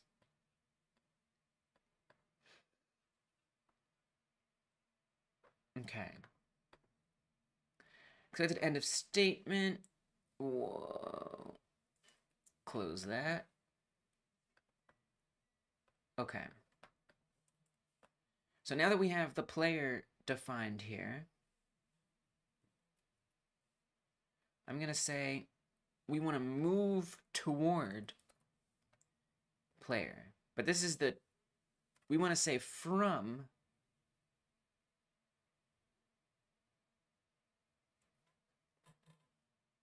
I mean, whatever it's...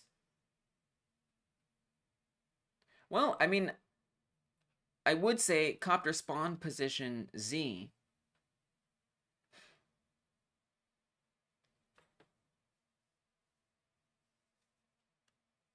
That might be a way to do that.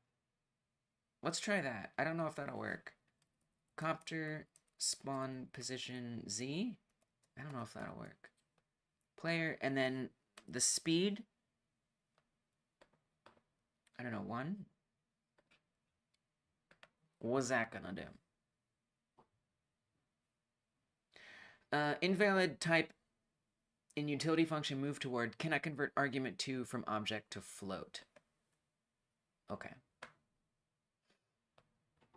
Okay. All right. Cool, cool, cool. So if we say copter Z position equals, I mean,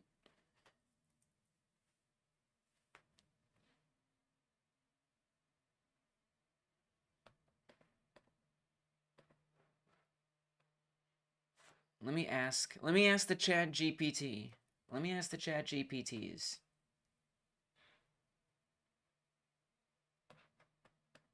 Because I'm not exactly sure how to do that, but it seems simple enough. How can I make copter spawn position Z be a float in the move toward method? This is using GD script.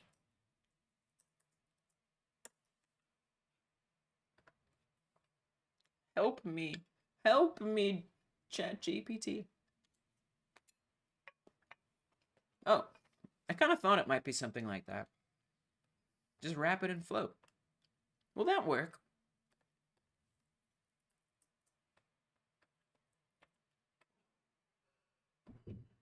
Will that work? I didn't think so. Cannot convert it to float.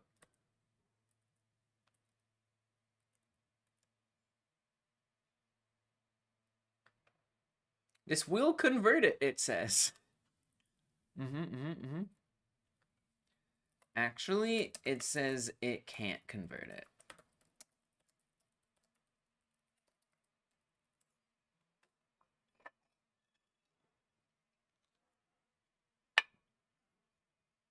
It's not a number. Oh, okay. Or it's not a valid float. Try printing it. That's a good idea. That's a good suggestion. All right. I'll do that. I will do that. Print copter spawn position Z. It might not even work. It might just be like, I don't know how to print that. What are you even talking about? I mean, that says -25. That looks like a dang old integer to me.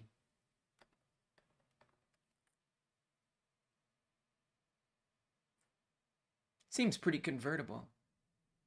Seems pretty convertible.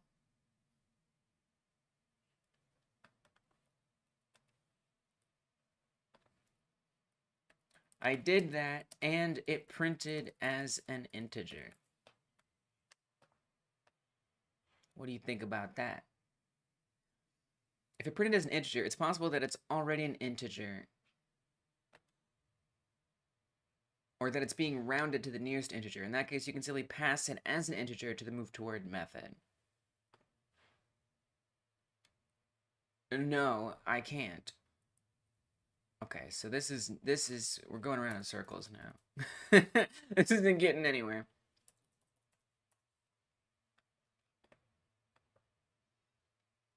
Unfortunately.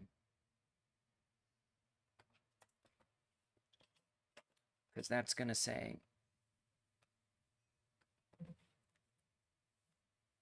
that's not okay. Okay, cool.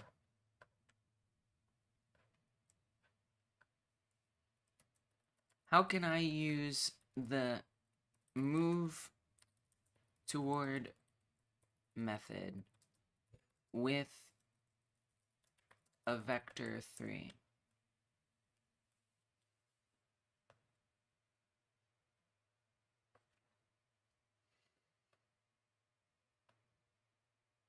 Nuh-uh.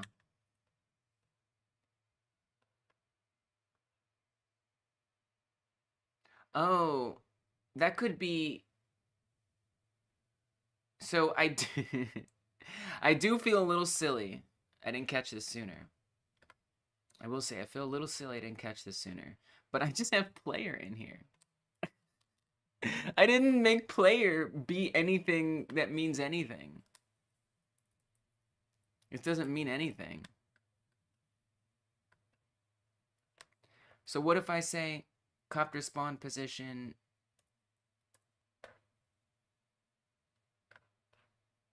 That was a whoopsie. But this won't work, right? Invalidate index position on null, on base null instance. Okay. So it definitely didn't see this as something. So what if we say print? Probably isn't going to print anything. Oh, maybe we want to say a global position? I don't think that'll work. But maybe.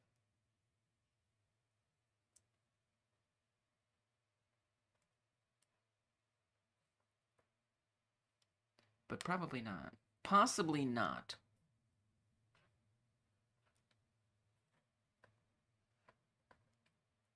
So what is it getting? What is it seeing player as? If not... You know, it could be that player...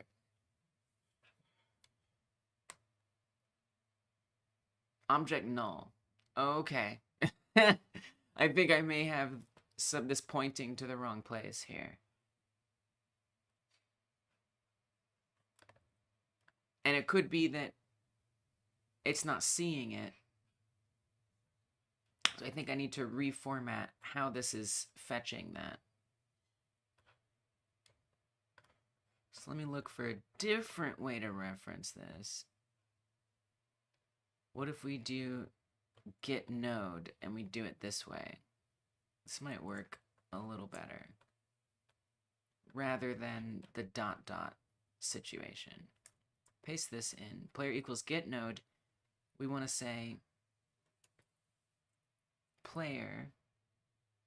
Well, it's in the main, so we want to even go further than that, right? We want to say main scene.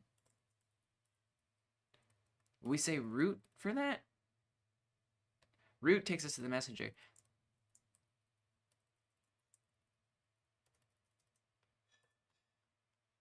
How do I reference the main scene?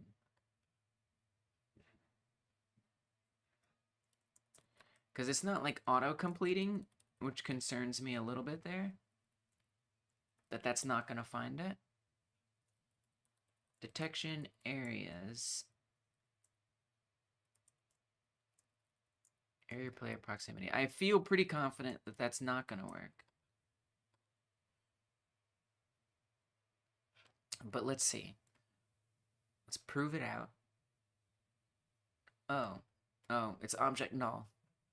So it doesn't see it.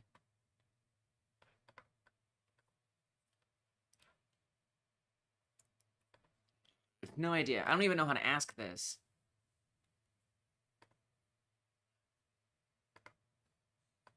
In a way that ChatGPT can actually help me. I have no idea.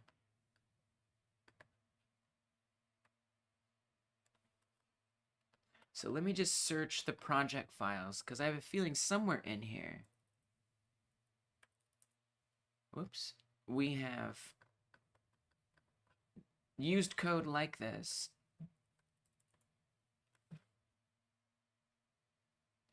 Get tree, get current scene.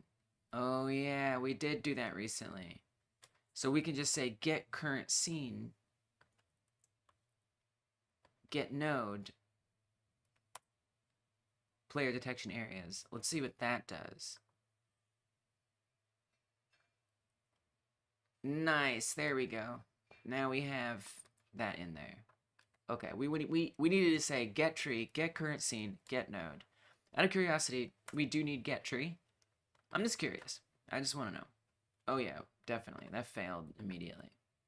Okay, cool.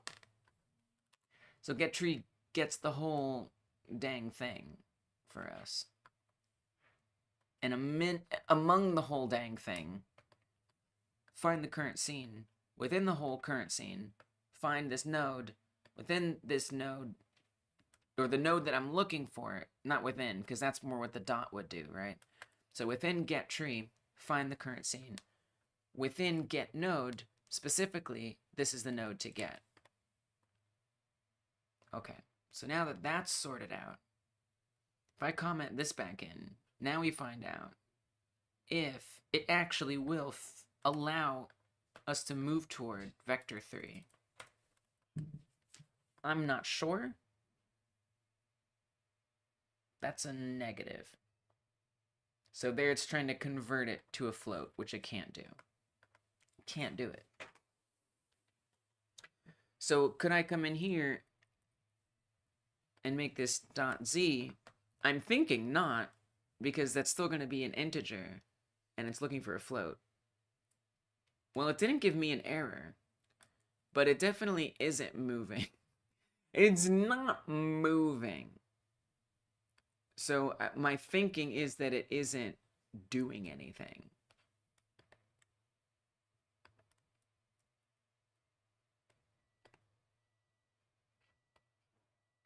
Copter spawn position to the player global position Z. I mean, if we say player global position Z,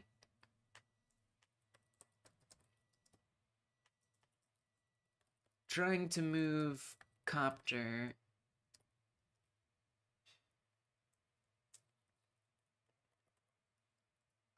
which is going to be at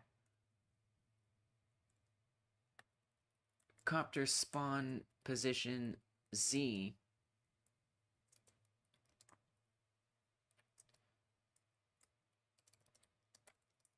to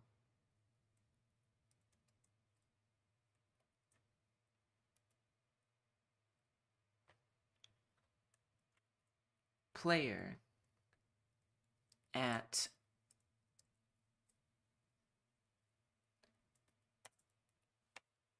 gotta get my commas in there, to player at player global position Z.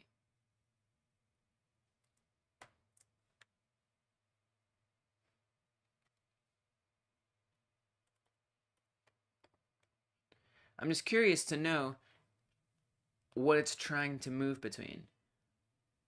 Trying to move copter -25 to player at -0 point all of that. So it's definitely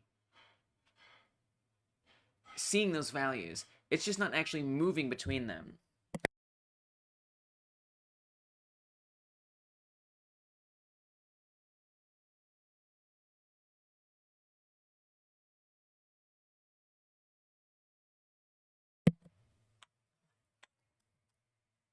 Let's see.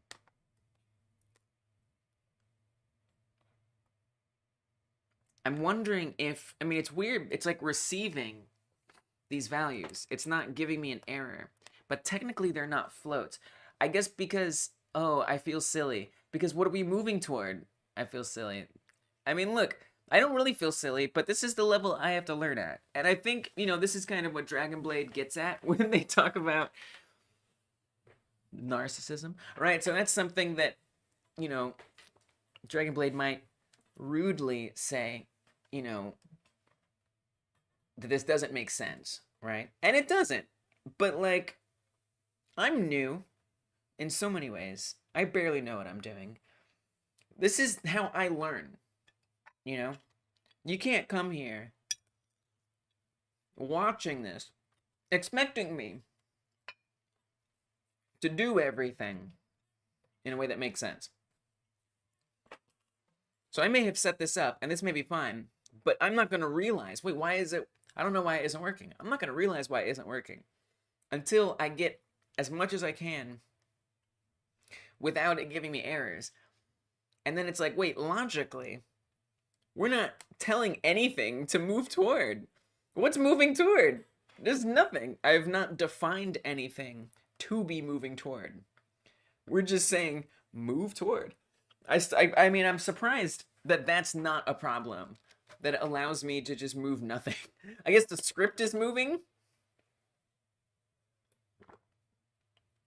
Who knows what it defaults to?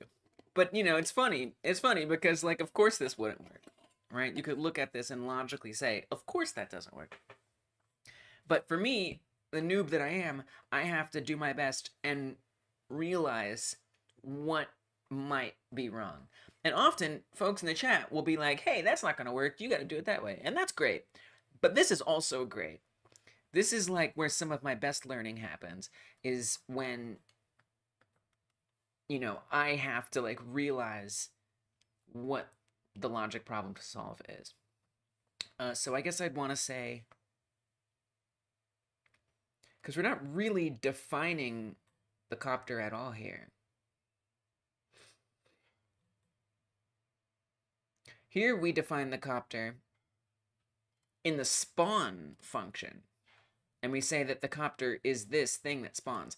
But then if I want to move that thing that spawns, right, I now have to reference it somehow. How the flip do I do that? How in the flip do I do that?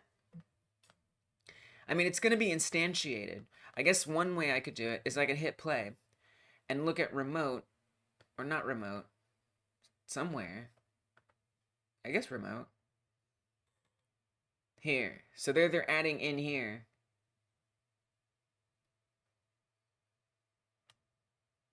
A new one gets added. It's called @node 3D @20.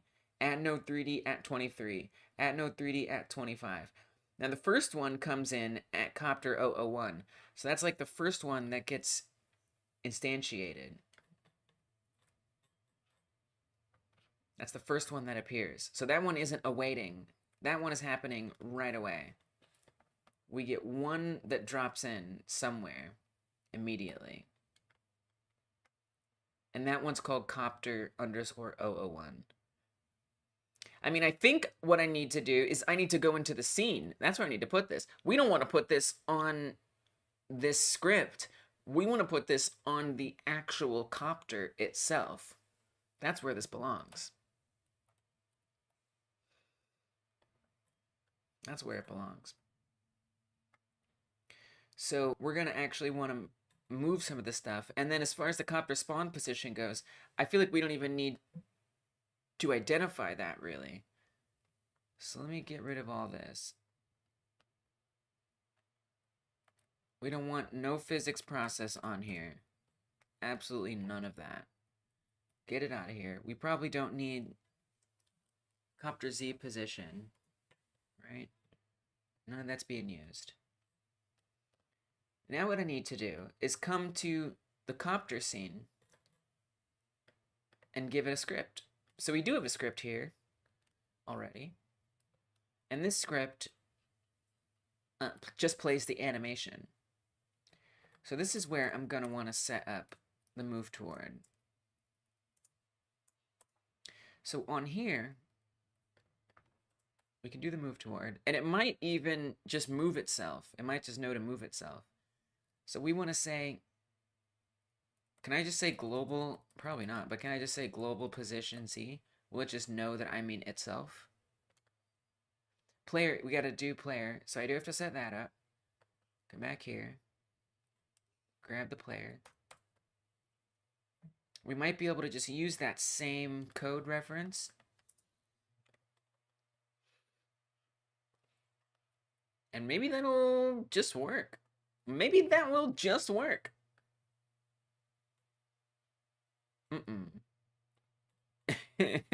That's a negative. It ain't moving.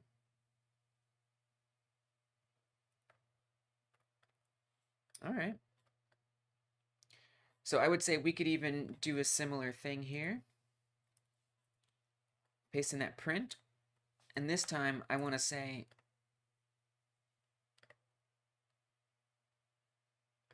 trying to move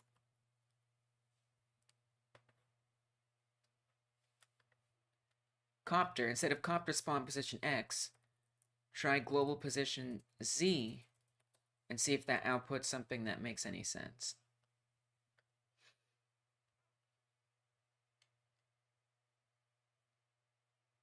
It does. Trying to move copter -25 to player. So at that point, it might be that we haven't set up the move toward correctly. Can we do self here? Move toward not found on base self. So then how do I point move toward to something?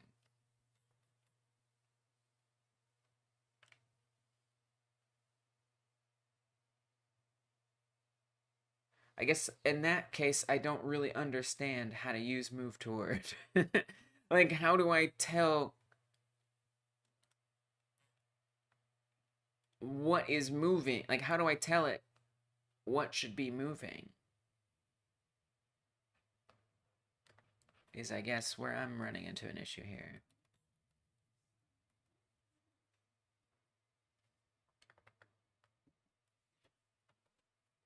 Self is no good. There's no move toward on self.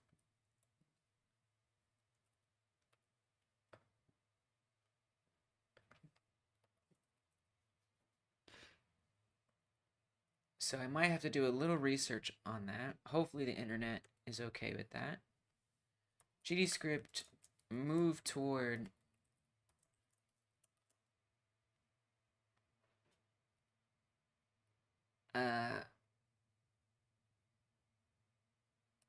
I don't know.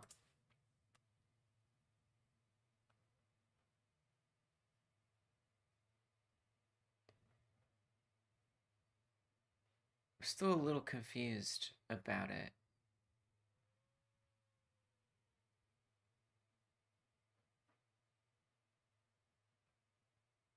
Equals. Oh. So we would want to say global. It's like a property. Global position Z equals move toward global position Z. Okay, let's try that. Let's see if that works.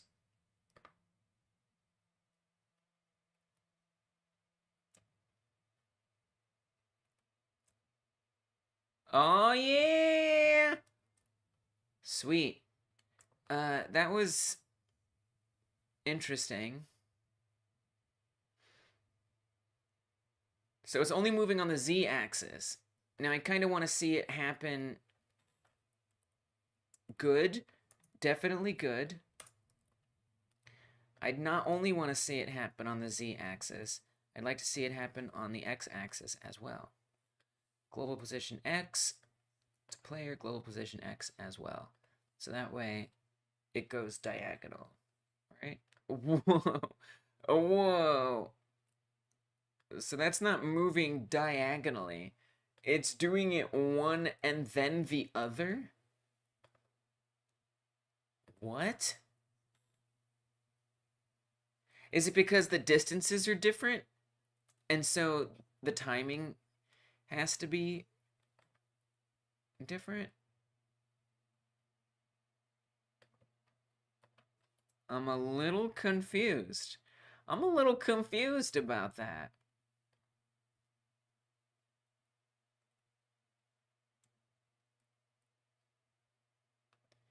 So it's not doing them, it's not simultaneously doing those different positions.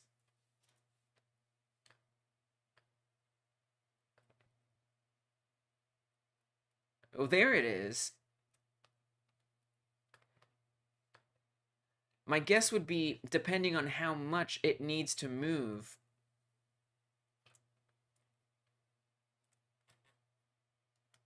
It's kind of weird.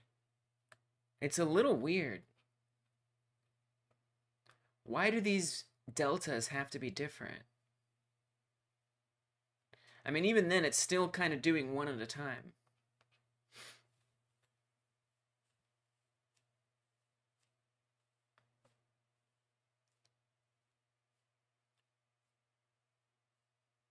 Hmm.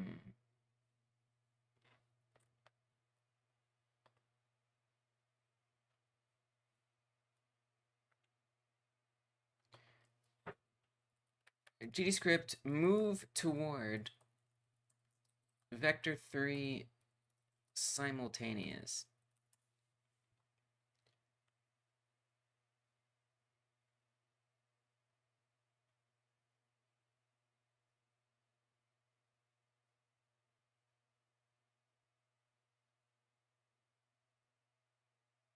Vector 3 move toward.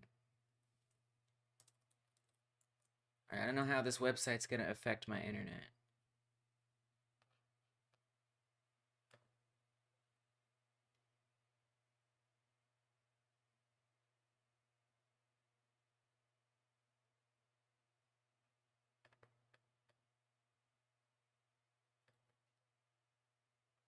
This code is equivalent to this code.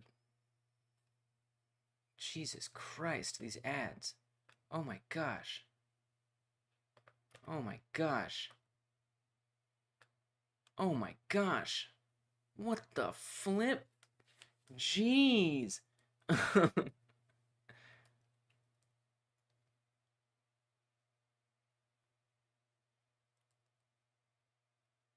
my gosh. Yeah, this website's gonna kill my stream. Alright, we gotta get out of here. We gotta get out of here. There might be some glitches on the stream there. I apologize. I shouldn't have gone to that website. That was my mistake. I shouldn't have gone to that website. Basically, my internet.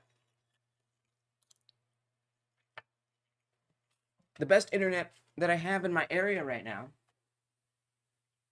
is capped. That is to say, my upload speed is affected by my download usage. So a website like that that's loading 80 billion ads at once is going to decimate my upload speed, even though I'm using download, which is super annoying. So I want to say GDScript move toward using vector 3. Can you help me?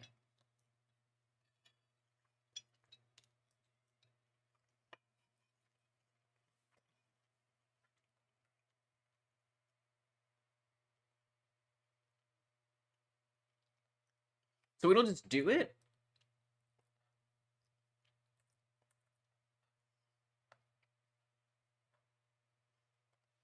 I mean, you know, those problems I was having before might be related more to...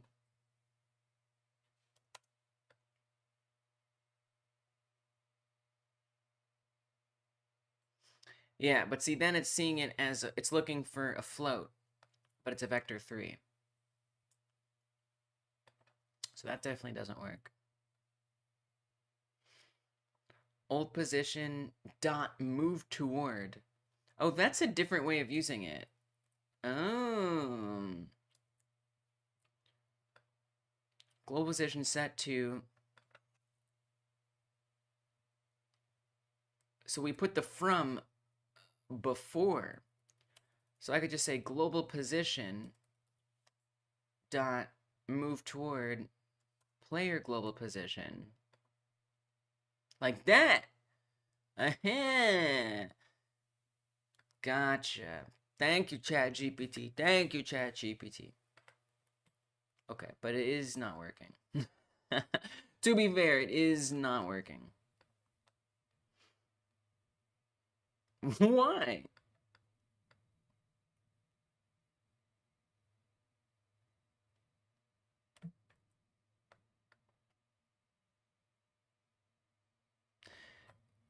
Because I guess this is just giving us a position. So I might want to say, I think I see what I have to do. I have to say, copter position. Define that variable here. And then we want to say, global position should be the copter position. Like that. And then it will update the copter position, the global position to the copter position. Nice. Oh, that's what I'm talking about. Yes. Beautiful. We got there, baby. Little chat GPT. Little documentation. We got there. All right. Good. Now, of course, it is getting too close to the player. So this is where that detection area will come into play.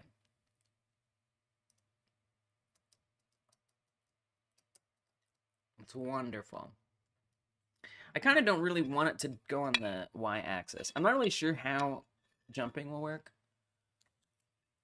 But I'm pretty sure I don't want it to move like that.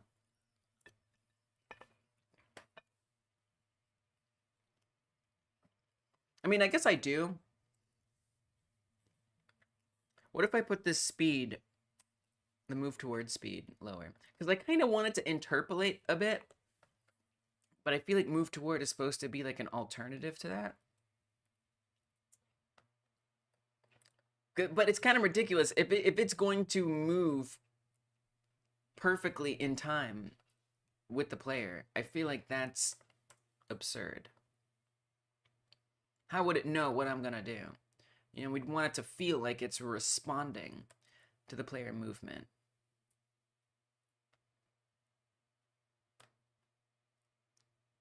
But see, it starts moving as soon as I start moving.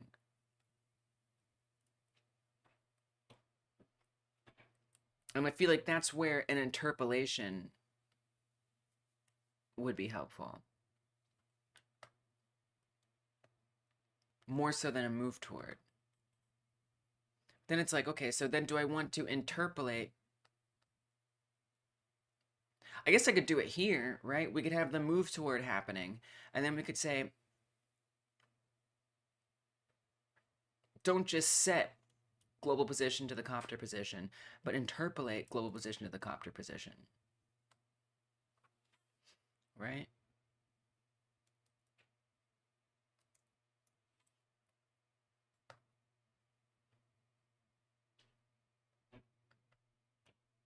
Not that I'm fully sure how I would do that.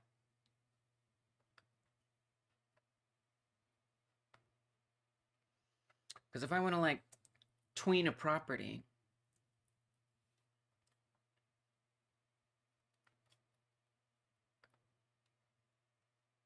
we have to create the tween.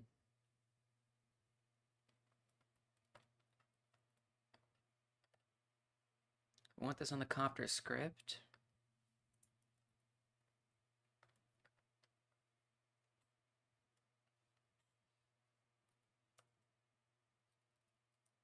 Copter position tween. Create tween.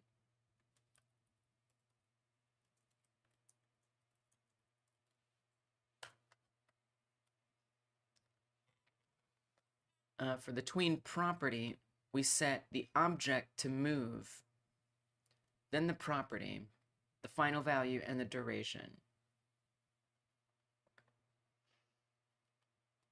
I mean, the object would be self. The property would be global, whoops, global position.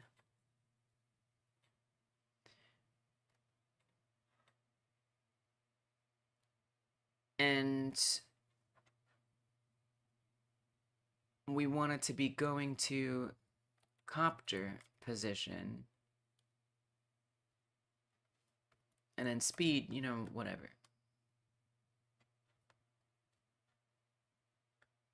Oh, we actually need to fix this because we don't want it to immediately set it like that.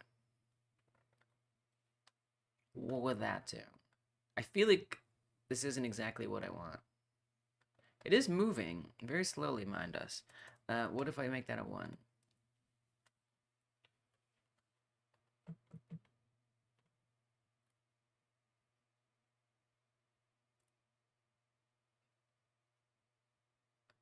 Much too slow. Assuming it's even doing anything. Assuming it's even doing anything.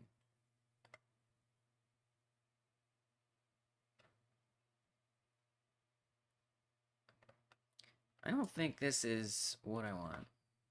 It's just a hunch. I think this isn't what I want.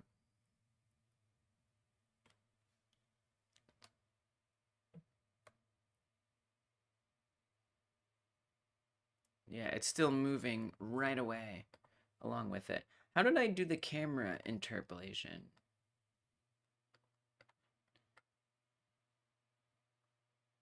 Did I end up using a tween for that? I don't exactly remember.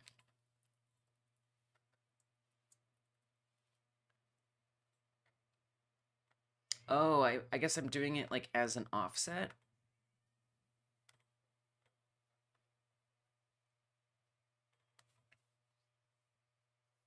Is that really how I'm interpolating it? So I'm having it, following it, times a speed. Speed is 0.05. And that's making it delay it a bit. I don't know. Will that work? So then I would want to not do any of this mess that I'm doing here. Comment that out. Bring this back in. And I'd want to say what? Like times something? And that would be it? And that would interpolate it?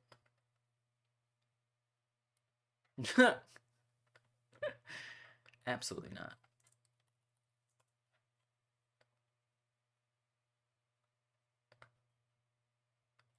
Wait, what's really happening over here on the camera?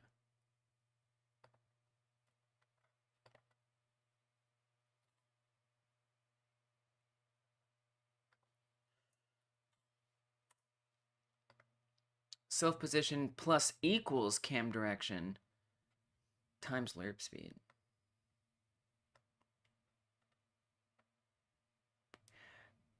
I mean, at that point, would we even want the move toward?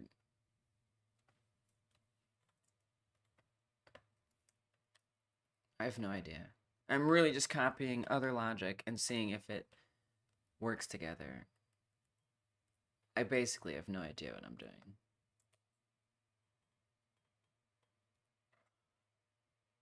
Okay, so it's flying backwards, which seems definitely not what we want. It's just going off somewhere. So, I mean, that doesn't really make sense, because it's going to be, like, combining them. Oh, that's errors on errors. So that's definitely not gonna work. I guess I would want to say, I'm just going to ask ChatGPT. And that's what I'm going to do.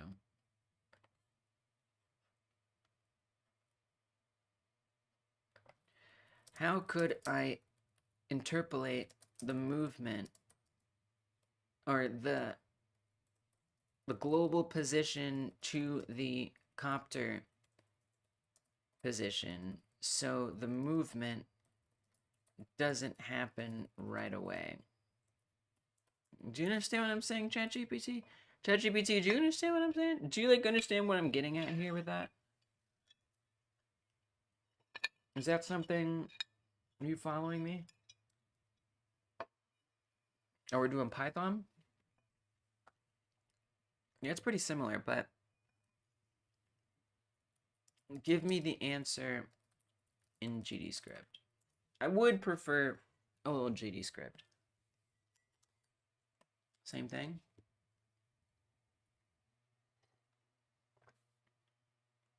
Interpolate position, global position, copter position, speed.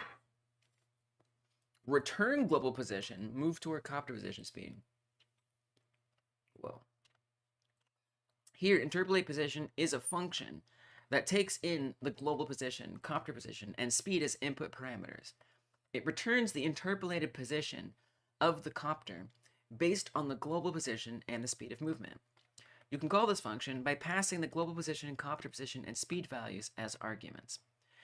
The function will return the interpolated position of the copter, which you can then assign to the copter position variable. You can call this function by passing the global position as arguments. The function will return the interpolated position of the copter, which you can then assign to the copter position variable. I mean, I want to assign it to the position, the global position.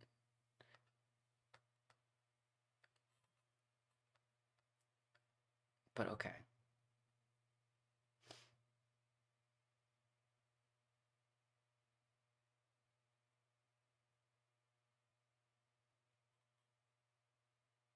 I wonder if we have to do this normalize thing, if that was part of the problem. Is that I wasn't normalizing it?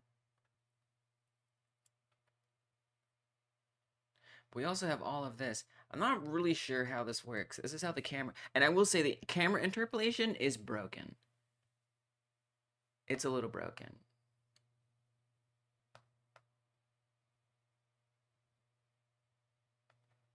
That's just offset. Just out of curiosity, before I try this other thing.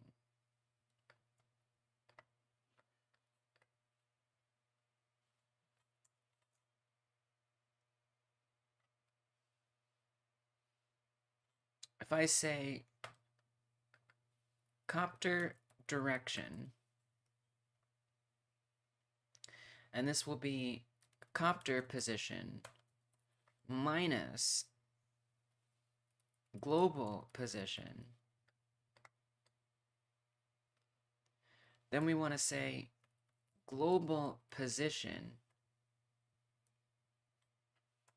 copter direction plus equals copter direction times a speed. What does that do?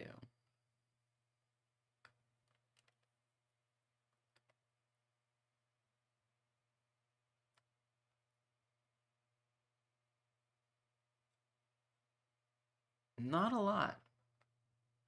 Not a lot there.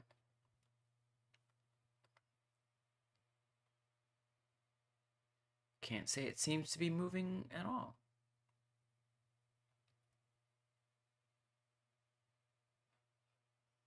It appears just to be sitting there, trying to move copter 0 to player at 0.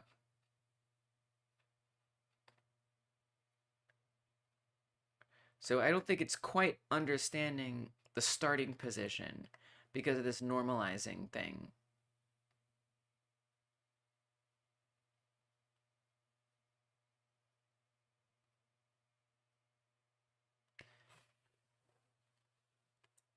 But that doesn't really make sense, does it? Why would it be changing the copter position?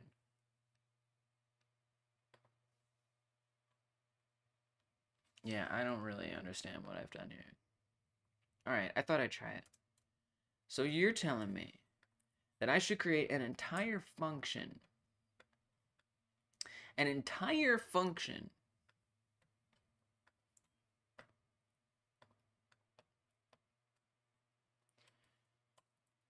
called interpolate position and have it have these arguments, and it returns all that.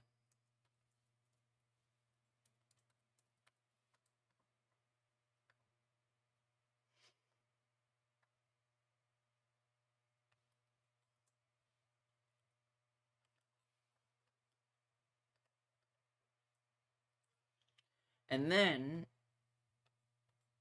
we get the global position as a variable, copter position as a variable, speed is a variable. We call the function.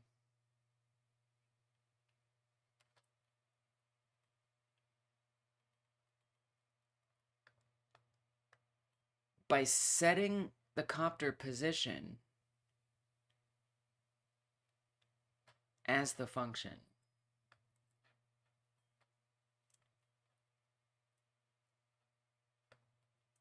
So like up here, instead of this.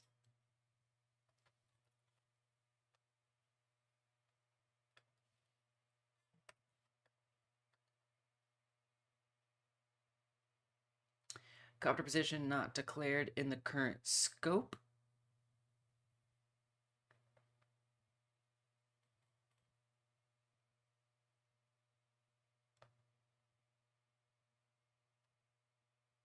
I see, right. So we have to define the copter position as global position. So I want to say variable.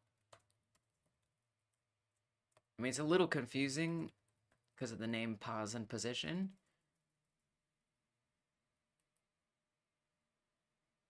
I'm going to say copter starting position versus copter moving position.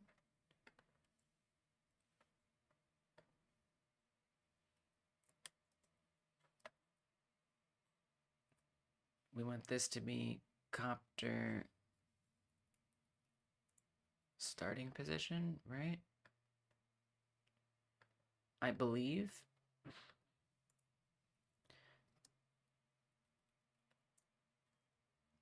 A variable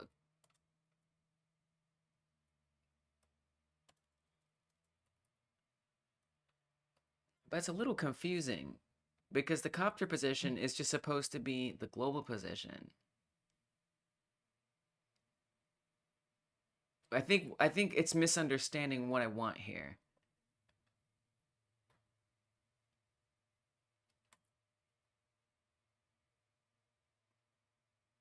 A little bit. Because I want to actually move to no. We want this to be player position here. And this be player position.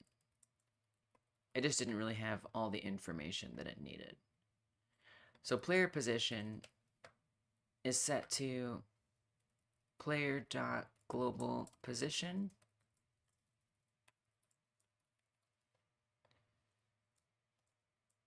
Global position is global position. And then speed is whatever, 0.05. Okay.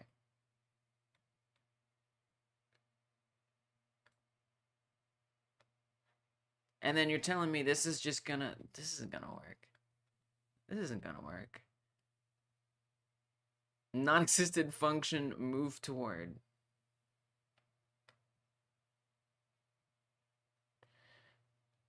Oh, maybe I try defining these outside of here. But this isn't gonna work. I don't know, I just feel like this isn't gonna work. Oh, yeah. Yeah, do we have to make that a variable? Copter global position, how about that? Oh, we could just use global. I feel like we don't need to define this at all. Okay. But still, it's still not gonna work. Invalid get index global position on base nil for the player.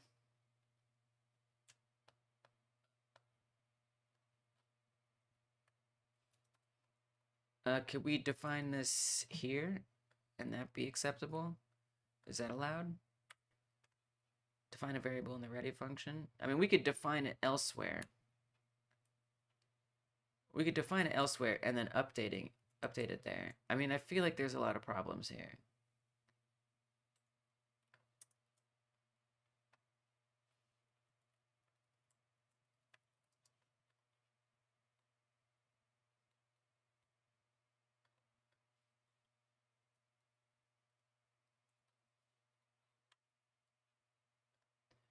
Mixed use of tabs and spaces. Please don't do that.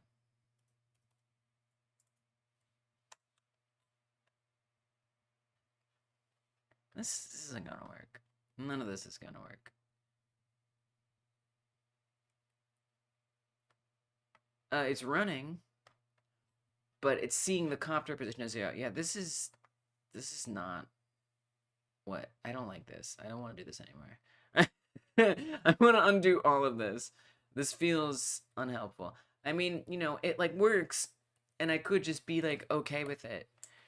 But I think what's really bothering me. Uh-oh, have I missed chat? I hope not. Hopefully no one has been chatting.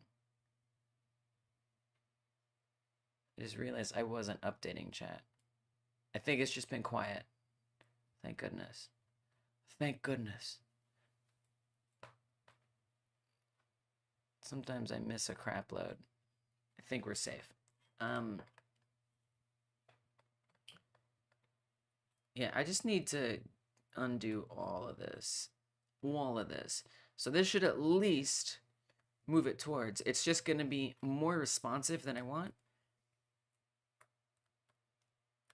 I mean, to be fair, since we're not going to let it get this close to the player, it might not be that noticeable.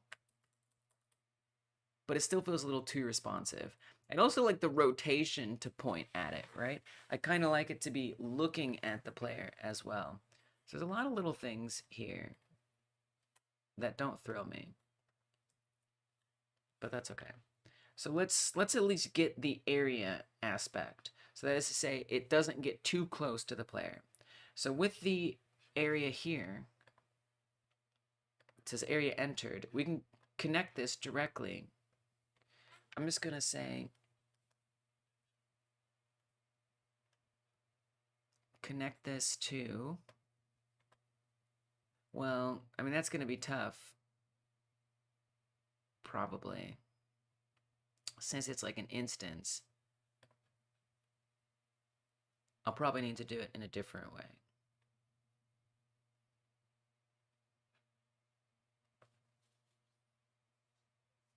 If I want to connect that to this other area, like, can I say like,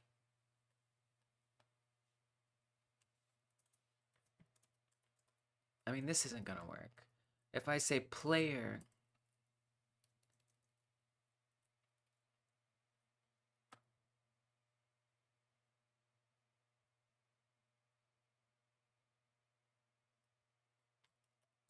like I can't say area entered, connect.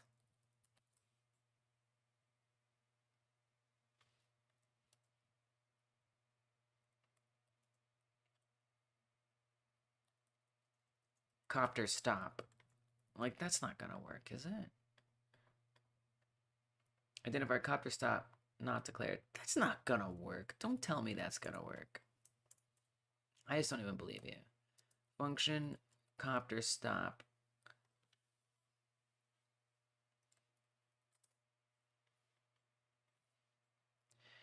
And then we'd want, I mean, whatever this, I don't even know. I feel like this just might run. Let's say print entered player area. There's no way this works. Right? It's not gonna work.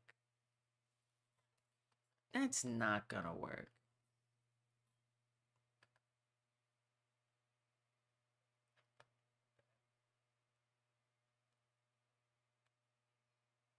Definitely didn't work. Otherwise, it would have printed something right in here. It's interesting that it doesn't give like an error. So I was trying to connect this to the area player proximity. I mean, if I say area schmentered, I don't know. Just like to prove why it definitely isn't going to work. So it just runs that like, oh yeah, area schmentered, of course. Oh wait. Actually, it did. Actually, that didn't work.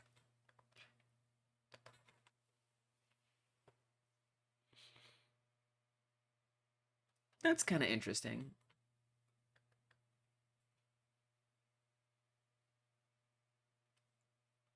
So do I maybe want to say area here? And if I say print area, will that actually give me something? That won't actually give me something, will it?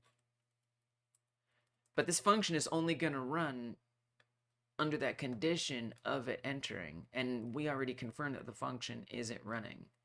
So I don't expect this to do anything, but it would be kind of interesting to see it try and run it to some extent. But the collision should be there. Oh, you know what? You know why it might not be working? It might not be working because there isn't an area on the copter.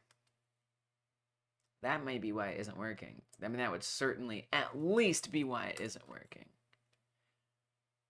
So if I put an area 3D on the copter, this is copter, or we'll say area copter.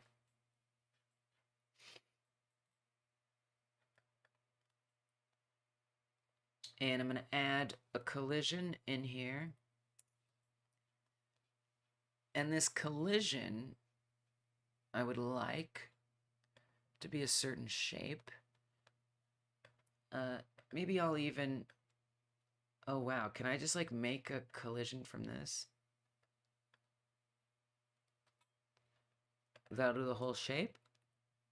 No. So it only does the body. Which is good enough. I'm okay with that being the area. I was hoping it would combine the blades in there. It's okay. Okay, now we've actually got an area on there. Let's see if that makes it better. Assuming I didn't change something, we should see a print here if it's gonna work. We got debug. Error calling from signal, area entered to callable. Oh. I think I know how to fix this. I think if we just say area there. Because I think it's looking for that to be there. There it is. Entered player area. Let's go. Okay, cool, cool, cool, cool, cool, cool. Good, good, good. Nice, nice, nice, nice, nice. All right. And then instead of printing that, I would like it to stop moving. So variable is moving, or rather I just want to say is moving set to stop. I see some problems here. I do see some problems here.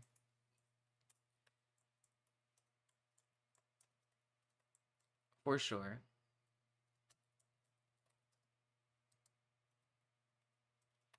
We want it to start out moving. We say if is moving, then do all this. I do think there's problems with this, but I'm curious if at least this will get us by for the time being. Nice. So there it stops. So the problem that I see is it's not going to start again when you move, right?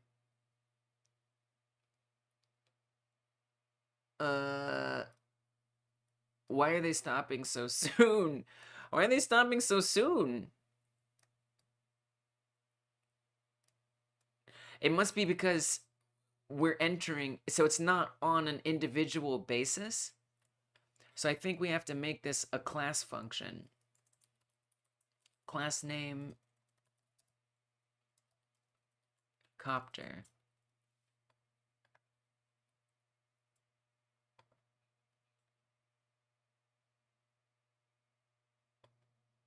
I don't know if that'll immediately fix it, but I need it to be a unique script that applies to each one. No, it's not working, because see, it's stopping them early. And my guess would be because this other one is entering the area. And so it's stopping it for all of them. So this one keeps coming, keeps coming. See, as soon as this one hit, that one stopped. So this variable, I mean, the problem is that I mean, I'm not really sure. I guess it needs to only be on itself.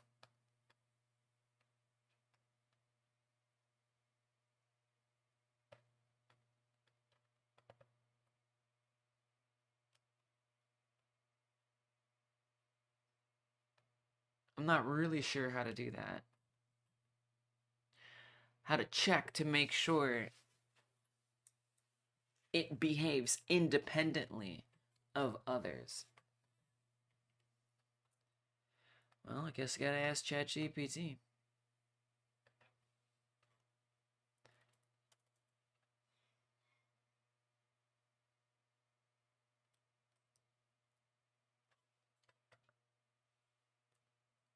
How can I ensure stop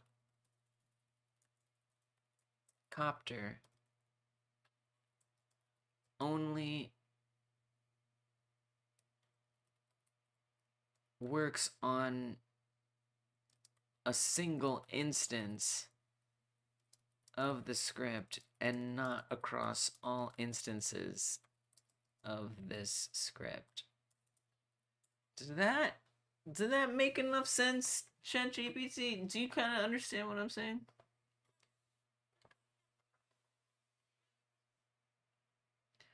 You can use a closure.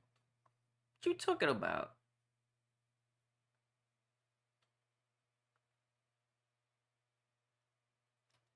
It should already be behaving independently of others. It would behave the same across all instances if the variable was static. So then what's happening?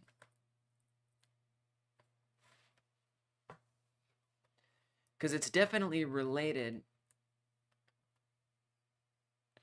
Here, makeCopter stop is a function that returns a closure, copter stop, which is connected to the player area entered signal. The closure has access to the executed variable, which is used to ensure that the copter stop function is executed only once. You can call this function by passing the global position, copter position, and speed values as arguments. Oh, you having me create functions again? The function will return the interpolated position of the copter, which you can then assign to the... Are you... Okay. This is... Okay. Are you combining it with old stuff? What are we even talking about here? Okay, I don't know about that last part. That last part doesn't make sense.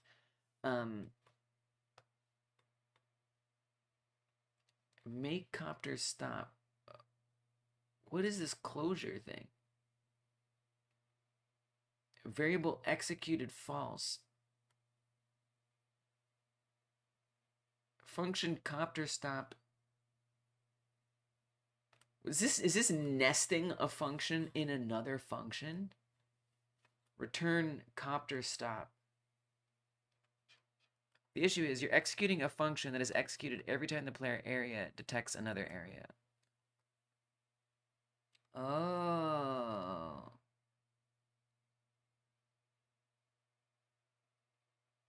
Right. I see. Gotcha. So I'd want to do it, in theory, the other way around or something? Right, so every time the player area detects it, it stops all of them. That makes sense. That makes sense. Oh, there's some stuff that I would struggle with. I would be trying to solve that for a while. Okay.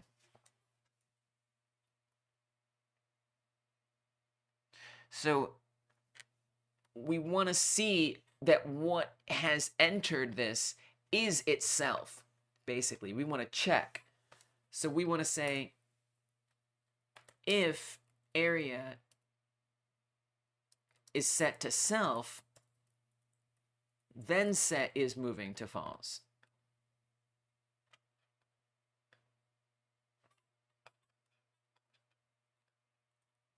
Unless the area output... Okay, that didn't work. But whatever. Let me print area. I have a feeling self in this case is the node 3D though. Oh, right. So we want to say is set to area copter. I see. So I would want to do at onReady variable copter area and set that to this.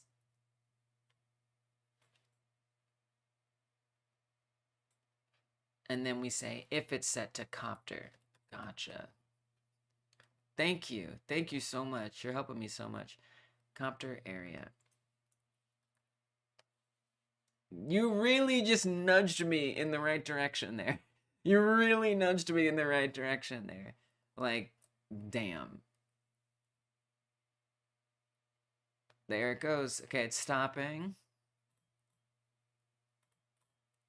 I kind of need some more to spawn in. Depends on how quickly. But I think we're in good shape. It's random how quickly they spawn in. It looks good, though. I mean, so far. But they're all spawning so slowly. So we're not getting many on top of each other. Another 7-second. Give me like a 2. Give me like a 3-second. I think the minimum is 3. It looks fine. They're all stopping at the same place. But it's kind of hard to tell if 2 aren't spawned at once. I could speed up the spawn time. I could speed up the spawn time. That's a lot of helicopters. It's kind of scary. I can't believe it's only spawning long ones. All right. I'm not waiting for this. We're gonna speed up how quickly it spawns.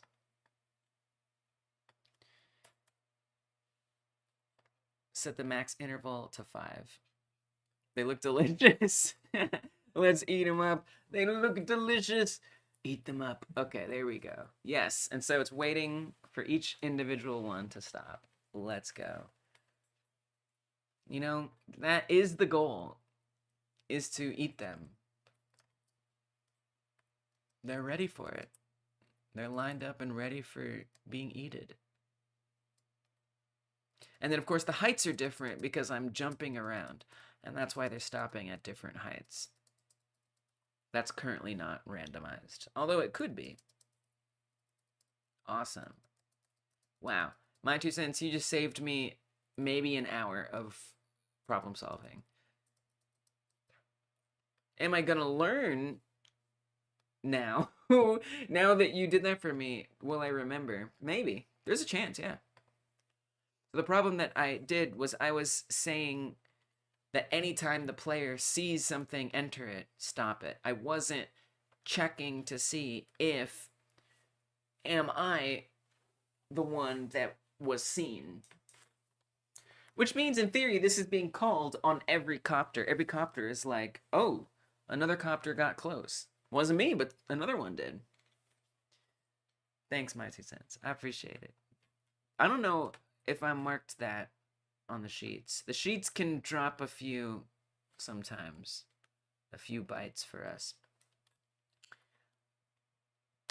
We've got helicopter movement. Indeed, my 2 cents. Make sure we got you marked on there. I have to update this formula on like all of these for it to add them up. We'll just do it manually on the way down. I had to figure out how to make this automated a little better. There we go. It's not sorting it yet, but we've got the tracking. I'll work on it. Maybe I'll get it to be a leaderboard that can just be like on screen. Credits leaderboard. Okay. So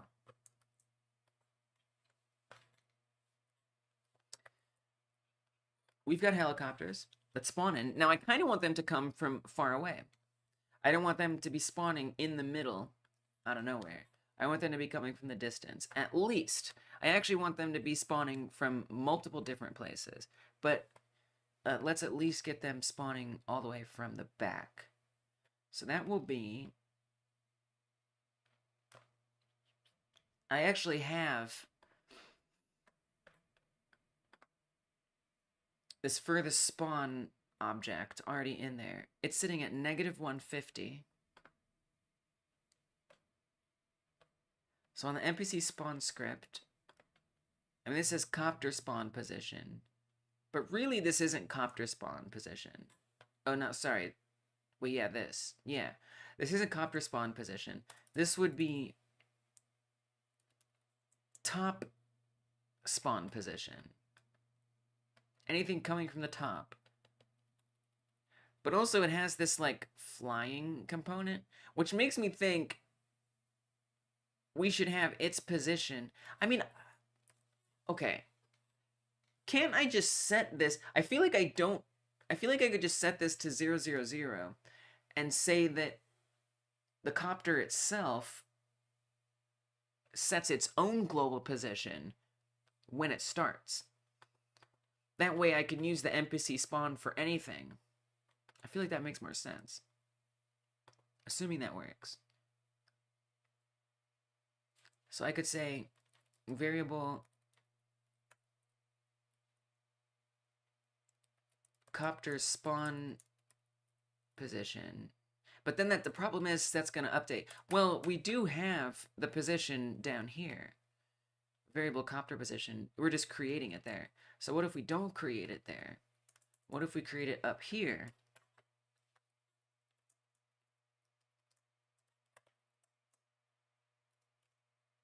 And then we can define to... I mean, it would be nice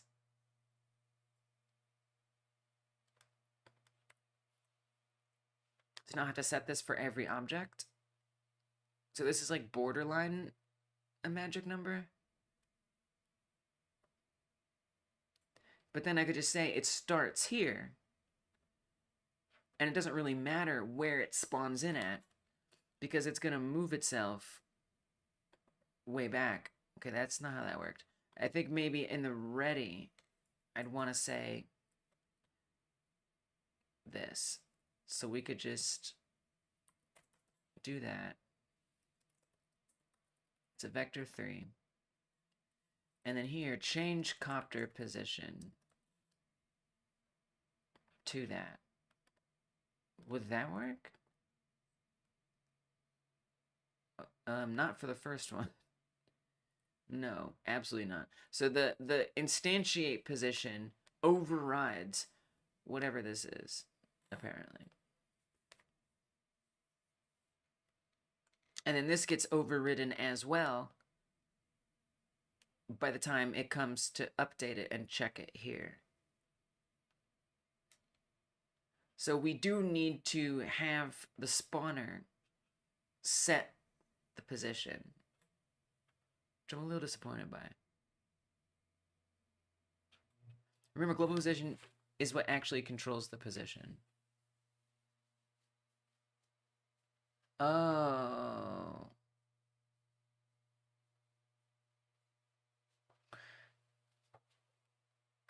If you create a variable, but don't assign it to global position, it won't do anything.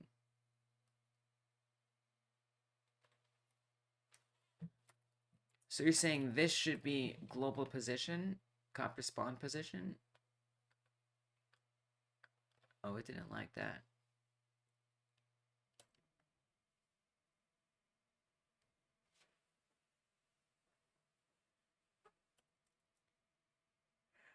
But wait, that doesn't make sense. I'm confused. Because the global position, I'm using that to just check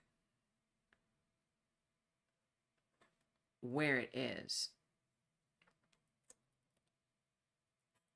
Am I on the right script? Oh, I'm on the wrong script. Oh my gosh, this is getting confusing. I mean, in the ready function of the copter, you have to use global position, copter position. This is the copter script. On the copter script, we have to use global position is set to the copter position. Wait, I just did this wrong, didn't I? Oh, okay.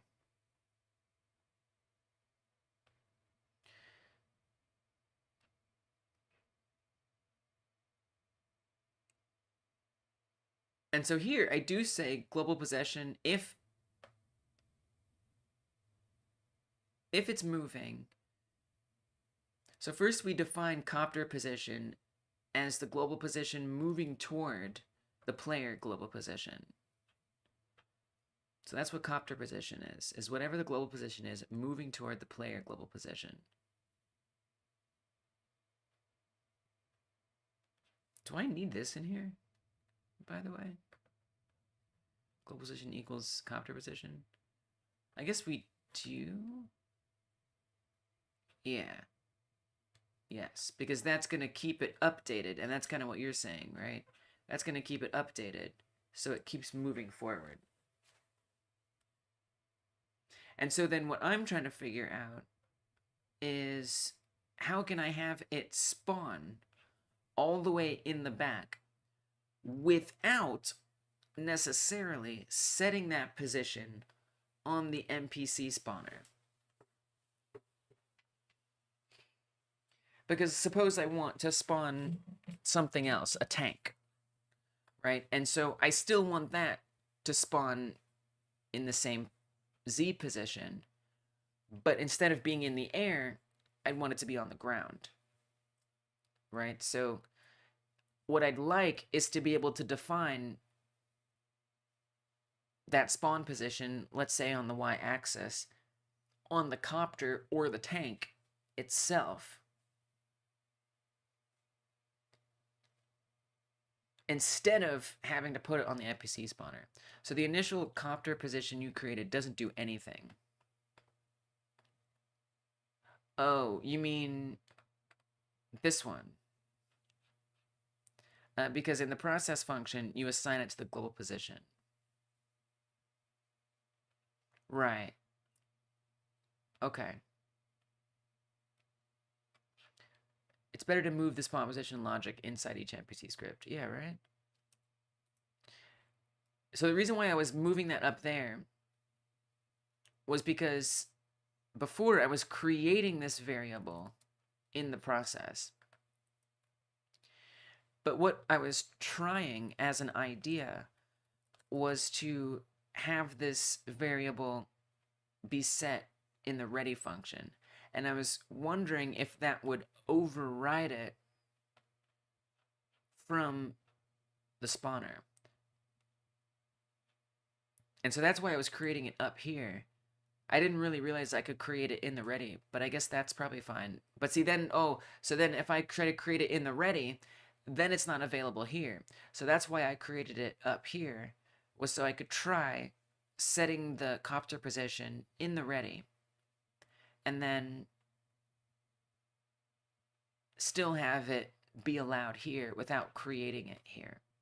So that way it would exist in the ready function. That was my thinking for doing it that way. And then that's why I set it up here. So I think it was at least creating the variable.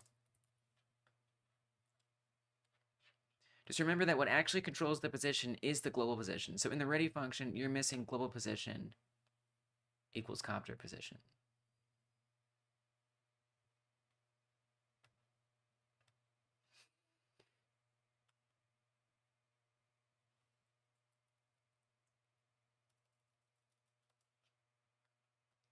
Oh, gotcha. I see. You're right. Gotcha. Now I understand what you're saying. Okay. So then I wanted... Gotcha. It's the same reason why removing it here broke it. Same thing. I need to set this here so it actually goes to the global position. Gotcha, gotcha, gotcha, gotcha, gotcha, gotcha. Okay, wait, it's still spawning here. Still didn't work. But at least in theory, I set it. So, I mean, it would still seem like the scene instantiation is overriding it. Hey, Tincho. Yeah, they're coming in. They're coming in. And they follow the player, which is good. It looks like the first one might be coming from far away, because the first one isn't here. And then the new ones that spawn in are right here. So it might take a while for one to come in here. There, see? The one in the back. There's one in the back coming. It's slowly but sure. It's overriding it. And so it's only overriding it for the future ones. Earlier, when either you or Psychonic were saying, like, I think a Psychonic, I need to await the first copter being created. That's this one. And it's the first one that's made, and that one comes in, because that's before, this one isn't instantiated in that same way, I guess. So, like, if you look at the remote over here, you'll see that one is just called copter. And then all of the other ones are called node something, something, something, right? This is the first one. And then the rest of these are like the duplicates or whatever, because of just the way I set it up. So the first one appears way over there. But it's every subsequent one that has that position set that's coming in at this spot. So this is a class script. Fortunate Sun intensifies. Wow. Apocalypse Now reference. Great movie. Such a good movie. Or you know what that makes me think of? Is that an Apocalypse Now reference? You know what it reminds me of more? I don't even know. But like, I guess Apocalypse Now has that like classical music song during that part. Dun dun dun dun dun dun dun dun. I can't even remember anymore. Whatever. Plenty of movies about the Vietnam War. This fits. This fits. Anyway, it's a reference to media that has that song on it. Look at all of them. There's so many. Yep, it's kind of a lot. It's kind of a lot. So in terms of getting them all to appear at the right place, so the way that this spawning works is it creates a timer in the ready function. So we ready this timer here, and then we do a ready function that connects its timeout to spawn helicopter. And then in that ready function, we also run spawn helicopter.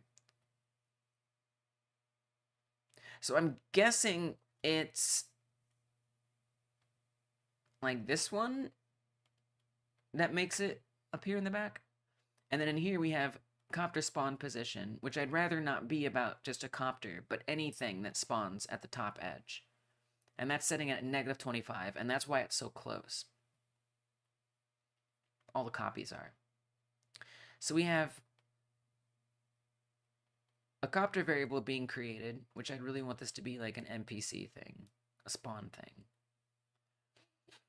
And this is just loading only a copter. So I don't even know how to wrap my head around spawning in different enemies right now.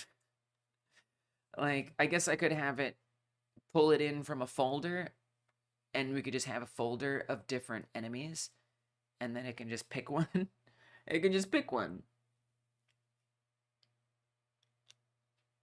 You know, as far as like balancing goes, I don't think that seems great.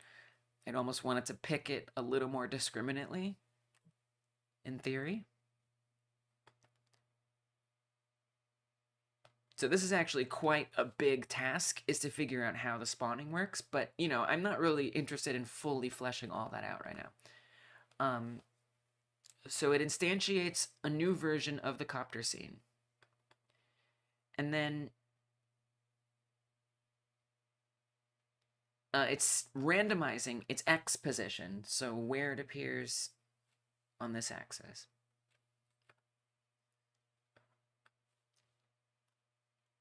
And it's actually applying that as an offset.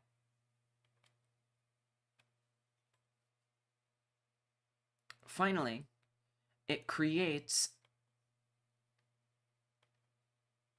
the copter scene as an instance. as a child.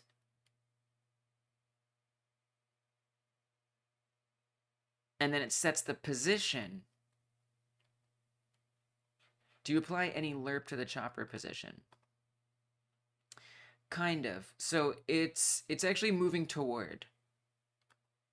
Technically, it's pretty much moving right with the player. I actually wanted to set it up to interpolate, but I kind of got stuck on it.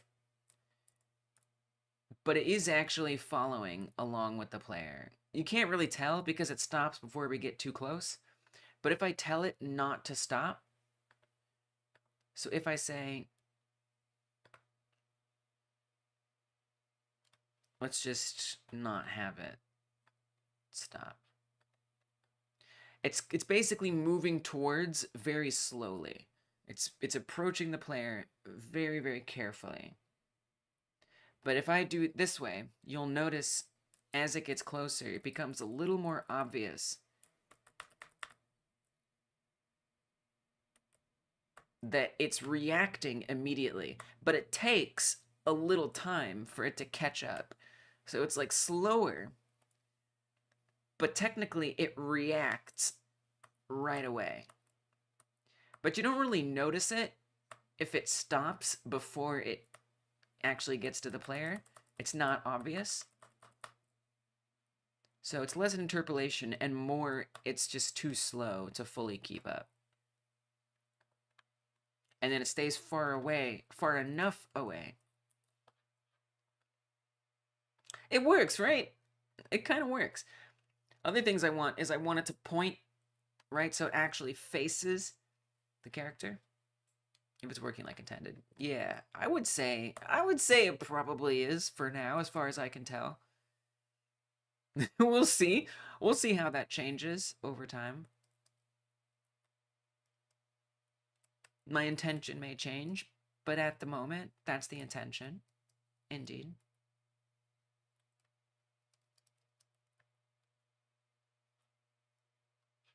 I think the spawner script should just instantiate the NPC scenes, and each NPC should set its own position in its ready function. I agree. I 100% agree, and I want that. That's what I want. That's what I want. And I'm now more than ever determined to make it work that way. But thank you, Tencho. I'm glad that it looks okay from your end as well. I feel good about it. I want more. I always want more. Yeah, I totally agree with you that this script would be better served as a general spawner. Can you set the rotation of the helicopter on an axis depending of the direction they're going? Oh, that's a good idea. Right, because we would want that rotation to change. I mean, really, as long as they're always facing the player, it's kind of fine with me, you know? So, like, if they're moving this way or that way, as long as they're always pointing towards the player, that would be good to me.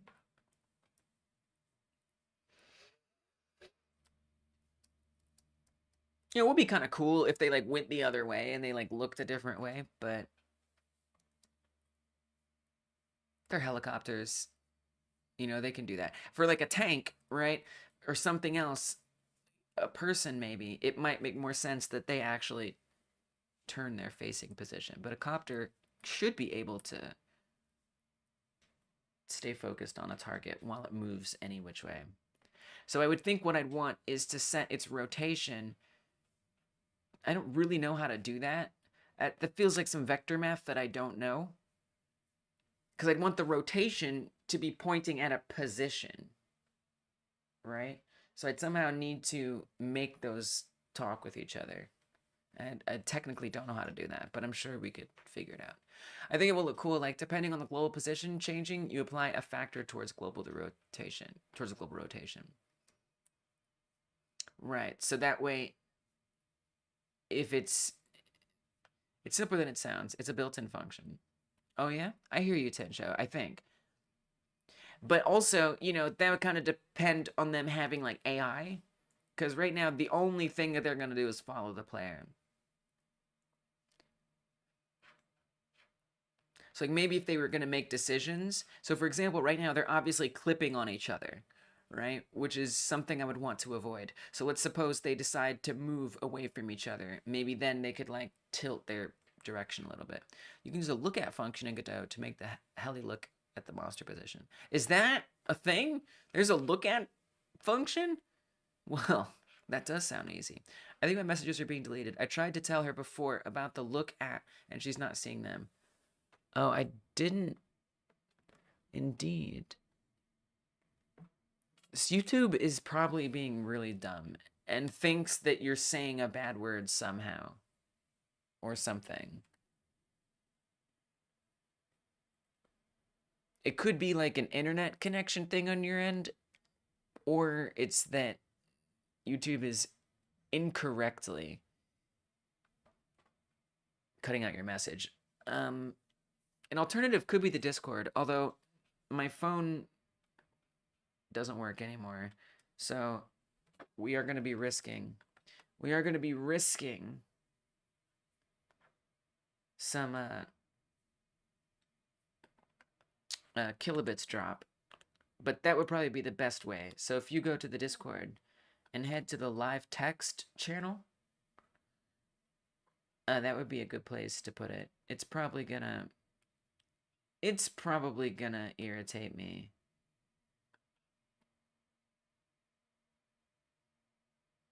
Here, live text. Oh, you're already on top of it. Look at that. Messages that you see that I don't. Yeah, here's my chat, basically. Here's what I see.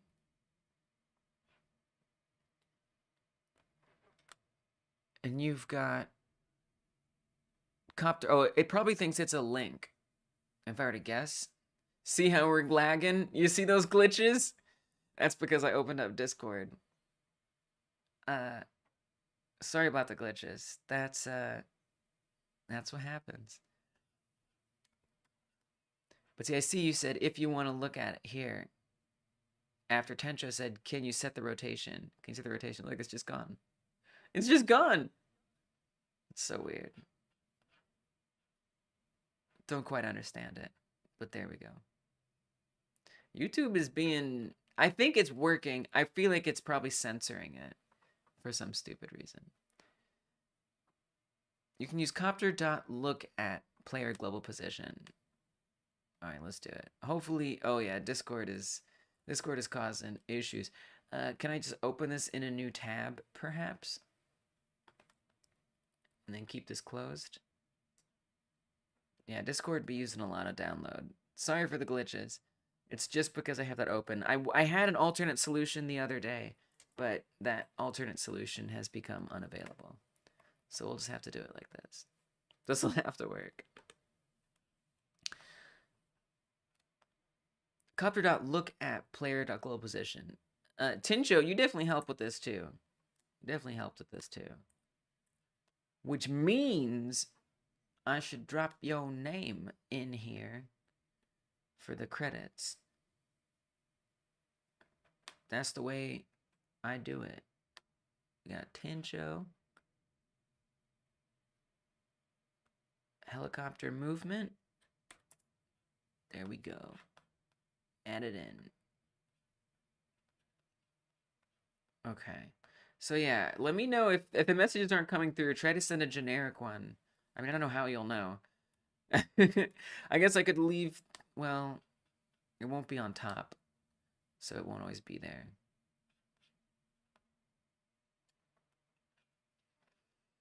But I will immediately respond to your message if I see it. Okay, so you said...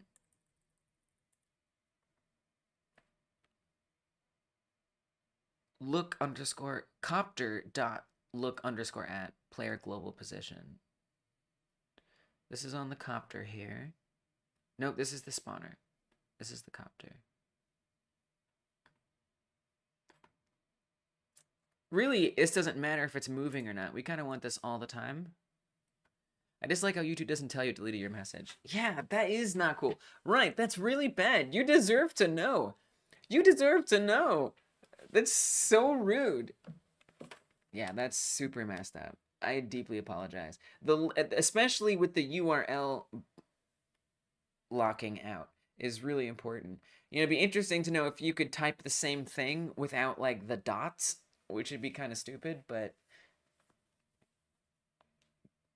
because you guys have done stuff like that before, so who really knows what it's saying? But yeah, so if I don't put those blocks in there, we get bots. Tincho got it without any dots in there. We want to say copter dot look at from position. Maybe. Definitely maybe.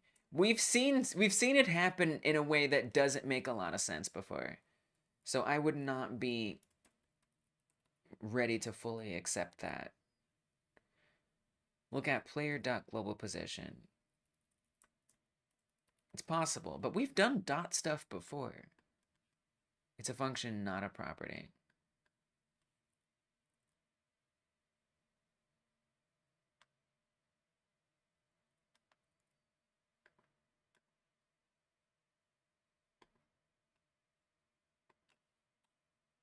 We also want to say copter position.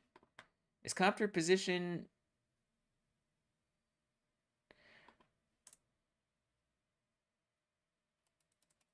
I guess we want to say like global position. No, right? You're saying it's a function, not a property. Right. Do I know how to make that be different? Am I able to know how to make that work different? Or am I not? Oh, do I say like global position equals... No, I don't know how to do that. You have to help me. I'll ask ChatGPT. You should write it without referring a position or rotation. It would be redundant.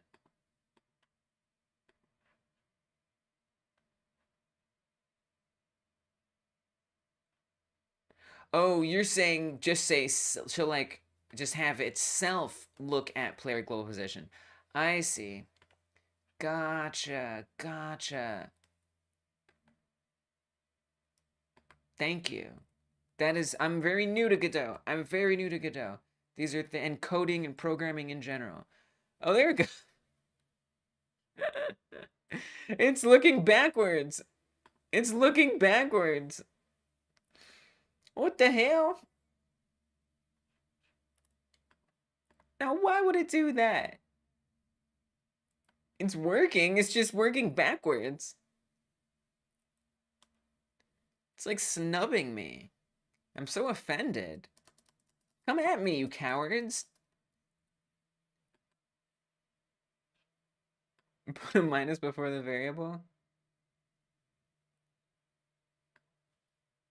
Like that?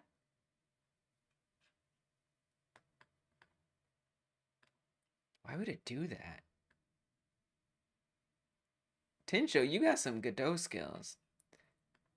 Let's go funny here. Oh, that didn't work. It's different. It's definitely different. Oh, it's just going the other direction? It's just like doing the opposite. Wait a minute. I mean, that's not gonna work. It's just going the wrong direction now. That doesn't work. I think it's because by default, the forward direction of 3D models in Godot is the -z direction.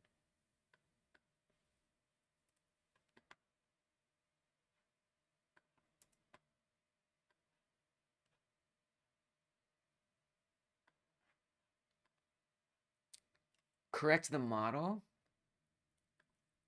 So in Blender, this is the front. The front is the front. So you're telling me, what you're telling me is that I have to make my model backwards in Blender? I have to flip it around backwards? I hate that. I hate that. It's like pet peeving me a little bit. Just to know it's always gonna be backwards. Just so look at will work?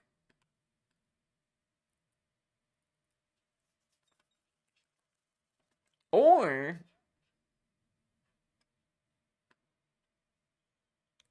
I mean, I could do it in Godot. I'm just gonna have to do it every time. I always forget to do that for my models in my game. To flip them backwards. Invert the Z-axis in Godot by code. Interesting. Hey, Novid, welcome. Good to see you. Hope you're doing well. Thanks for stopping in. I'm setting up helicopter enemy spawns. I just tried to get them to look at the player using the property of Z and invert it. So just the Z, right? Because that was not necessarily inverting the right one. I mean, technically, that's the only one we need to do it on. Would it be Z? I always realize too late and end up going back to Blender to do negative 180 in the Z axis. Point Z equals negative Z. Where? What? Where do I even set this? So you're not saying set this. I mean, this is certainly not what you're saying.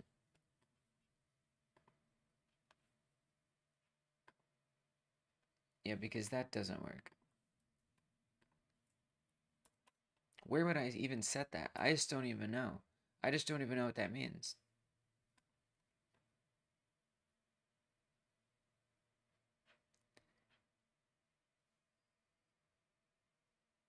I would much rather not have the model be flipped backwards.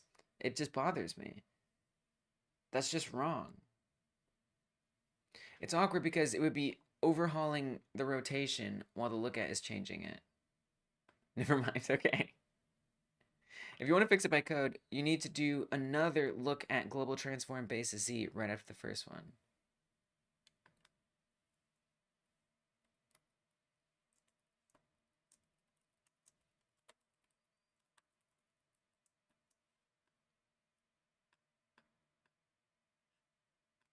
That's it?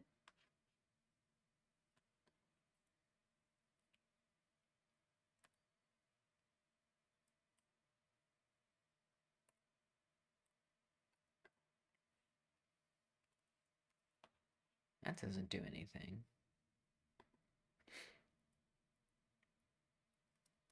I can't believe they fly backwards. It's so silly. Ugh, maybe I just flip it around. Maybe I just let it go and we just flip it around. Never mind, okay. How annoying is that? I'm kind of curious to see what ChatGPT thinks.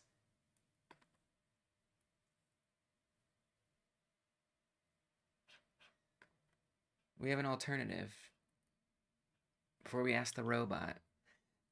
Do one last try by code. Let's go. Let's go. Oh, we have another option. I love it, you guys. Look at negative global transform dot basis Z.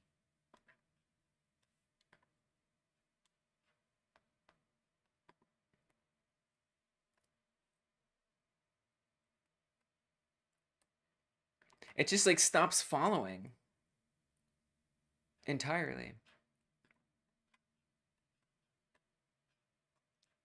Something like rotation dot x equals minus look at monster position.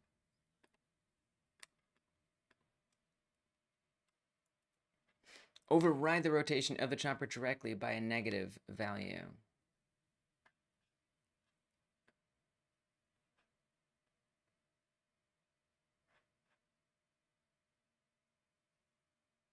Rotation dot x equals negative look at. That's interesting.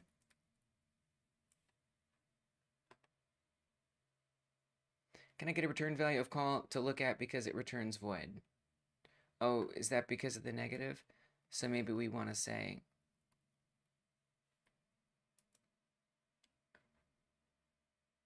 No.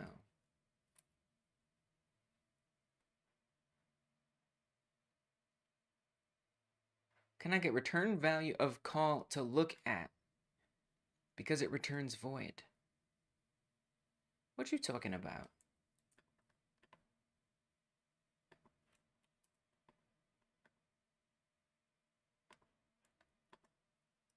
I don't know, you guys. I'm asking the robot. I'm confused. I'm asking the robot. I'm intrigued, Tin Show. But I'm mostly confused. Rotation Y equals PI? After the look at? I love these things we're trying. PI. What on earth is PI? Oh, it's pi. Oh, pi. Right, sure.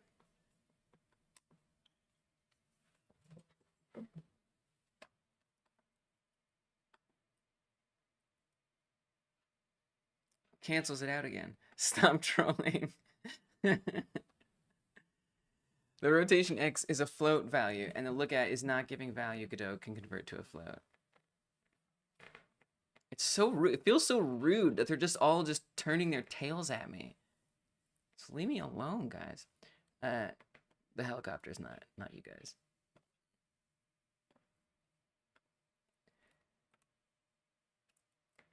How can I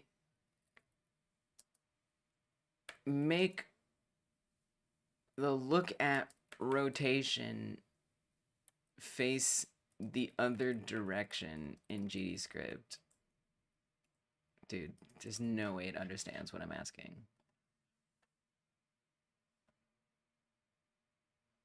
With a different target position. Look at function rotates the object so that its local negative z axis points towards the target position. Here's an example of how you can use the look at function to rotate a moving object to focus on another moving object. The look at function is used to rotate the object toward the target position. We have to invert the y rotation given a value. Evidently. The vector3 dot up parameter specifies the up vector around which the transform is rotated. You can replace the target variable with the position you want to rotate the object toward.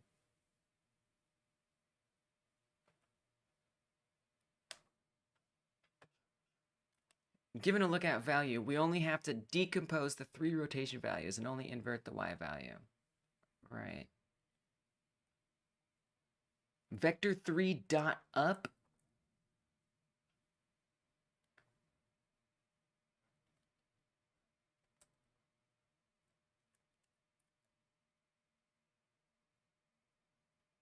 I'm a little confused by what they're saying here.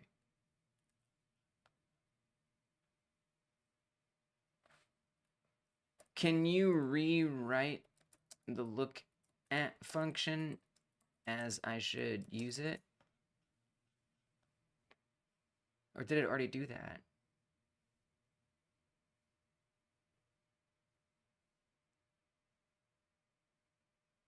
Whoa. What the flip? There's the basis stuff. Can you search what values gives the lookat function?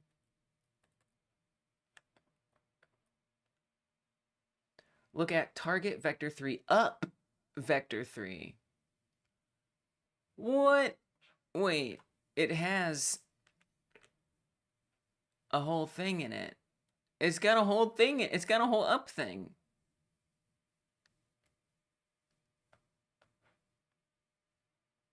Wait, so can we just use the next argument? We just use the next argument. And maybe we just switch this to negative. So it's not defaulting it as positive. Nice thinking, Tencho. We'll see if that works, but...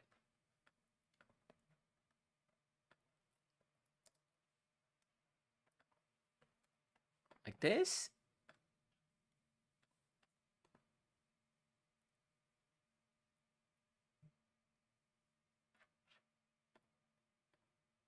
Oh!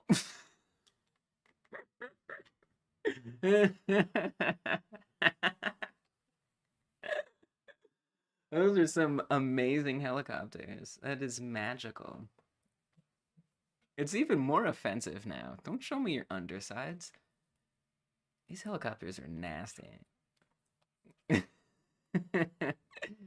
Okay, so that we don't want to do negative. But if these are all 0, Helibro's levitating. Yeah. You can't do -0. It's not gonna do anything different on -0. That's gonna be the same. And I guess it's Z that we want to do, but if I do 1, Gee-whiz. Gee-whiz. Gee-whiz. Yeah, Gee-whiz has announced themselves in the chat. Welcome, Gee-whiz. Good to see you. Hope you're doing well. Thanks for announcing yourself.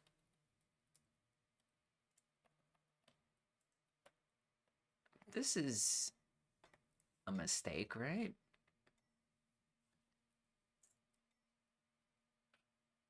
Whoa. Dude, look how awesome that looks. Gee-whiz for the rescue. Let's go. Look at this. This kind of looks awesome, by the way. Like, this is actually extremely cool. I mean, they move a little too responsively, which actually is going to be a problem. I'm probably going to want to interpolate this in general, because it's going to look really obvious that they're just moving right away. It is cool. It definitely needs to be interpolated better. And then they're all just going to be moving at the same rate. Like, visually, I kind of have a problem with it, but I think this is going to happen no matter what we do rotation-wise. Like, any of this rotation stuff is going to cause that. I think Gee-whiz should be flying the helicopter. Just get Gee-whiz in there. Just stick a Gee-whiz in there, and then it'll be fine. Like, games would be so much easier to make if instead of having to program AI, we could just put Gee-whiz in there. Can you change the vector? Right, so the up vector, I did do this. I don't know if you were here, but it's ridiculous. It's super silly. It's incredibly silly. But basically, they just are upside down. Send me the helicopter model, and I'll put a texture of myself inside. I think it'll be in the GitHub repo. I think you can already use it. It's already in my GitHub repo. So that just makes them go upside down. And, you know, if we do this one, I feel like they're just going to point the opposite way at best.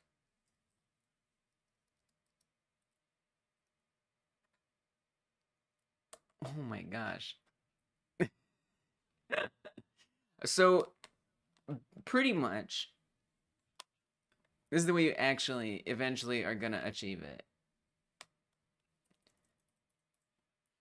Basically, I'm trying to get these helicopters to look at the player. Even though I'm not happy with the fact that it isn't interpolated, so that's kind of its own problem. But whenever I use the look at function, they're actually turning around, and the back of them is facing my character. Oh yeah, we're deep in look at. We're deep in look at-ville.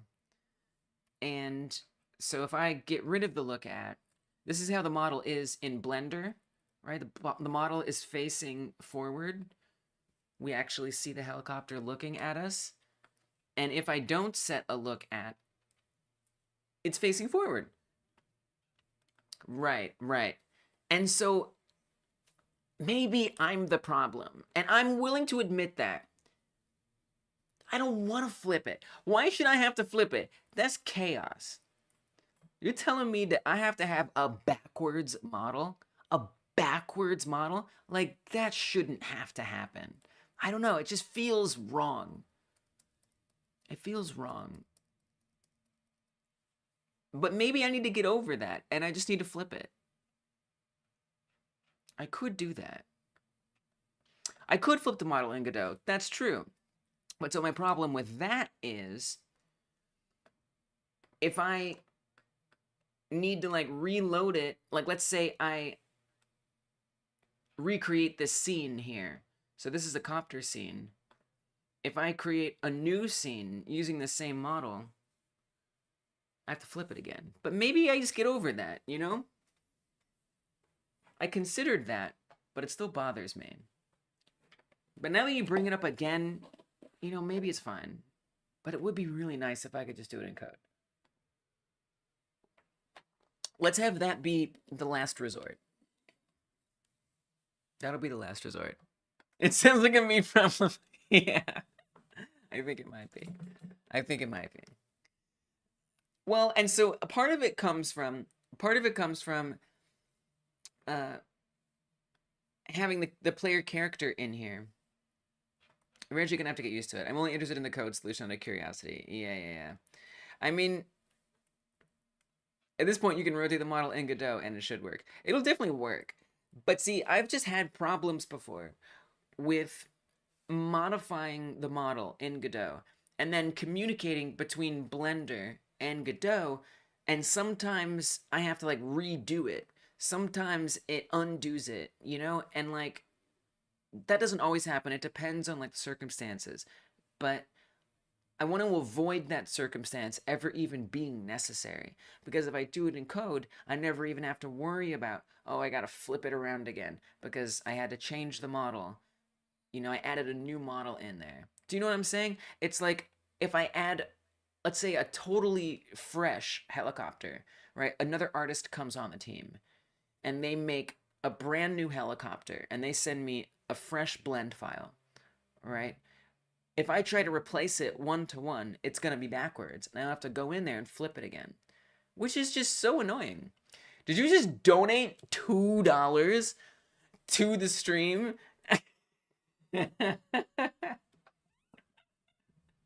To insist that I flip the model? Do I have to do... I need to check with my lawyers. Is this... Do I... If they... Yeah, he sent $2. It's a couple bucks. I know, but... It's true. Yeah. And I have to? But... If I do, then it won't make me happy. I mean, it might make me a little happy. Okay. Right. But because it's $2. Okay. Are you... Just hold on. For a good cause, listen to him. Okay. Let me try my 2 cents. I'm being told that... Thank you. I'm being told that thank you, GWiz, for supporting this live stream. I appreciate that tremendously. And besides that...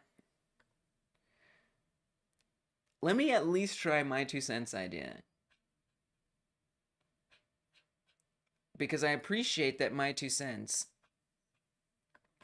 has a possible way to do this. Try global transform basis Z. Paid $2. I appreciate you for it. Helicopter army is compelling. Dude, there were so many helicopters. My 2 cents is saying this is just one possible solution. Global transform basis Z equals minus global transform basis Z after the lookout. Oh, that's a good idea. That sounds like something that would work.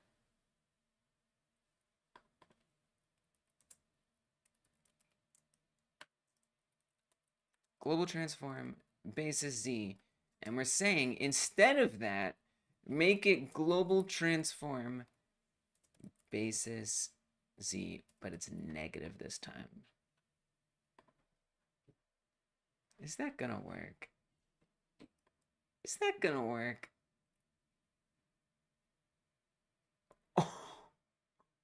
Oh. Whoa. So, wow. We got some phantom stuff going on here. So I think it's constantly resetting further down in the script. I think that's the problem. It's like an ability. It's kind of awesome. The z-axis is not the vertical axis in Godot. Instead, try overreading the y-axis. First of all, right. But no, it looks fine on the other one. So let me, if I feel like I should put it down here. Wait, maybe. Why is it? I don't understand why it's doing that. I thought maybe I could understand why it was doing that. I don't think I do. I don't think I do. I think it's chaos.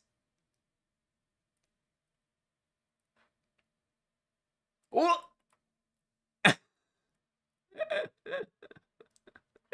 Okay. All right.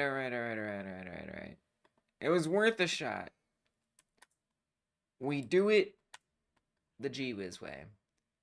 It has been decided for $2, the highest bidder. We just come into here and we flip the dang thing. The look at and the override are conflicting. Let's just stick to changing value at a time.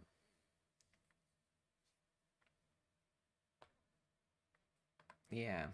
Yeah, I think I just have to sacrifice my pride and flip the dang transform. I think it's the right thing to do.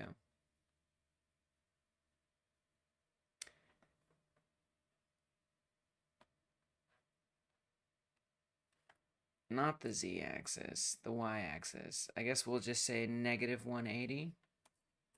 Call it a day. We're done here. We've done the thing.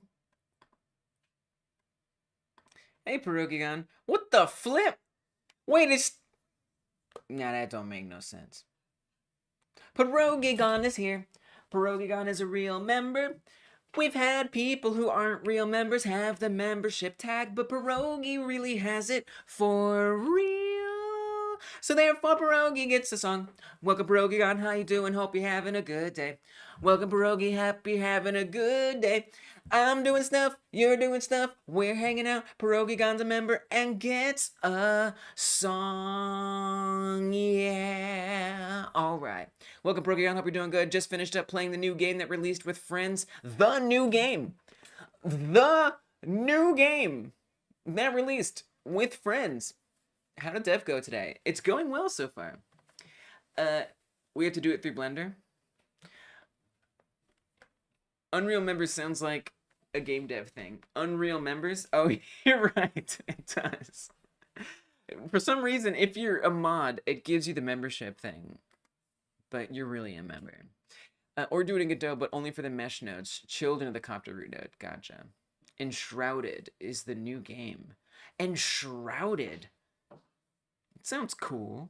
It sounds cool. So we want to come to the mesh itself. See, it's just such an annoying thing to remember. And I'm going to have to do this every single time I ever want to change this mesh. Like, fundamentally. Wait, what the flip?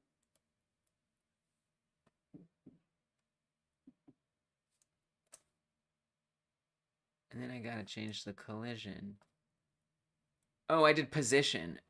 Bro, I was so confused. Okay, negative 180. And then the collision, we also need to flip negative 180. I hate that. I don't like it, but I'll deal with it. A survival game with lots of unique combat styles. It's trying to be as good as Valheim, but more fantasy. Nice. And there it is, facing the right direction. Sounds like a cool game. There's nothing bad about one sketchy thing that will work forever.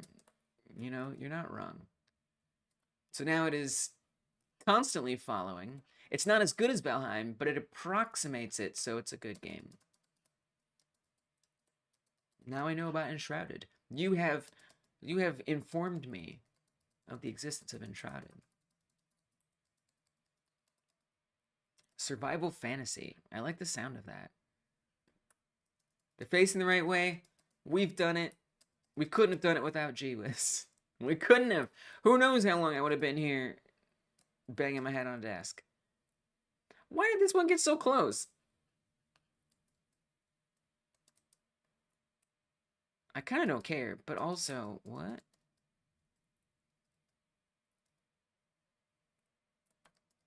That's mysterious. Alright, they follow. The aliens are moving toward you. I don't... Oh, wait, they are? Wait, they gradually are? Are they ignoring my decree that they need to stop once they collide with the player? They look at you like, hello. That is a nice way to think about it. I think you were too far to the side when it's coming toward you. Oh, that's it. All right, I'm okay with that. Honestly, if that's why, I'm fine with that. Why is it glitching? Oh, I have Bing open. The glitches are if I have the internet open. That should be why. Right, internet? Freaking right. Yeah, I think you're right, my 2 cents. All right, we've got all these helicopters. So the other thing that I was working on before we got stuck on that was getting its position to be starting all the way in the distance, right? So right now they're just like right in the middle out of nowhere. They're just spawning out of nowhere. But what I really want...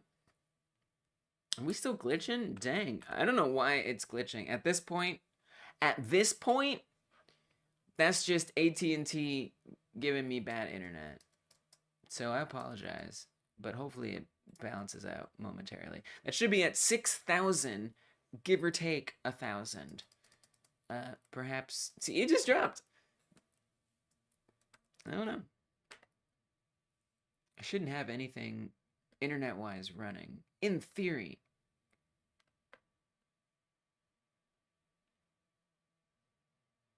It's kind of hard to tell. Especially with my broadcast software having all these browser pages. So who really knows? Okay, so they appear in the middle. And so I have this spawner script. And this spawner script... Well, there's 2 scripts. There's the script on the copter itself. That's this one. It's on the copter itself.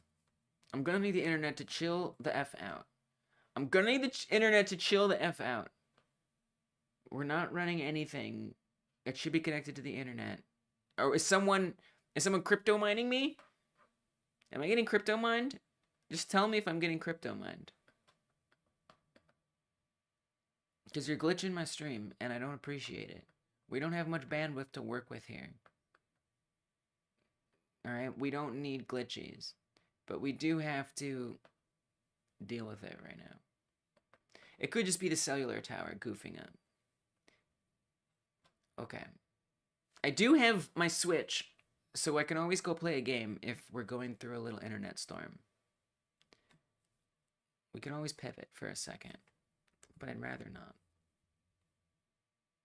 Oh, it's just bouncing all over the place. It doesn't know what it wants to be. Oh, man. I don't know what could be doing it. In theory, if you're gonna crypto mine, please take a maximum of 1 kilobit per second. Yeah, at least do it with some respect. Have some respect about your crypto mining. How dare you? Don't you know some people have scumbag internet providers that bundle download and upload speeds?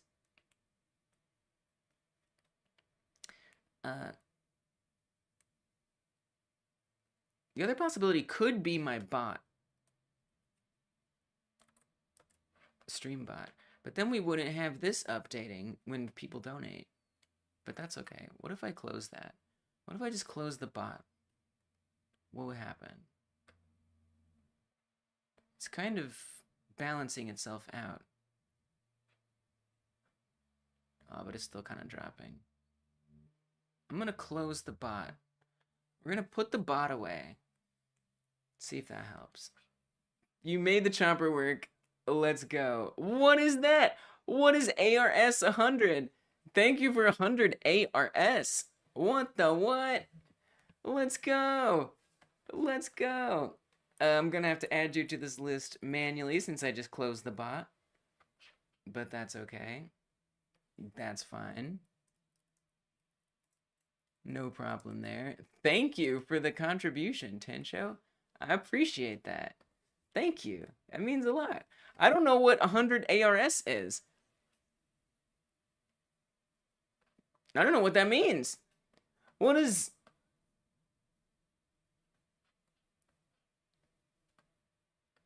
What is 100 ARS?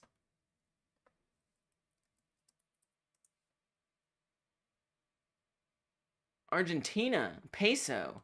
Let's go. Thank you for 100 Argentinian pesos. Let's go. Thank you for supporting Hyper Game Dev. And you know what that means? That means I'm going to add you to the list at the end of every live stream. At the end of every live stream, you'll be added to that list. Unfortunately, it does not fix the internet. Which makes me feel supremely guilty. But at least we got some things working. So while I wait for this internet to sort itself out... Don't bully you. I'm sorry. Because I showed the Argentinian peso thing. Did I say Artenio? Did I literally say Artenio? The Argentinian peso thing. I'm sorry. I apologize. I'm not gonna be working on the game for a second. I'm gonna play a game. Because we can't be sitting here while it's glitching. So what I usually do when the stream is glitching, which this doesn't usually happen quite this badly, what I usually do is I pull up a game and we try to just play this while we wait out the storm. But I don't even know. It's quite an unusual storm. This is a crappy game that I'm playing. Hopefully you can at least see things. Economics here are going bad. Sorry for the cheap chat. Honestly, don't you dare apologize. Don't you freaking dare apologize. I swear to God. It means a lot to me because that's still money that you had to share. You have to lose money in order to do that. And I appreciate it. Thank you. In the future, I will just make sure I don't look up the straight up conversion. I apologize. Double your gun, double your fun. Okay, so what's happening on the stream right now? So this is a game called Don't Run Backwards. It is an endless runner. It's in 3D, and it has some rogue-like features. I'm playing it, A, because it's research. But B... Oh, it's very Crash Bandicoot with the spin attack. Nice. B... the internet's being goofy. So it's research while the internet sorts itself out. At this point, it's hilarious. It doesn't bother me. Chill! Well, you know, I'm gonna take it literally. If you say it, I'm gonna take it literally. You could always add a JK at the end. Portals are kind of Crash, too. It's just full Crash. It's just taking all kinds of Crash stuff. That's pretty interesting. So this is a bad game. I do want to come out and say that this is not a good game. It's a game that tries its best to be halfway decent. So everyone's doing it, might as well join. €5 from my 2 cents. Thank you. Thank you for the support. Oh my gosh. And during a internet storm as well. Thank you guys. Thank you so much. What the what? Y'all didn't have to do none of that. Y'all didn't have to do none of that. Thank you. Honestly, G-Wiz really kicked it off there. Much appreciation. Thank you for supporting this live stream. Your name will be at the end of every live stream once I update that. And I will forever remember that you did this kind, generous thing. This game is not that fun. God bless Tin Show and 2 cents. God bless. We're joining into the G-Wiz army, people. I appreciate it. It's just like all the enemies are kind of the same. Like, the enemies all do the same thing. Some of them are a little different. You're gonna send 2 cents, but YouTube wouldn't let you. Thank you, YouTube. Thank you, YouTube, for not forcing me to only, or for not forcing my 2 cents to only being able to send 2 cents. I appreciate you for that, YouTube. You have done good things for the world. For Hyper Game Dev. Whoop, whoop, whoop, whoop, whoop. Just kidding, of course. I died. I think the internet stabilized. I think it's stabilized. It's just, it's a game that's really hard to want to keep playing. It just kind of feels a little grindy. This is actually, I've actually unlocked a few other levels. There are these portals on the side that you can go into to skip to future levels. These running exploding men with their hands up look so familiar. Yeah, so this is actually a serious Sam game. So that may be why it looks familiar. So it is actually, but you're saying the ones that are running. Yeah, so I think a lot of the aspects, the like aesthetics, are all referencing Serious Sam stuff. So that would be probably why you recognize it. It's not a great game. It gets a job done, but overall, when I die in this game, it makes me angry and I want to stop. I feel like in a good roguelike, you're angry, but you want to keep playing.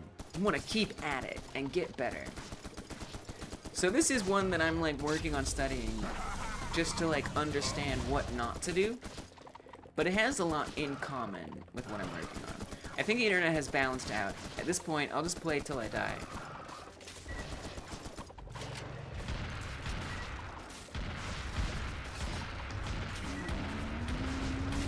Oh my gosh.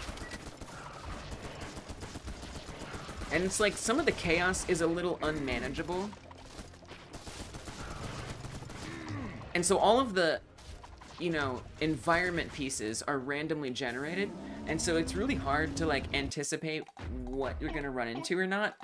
And so the enemies will really just like crush you very easily with how many come out. It's just, I guess the balancing is off. The progression is very unsatisfying.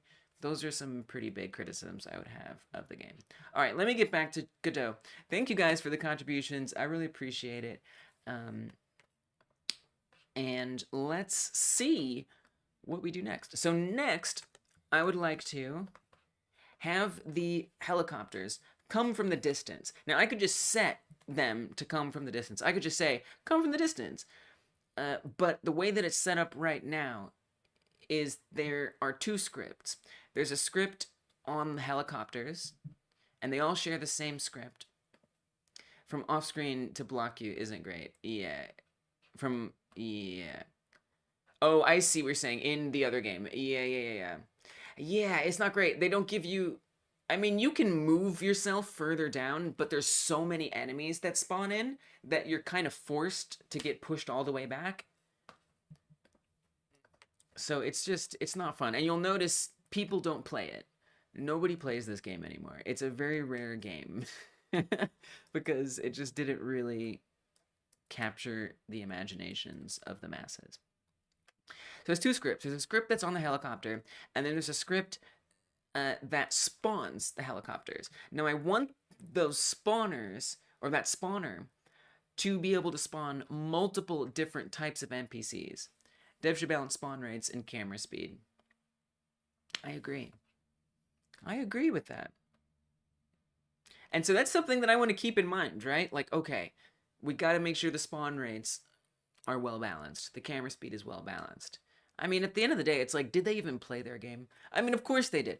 Love to the devs. Like, they did their best. You know, whatever happened, time crunches, funding not being there, whatever, they moved on to the next project. Like, I'm sure they have their reasons for it not being the best it could be.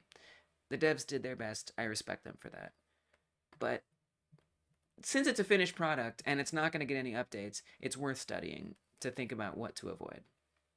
For sure. And yeah, the spawn rates, it's just too constant. It's not fun. So there's two scripts. The one that's on the helicopter, the one that spawns the NPCs. So here's the NPC spawn. Right now the NPC spawn is set up as if all it's going to spawn is the copter. That is to say, there's nothing in here that differentiates it from a copter versus, let's say, a tank. So a tank, while I also might want it to come from the top edge, all the way in the back, I don't necessarily want it to spawn in the air. I want it to spawn on the ground, right? So right now, the helicopters spawn in the air. Right? This is at 2. If I set this to 0, they're going to spawn in on the ground. There's one that will spawn all the way in the back, and then all the ones after that are going to spawn down here on the ground. Now it's going up because it's currently moving towards the center of the character, so it's raising up, but it's starting from the ground. Now in theory, this would just be any old spawn, right? And we wouldn't necessarily be spawning at that position. Now over here on the helicopter script, I'm attempting to set its position to -150, which is further in the back. That's way, way in the back. And I've got that to 2 here, so that would be high up here. So I'm trying to say, start out this spawn in the air at -150. But it only does the first one. So this may be related to the way I'm instantiating it and the way I have the spawn script going. But really, all I want to fix right now is I want this to basically be meaningless, to be totally overridden by the script on the copter. So here's the spawning stuff. So we create a timer, and that timer starts, and it runs for a certain random range, or a random time. That is to say, it'll spawn after 3 seconds, it'll spawn after 5 seconds, it'll spawn after 10 seconds, whatever. So this is just a timer that is started. When it times out, it runs this function. I wonder if we can use a return here somehow. Because it only... That actually kind of makes sense. Because this first one here, we're spawning it in the ready function. We're running this function in the ready function. And so if I hit play, and we look at the remote over here, what you'll see, if I scroll down enough, which I can't, so let me do that. We'll get there. So it creates this copter here. This is the first one that spawns in. And I believe this is coming from that, from the spawn helicopter right there.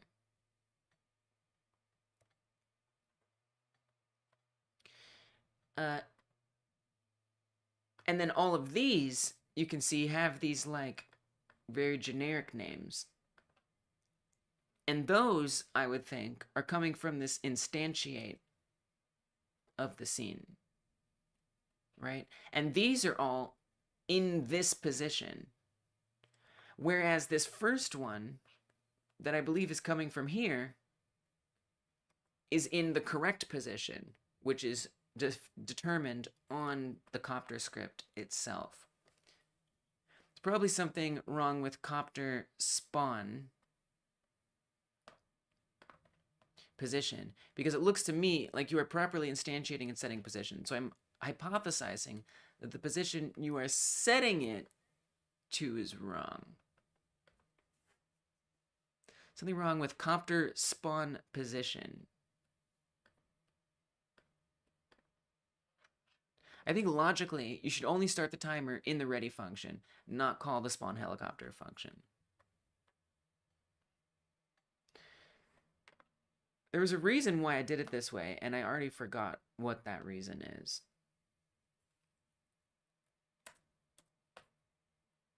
Oh, because then that would only run it once.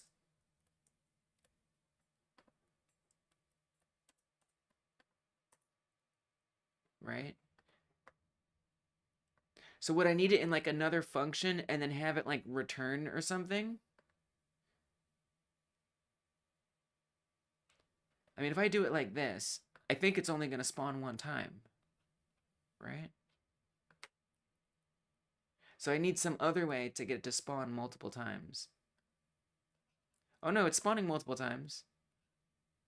Wait, no, it only spawned once. Oh, interesting. So it creates one. So I don't think it was what I think it is. It created one here. And see, there's one that's going to come from way in the distance. This is the one that's behaving correctly. And it's this first copter. Do I have a copter in the main scene or something? I don't really understand why there's one that comes. The reason was that you didn't want to put the random function twice, I think. Oh, yeah. Right. That's true. Let me come to the main scene. Yeah, there is no copter in here. So, like, where's that coming from? Where's that first one coming from?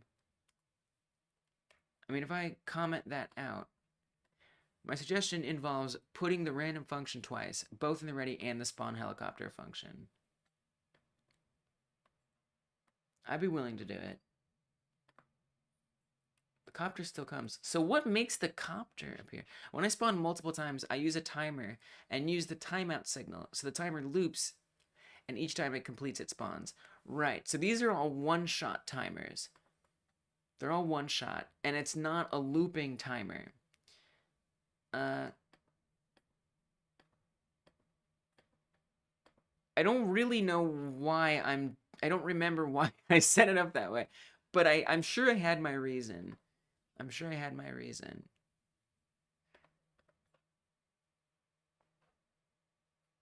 Okay, so you're saying go back to having the random range be there twice. So have the timer start here and have the timer start in the function. And it's just there in two places, and we don't run this here. But I don't think that's going to solve my problem. Apparently.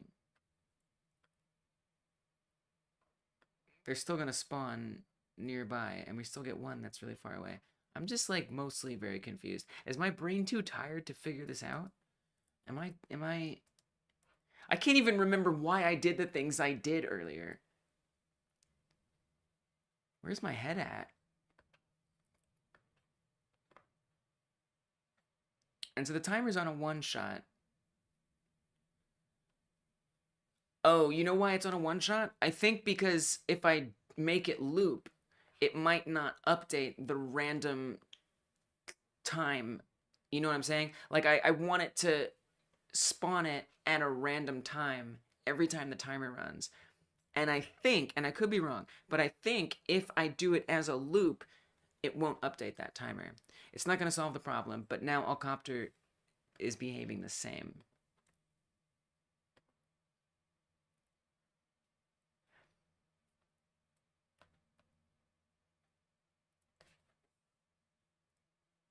Behaving meaning like one isn't going to come from the distance anymore?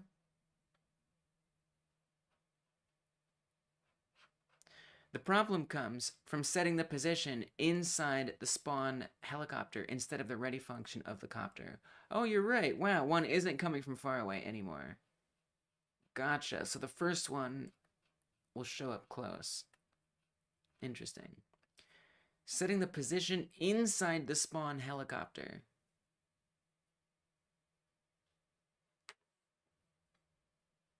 Instead of the ready function of the copter.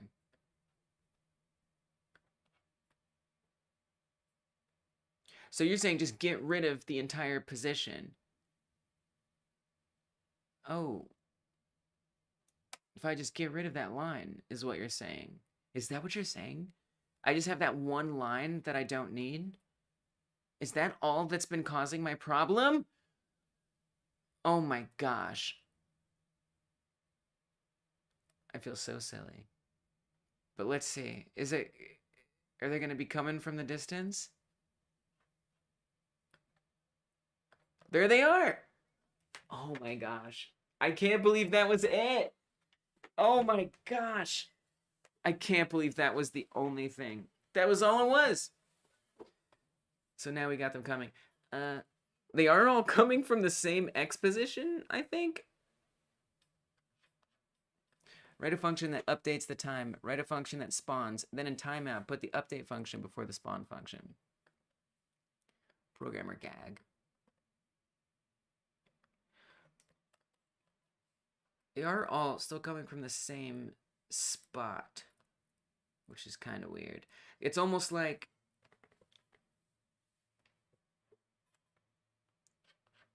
you need to transfer the random position logic to the copter. Oh. Oh.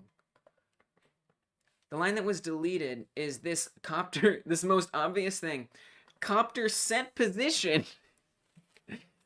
We were setting the position, and so this was the copter X offset, and that was where we were randomizing. Right? I was randomizing the offset right here. So I actually need to snatch all of this out of here. Get that out. Burn that down to the ground. And then come to the copter script. And in the ready function, we want to set up copter X position. We need to get this minimum maximum over here. What's copter spawn position? Garbage. It's trash, is what that is. That's something that needs to go in the garbage. It's something I need to throw away and pretend like it never happened. That's what that was.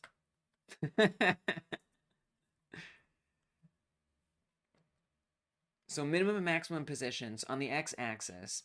Are we all referring the helicopter like copter instead of heli on code? What? Yeah. That's just because that's what I typed. I said copter. I guess I could have done heli. I should have done heli, because heli is shorter.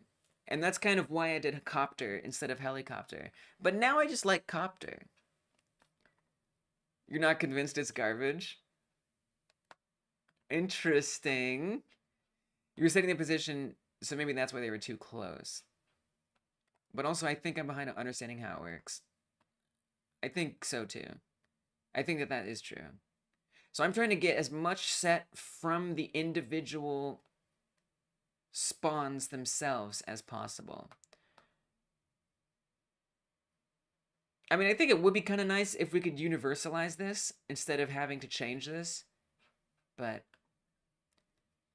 it was overriding the position set in the onReady function of the copter. Right, exactly. Tincho is like, why are we in this universe where you call it a copter? Because. That's why. Okay, so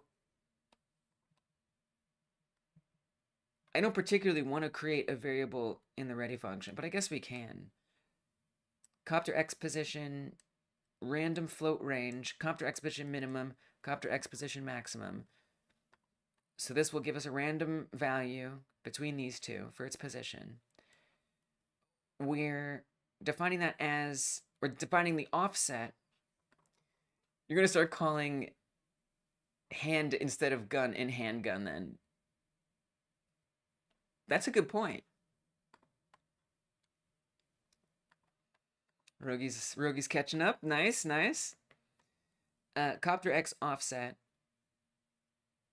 We say copter X position for where it's going to appear randomly. This universe we live on. Yes. The setting position in Sean function was bad. It was garbage. It was good. Oh, the spawn function. It was bad. It was garbage. Throw it away. Get it out of here. Kobe it. Not Sean. Okay, and then we want to say copter position plus copter X offset. And that should spawn it in a different place. That should honestly fix it. That should fix it. So it should appear, and it's going to take a second for it to appear because I have it appearing way in the distance. Negative 150 might be a little further than we need to. I just really don't want it to be visible. I think we could do a little less than negative 150. We could also make them approach faster. Okay, there's one coming from here. I see one. I see another. 'Tis fixed. They're far away. But they're coming. Slowly but not unsurely. They're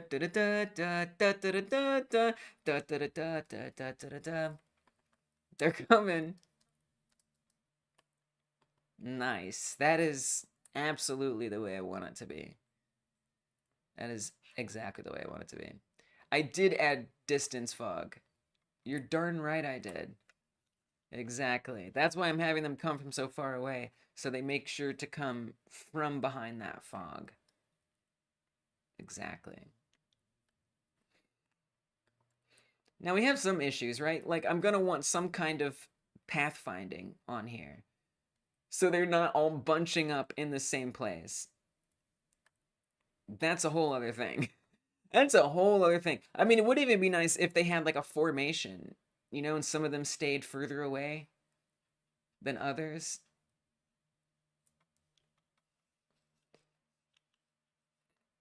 You know, that's a whole other script to come up with, man. Like, or a whole other aspect of it. To say, if another copter, you know, it'd be kind of cool if they like one was here, one was here, one was back there, one was back there. The distance fog might have properties controlling how far away you can see, so you can get a better idea how close you can spawn them. Yeah, for sure. So I'm just kind of doing like a much poorer version of that. So I've got these 3 blocks. There's one way out here. And I was just trying to see if I can see it. There's a built-in unit avoidance in Godot. Navigation agent 3D node? What? Are you serious? That's cool. So if I make this, and let's make it a little brighter so it's like easier to spot. This is kind of the way I was doing it, Rogi. It's not what you're saying, but it's something. Or make it come faster. Right, we can also make it come faster. That's also an option.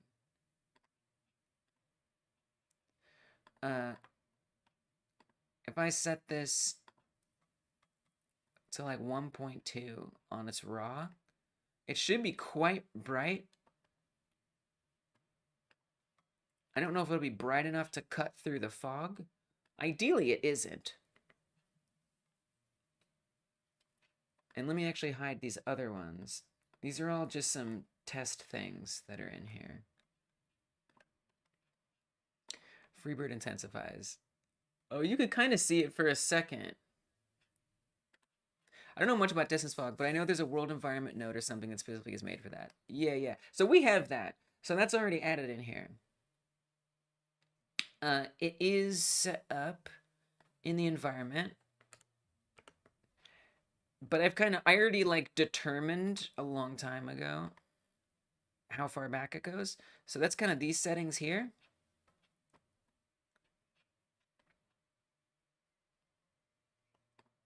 Could be the volumetric fog. I'm not sure which one it is. If it's the fog or the volumetric fog. Let's turn off the fog. Oh, that was a mistake. Okay. Was that a mistake? Did it just reset all those settings? I don't think it did. Okay. I don't know. Sometimes it doesn't save the settings if you do that. Okay, looks like we're okay right now. Let me hit a save real fast where I start tinkering with this. So if I do that, that looks fine. So if I turn this off and we hit play, I can actually see the block back here. It's subtle, but it's there. So I don't think that's the fog that we want. Let me turn this volumetric fog off. This one might be the one. There you can see. So I think it's both of them. I think they're both working to do it. So there you can see the block a little better here. It looks funky. If I turn them both off, let's see what we get. Oh, there's still some other fog that we're getting back here. It's blocking it off.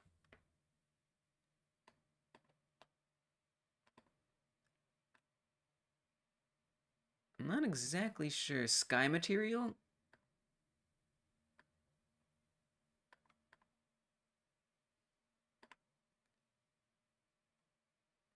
I'm not sure which one of these is doing that. Because I turned off the fog and the volumetric fog. But in any case, it's something in there. It's something in there that's making it disappear in the back there. It's something in all these settings. But combining them all makes it pretty much invisible. And I really want it to be super invisible. So kind of the way... And this was something I actually did in a member stream. But it could be a good thing to do out here. Can we get back to where we belong? Because I am lost in this scene.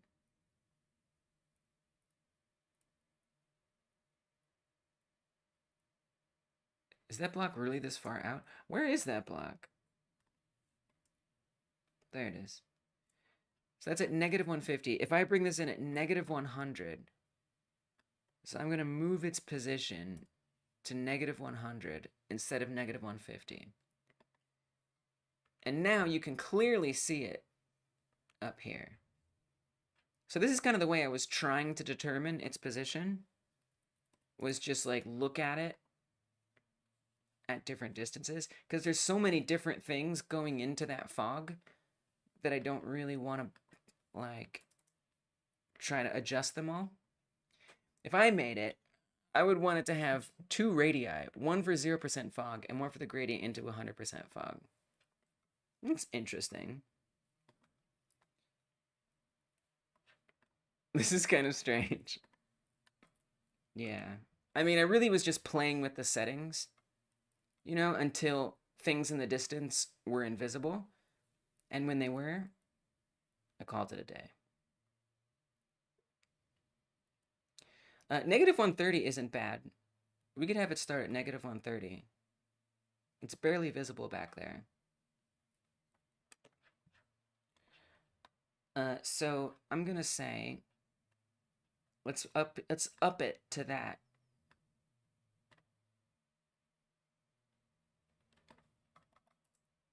From -150. I'm sure the Godot devs had a good reason to even have what I'm describing, and it's just harder to find. Yeah, maybe. So what are we trying to do? I was off by approximately 2 minutes. Honestly, at this point, I don't know. I'm just kind of adjusting some values here and there. But really, we kind of achieved what I set out to do, which is spawn helicopter enemies at different positions. Like, that's kind of done at this point. And we're at 7 hours. I started a little late. But I'm about approaching the end of this shift. But they come in. They certainly come in. They do be flying in. So I don't know that there's much else to do today.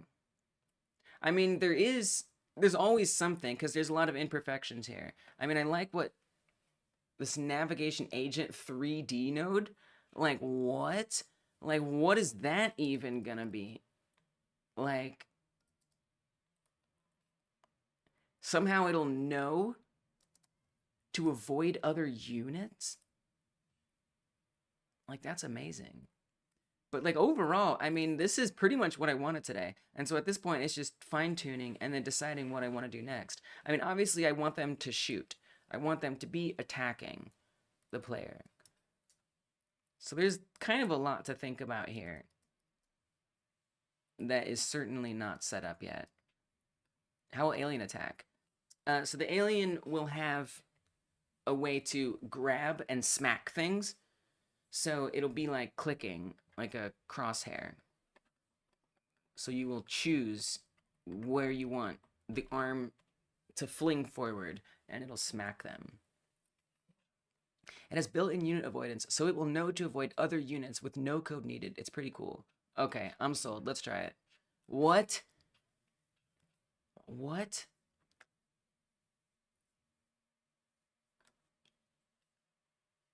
So I'm just gonna add it in. Navigation agent 3D. I'm just gonna drop it in there. A 3D agent used to pathfind to a position while avoiding obstacles. What? That sounds way too good to be true. Surely I have to do more. Surely I have to do more than that. And let's turn up the speed so we don't have to wait. I'll turn up the speed for now. The speed, which all these need to be variables, by the way. Joe spent like his entire dreams career trying to do exactly that, and Godot just has it built in. Godot has a lot of stuff like that, man. Godot has a lot of stuff like that. But like, let's find out. Let's find out. In the inspector, you need to enable the avoidance. Okay. Pathfinding. Oh, navigation layers. Avoidance. Avoidance enabled on. If true, the agent is registered for an RVO avoidance callback on the navigation server 3D. When velocity is set and the processing is completed, a safe velocity vector 3 is received with a signal connection to velocity computed. Avoidance processing with many registered agents has a significant performance cost and should only be enabled on agents that currently require it. Does it not need a navigation region? That sounds like something that would be necessary.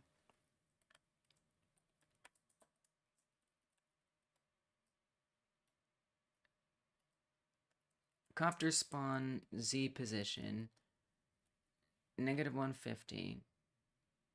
I'm just gonna demagic some of these numbers here to make it a little easier to set this up. Copper spawn Z position, and then for the speed, so we can adjust that more easily. You do need to connect a signal in code. Okay. And then I want to say variable copter speed equals, we can change this to like, I think it'll be faster if it's lower. Let's say 0.1. Because it says how long it takes to get there.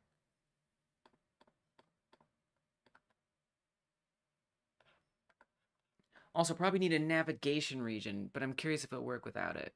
Yeah. I mean, I just added it in there.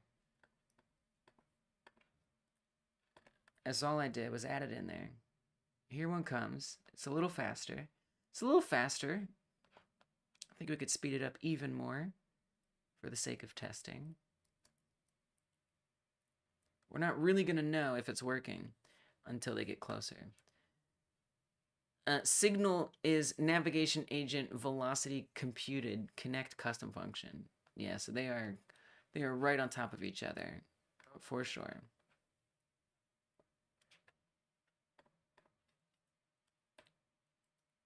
Oh, 0.1 would be slower. I feel silly. I meant to say 0.01.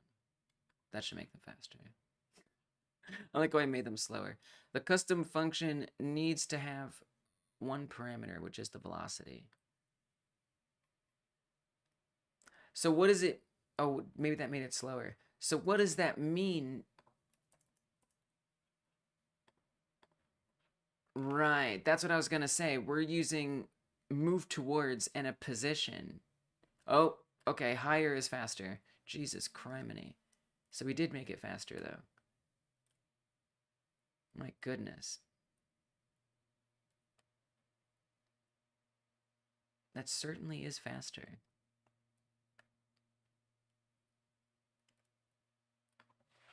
You need to use velocity to move the copter.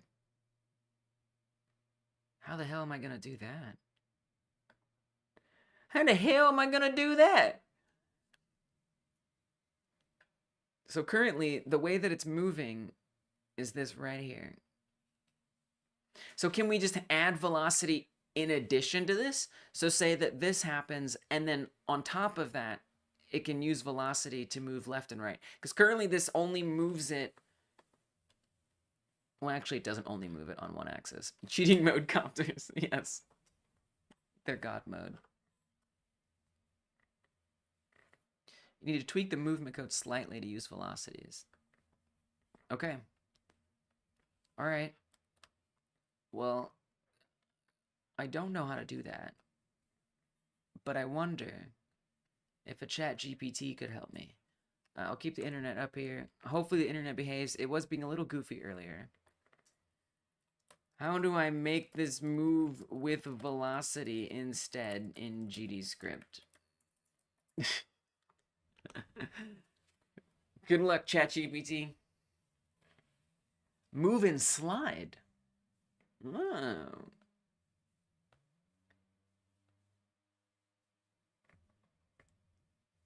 Instead of move toward. We have to normalize a vector. All right, what does move and slide do? What's move and slide up to? The second parameter of move toward is a velocity. Is that not using velocity? I feel like this is a bit outdated. Yeah, it's got 3.2. ChatGPT Bing only has up to 3.2. So that could very well be true. Could very well be true. Oh, because move and slide, is that not a thing anymore? Move toward doesn't seem to have anything with velocity, right? So how would I... Okay, so move toward is fine. ChatGPT didn't know what it was talking us about. That much we know.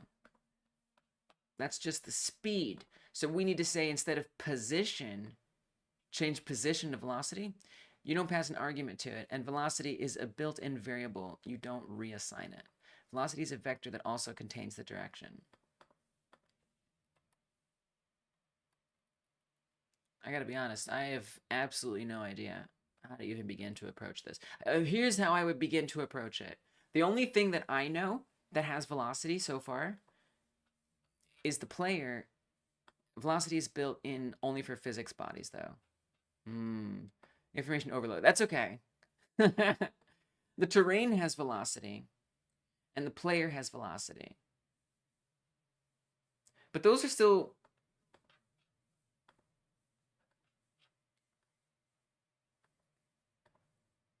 So we would need to add a physics body in there somehow, right?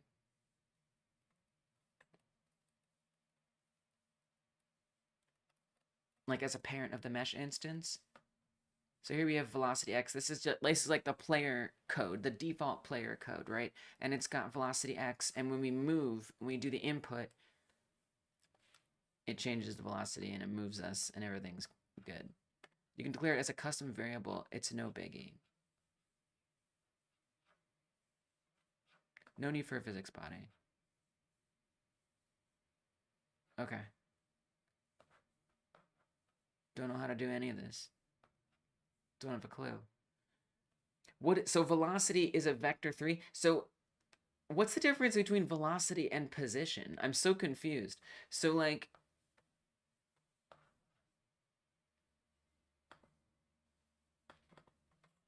I'm completely confused. I'm utterly, deeply, absolutely confused. I'm just purely confused. Simple truth is that I'm confused.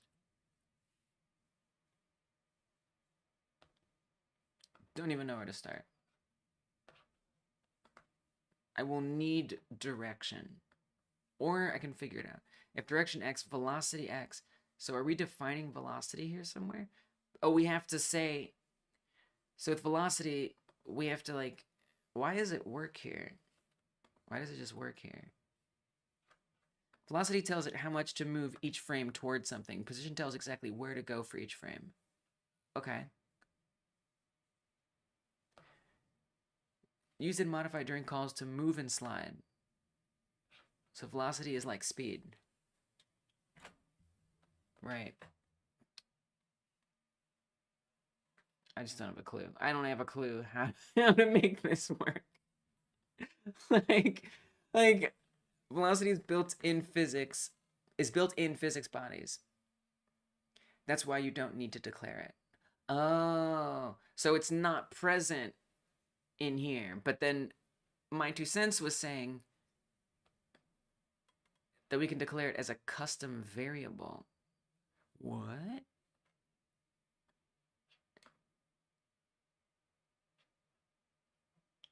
Velocity equals direction times speed. Oh.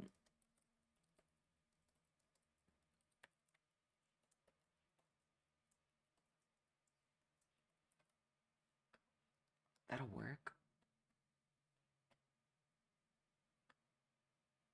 What is direction? So we shouldn't declare it up here then. I should do it down here. Have we defined a direction? I don't think we've defined a direction anywhere. And I don't know if it has a direction. And then a speed, like how is it going to have a speed? See, I don't know vector math. I'm very new to these things. If I wanted to create a velocity vector... Oh, your messages are being deleted again? Dang it, YouTube. What? Yeah, that makes sense. Okay. Well, if you put it up in the Discord. Yeah, send what you wrote in Discord. Honestly, the image works too. You can send it via text or image. Okay, my 2 cents is actually breaking it down for us, but they're being censored for some reason I don't understand.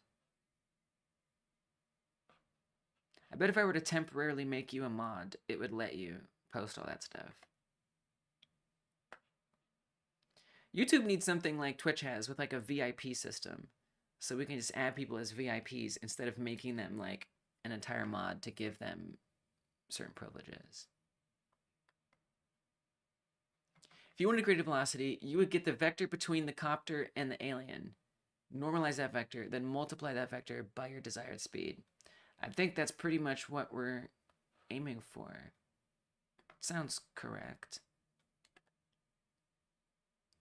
Okay, so let's see what my 2 cents is really saying. Now, YouTube will, or my internet will, get grouchy at me for running Discord. It doesn't appreciate it when I use Discord. Discord be using a lot of bandwidth. It's pretty ridiculous in its bandwidth usage. So we gotta get in and out quick. Declare the velocity. I'm just gonna copy it, close it, and then we're gonna paste it somewhere. We're just gonna smash it down somewhere. And that's gonna be what we do. Okay, so here's what my 2 cents is saying. Declare the variable velocity equals vector 3 dot 0. Whoa, what's vector 3 dot 0?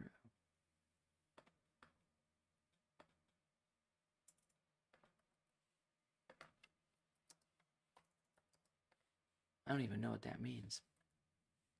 Is that like the same as just setting it to 0, 0, 0? I always mess up the order of subtracting vectors to get the between vector facing the right way. Then in the movement function, use variable direction equals player.global position minus global position normalized. 0 should be all caps though, I think. Oh.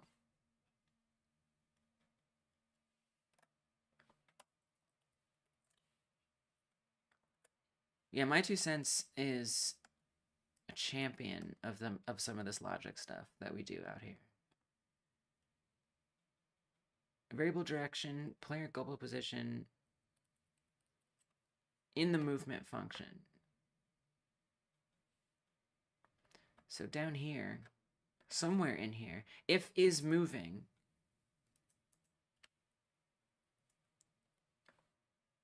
we create a direction and we set the direction to the global position of the player subtracted by the global position of the copter, and then we normalize it. And that's what direction equals. Then we want velocity to be updated to direction times speed.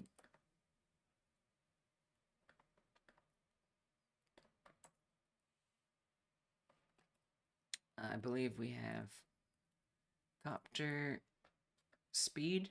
Could probably just keep it speed. I probably don't need to put copter there at some point. I think we're redundant. It's like, obviously this is the copter script. It wasn't, to be fair to me, it wasn't always the copter script. It only recently became the copter script. Before it was on a different script that would in theory have multiple things. So I'm going to give myself a little break there. I think that's true. I could be wrong. Velocity. Okay, direction. We got all that. And then global position plus equals velocity times delta. Wow. And I guess that would be instead of the move toward. We wouldn't want that anymore. Because this would be replacing it. Even though up here we're setting copter position. Actually, I don't know if we do want to replace that. We do want to replace it.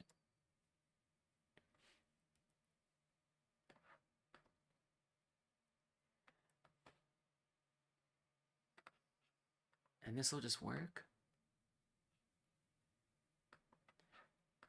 We can remove the move towards. All right, well, they should be coming super fast if they're going to come. Plus equals is the same concept as moving towards here. But I feel like the starting position is off. I feel like we were using... Nothing should change visibly in the game. Basically coded your own velocity like in the physics bodies. Nice. And to position set to move in the direction.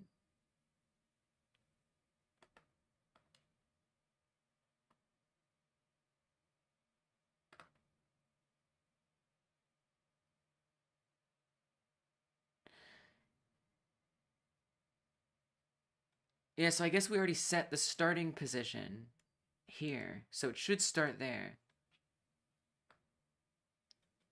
But it should already be coming. But they're not coming. You're saying the speed is too low? Oh, right, because this is going to be different now. It doesn't function the same as move towards. I mean, I made it 100. Using delta now, and that's what's making... Oh! Wow! Let's go! Nice!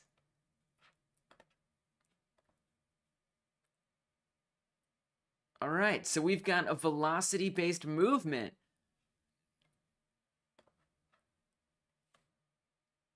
And I gotta say, I don't quite understand it.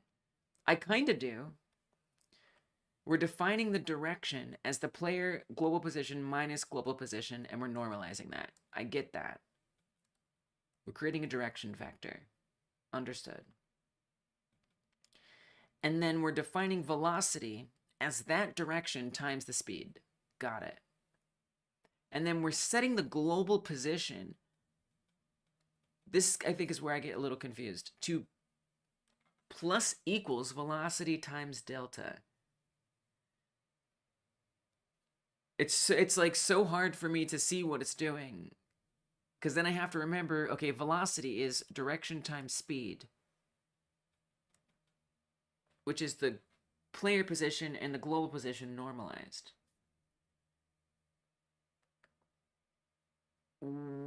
multiplied by a certain speed. And then the global position is having that added to it, and it's equaling it.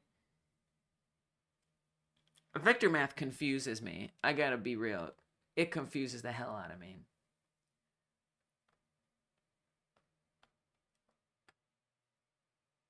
But I believe and understand that it works. Nicely done. Straight up.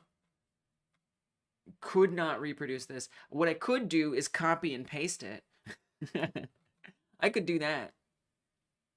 Okay, so it's moving. Now, the reason why we did this is so that way we could have the agent, the navigation agent, be able to adjust itself. Chef Lee's is moving an object. In her previous recipe, the ingredients were 1, position, 2, speed, 3, move towards. Okay. I might understand this much. It's basically physics equation of velocity equals position 1 minus position 0 over time. It becomes position 1 equals position plus velocity times time. Oh, for fuck's sake. family friendly. I apologize. In her new recipe called velocity, the ingredients are 1 direction to move on, 2 speed. Okay. I gotcha. I think my misunderstanding is just with like how multiplying a direction by speed makes what a thing called velocity is. Misunderstanding how adding that to a position makes something move forward. And then the delta is like the amount or the frame rate, the time that it moves along by. Multiplying a vector is making the vector longer. Mini, always so helpful with explaining things like this. Multiplying a vector is making the vector or arrow longer.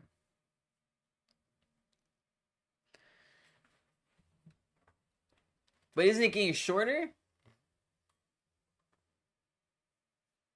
Speed is in meters per second. If like, okay, this is gonna be some very tiny mind. This is some smooth brain stuff. I shouldn't say that, but also before, oh, I shouldn't have. Let me undo this. Save this. Okay, now I'm gonna undo it. Oh, we can only undo so far. Okay. Fresh paint. Okay. Meters measures positions. This is, I'm gonna try here. Multiplying a vector is making the vector or arrow longer. So we have speed is a float, velocity is a vector. Speed is the length of the velocity. This is tough for me. Guys.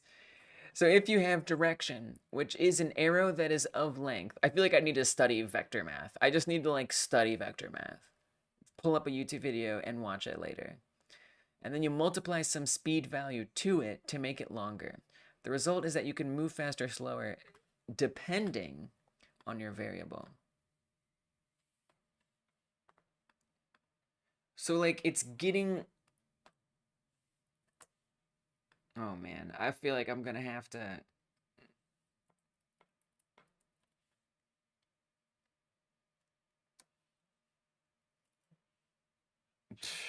Send a simple image to the Discord, maybe it helps. It might. You guys are schooling me. I appreciate it. Truly. I love to try and explain this sometime. I'm sure we could get there. I should really be sleeping though. It's 3:45 a.m. day tomorrow. Go to sleep. Get yourself to sleep. And make sure you smash that thumbs up button before you get out of here. Thanks for your help, Rogie. I know you would love to. I know you would. I appreciate it.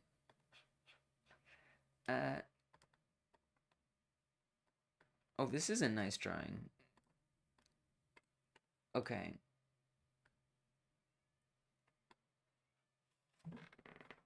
Position X, Y. So we start out position equals X, Y. Right here. Then we say direction equals PW. Those are some new things. I guess you just picked them. Here's the position. I see. So we have two separate things. I see.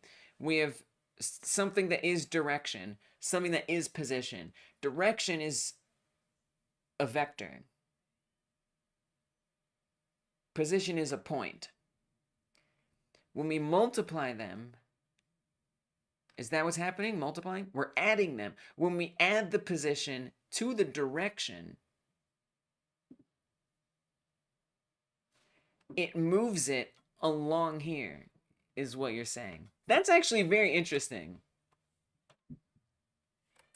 That actually does add some clarity for me a little bit, I think.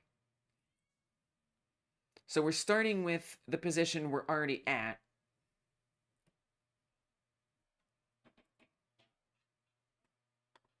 Points and vectors are actually the same thing.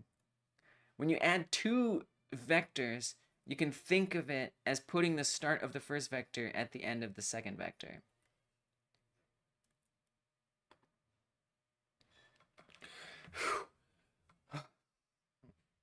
They're both vectors. Good God. Good God, y'all.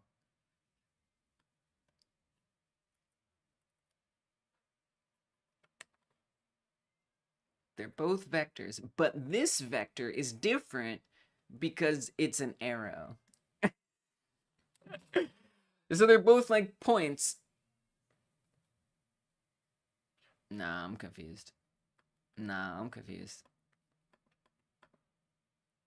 Guys, I think I just have to go watch. I have to like watch like 8 videos tonight about vector math and just like inundate myself constantly until I remember it all. And then I can come back and understand it. Here's a thought experiment that might help. What if I gave you a tape measure, a stopwatch, and rolled a ball down a ramp?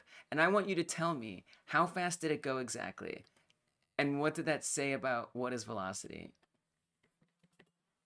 A tape measure, a stopwatch, and rolled a ball down a ramp. I want you to tell me, how fast did it go? So the tape measure would help me measure how far it went. The stopwatch would help me check how long it took to get from that point A to point B. And then somehow we take the distance traveled and how long it took, and that becomes a thing called velocity. A point is like a coordinate. A vector points from global coordinate 0, 0 to whatever your position is. Right, but like, what's defining a point? Or like a direction? I mean, not a point, but like... It's confusing because points and vectors are both expressed in vector 3, but one is a point in 3D space. The other is an arrow that expresses the relationship between 2 points. Yeah, that is confusing. Yeah, that's velocity. Combine the ideas of distance and time. Okay, I got that. But how does it do it? Like, okay, so it does combine distance and time. But like, how is it able to like work? How is it able to like I can just say, let's combine muffins and candy, but like just smashing them together doesn't do anything. There has to be some kind of process that converts the muffin into something that the candy can combine it with, right? And so I feel like that's like kind of where I'm confused. I mean, I feel like you guys aren't gonna be able to teach it to me. I just feel like you're not. I feel like I need like the highest rated video of all time to teach me this. If you know how far something will go on a certain time, and you know what direction it's moving, and the computer knows where to put it. If you know how far something will go, which I do know, it needs to reach the player position on a certain time, we're setting the speed, and you know what direction it's moving, and the direction is the player position subtracted from the global position, which I barely even understand why that works. And we're normalizing it, which that's a whole can. Definitely look up videos. Yeah, that will help.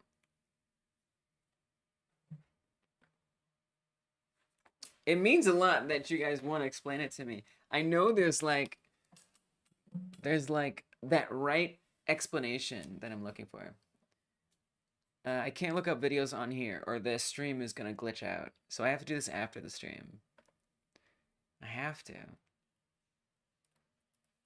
I do want to continue to appreciate what my 2 cents has contributed, and thank you, my or Pierogigon, for sticking around a little longer to help, because I know this is like your thing is teaching math. If you have the numbers line, your starting point is at 2, for example. If you want to move that point from 2 to, let's say, 5, what would you do to the point? I'd add 3. I'd add 3 to that point. 2 plus 3 equals 5. Done. If you subtract a point from another point, you're getting a vector which starts from one point to the other. I think the problem is that you're grappling with a physics problem, but it's also clouded by the programming as the way it was introduced to you. Yes. Certainly. To say the least. So I think some ideas are being conflated. I would certainly think so. You're getting a vector which starts from one point to the other. I guarantee you, I'm not going to understand it here. Like, I want that sublime moment of being like, oh, that's what it is. I want it. I want it so bad. But unless I can pull up videos right now, I don't think I'm going to get it. When you add vectors, you add x from the first vector to the x of the second vector. Okay, 2 vectors. I can imagine this.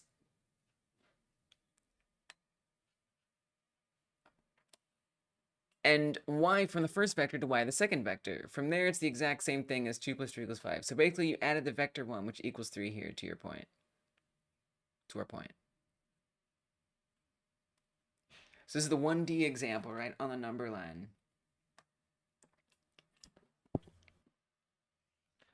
Vector 2, 2, 2 plus vector 2, 5, 5 equals vector 2, 7, 7. Okay. Okay. All right. Adding the 2 vectors together equals a new point. I guess I can see that. I think I can imagine that. That kind of makes some sense. You just had an idea. Okay. All right, bedtime. I think I can kind of understand that. So, like,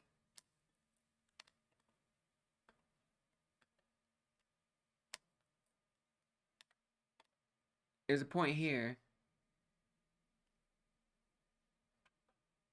There's a point here.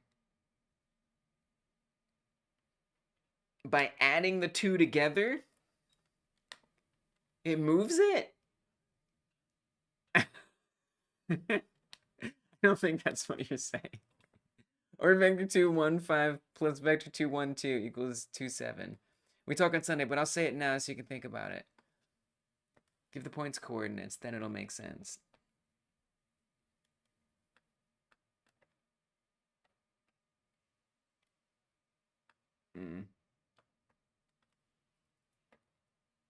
Will it make sense to me?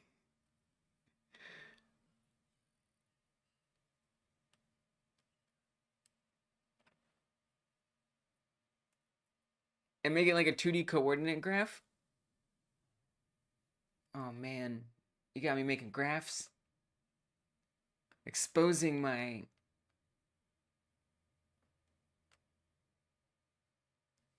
lack of math skills. 2, 3, 4, 5. Okay. This is some sloppy math here. But it's what's happening. 3, 4, 5. Okay. So that's how we're doing this. That's how this is gonna look here. Okay. What if when we collab, I stream to Hyper Gamedev by taking your shared screen to me from Discord? Then you could not only have to handle streaming, just sharing screen to me. Then we could do Discord call both. What? Might help internet if we ever do a collab stream. Taking your shared screen to me from Discord, you could not have to handle streaming, just share screen to me.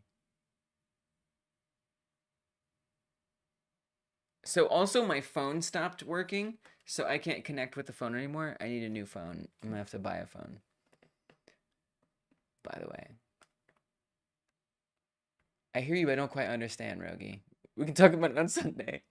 Sort of like this. So now you can see that if you add 3, 3 to that 2, 2, you'd end up on 5, 5.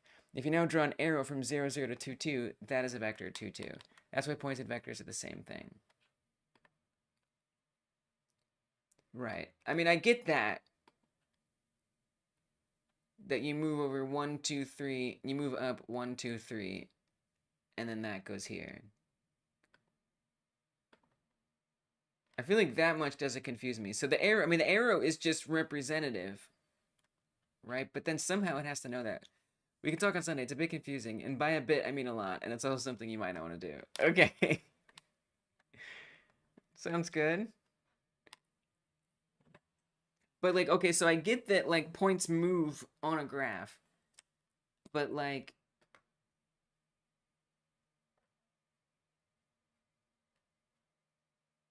I mean, we're also subtracting, and then we're normalizing. Like, I'm still trying to... Like, I'm really wanting to see, whenever we're trying to figure out here, transpose onto the code. Like, I care about that more than anything. How can I understand what's happening here? But you know what I care about even more than that?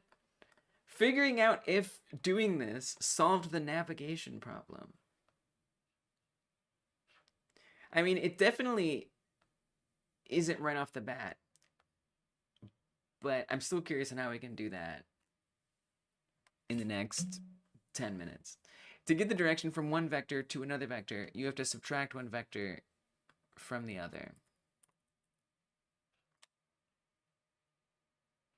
Right, because we added it to get here, so you're fetching it by subtracting it. The problem when you do that is the length of your vector will be the distance between the vectors. Oh, so you're telling me why normalizing it will fix it.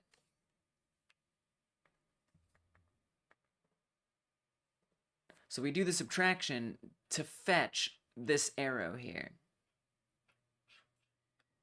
To make it so that your acceleration is predictable, you make the vector a set length. Normalize it. That makes its length 1, but have the same direction.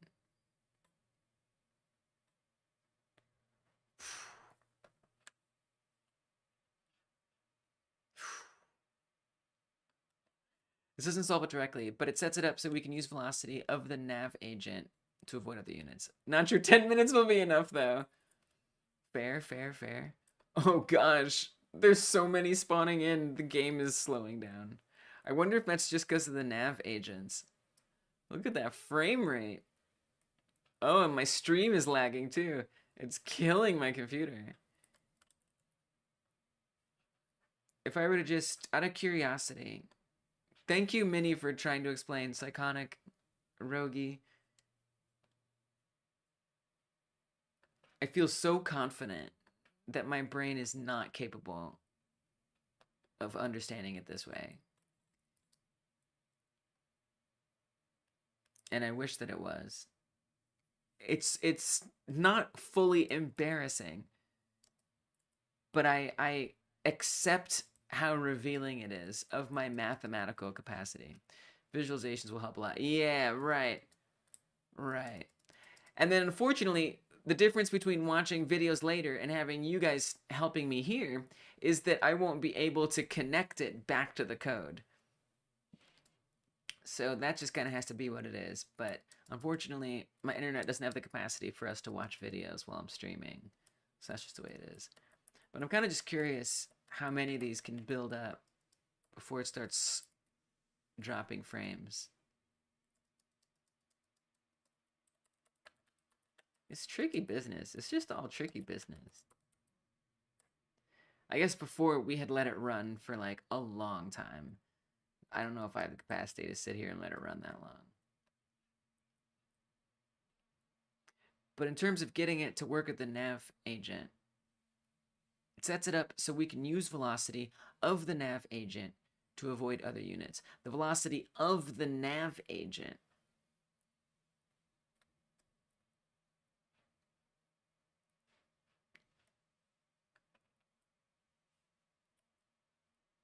I like trying to, this is like it's kind of a game in and of itself. Like trying to slot them into positions that like fit in here. I like kind of enjoy this. It's like almost a game in and of itself.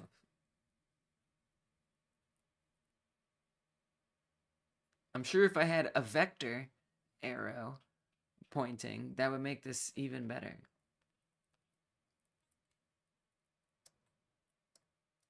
Seems to be handling pretty low performance wise. It's like Tetris, but with copters. Yes, exactly. Unintentional other game.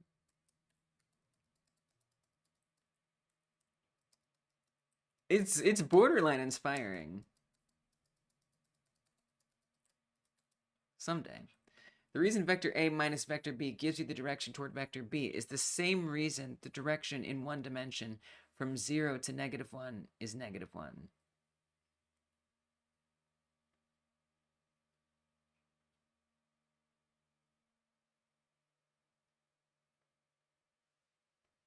Okay. Okay. Oh no, it's still slowing it down. A little bit. Oh, it might have been because I was clicked away too. No, it's slowing down. So it's not just the nav thing. How do we get from -1 from 0? -1. Right. So, I mean, if I were to make this a plus, right? What freaking chaos would ensue? What would it do? Would it move the opposite? Would it be going, like, away? I mean, it certainly isn't appearing anymore. Where is it? Who knows? Gamedev teaches so much math. I had to learn a bunch of trigonometry for it. Yeah, I've sort of been lucky to avoid it as much as possible. But it's happening. How do we get to 2 2 from 0 0 2 2? How do we get from 2 2 to 5 5 3 3? Right. Yeah, and that's honestly, you repeating this is helping me for sure. I think what I ideally wish is that I had like a project where I could change values around and see how it changes what the vector does. You know, just have like a live preview that represents all of this code, and I could just like move sliders and stuff and see the arrows and the points change in real time on a graph and something in 3D space changing. I feel like that would like really help me. Introducing Desmos. It doesn't have vectors but points, I guess. Desmos? That's not a real word. Desmos? I don't know. Might not be time for the navigation agent. But we can do it tomorrow. I'll be back tomorrow. I think I have to call it. I hate to do it. But I have homework. And that's to study vector math. So I can come back and feel like I understand what the hell is going on here. Like vaguely, I kind of get it.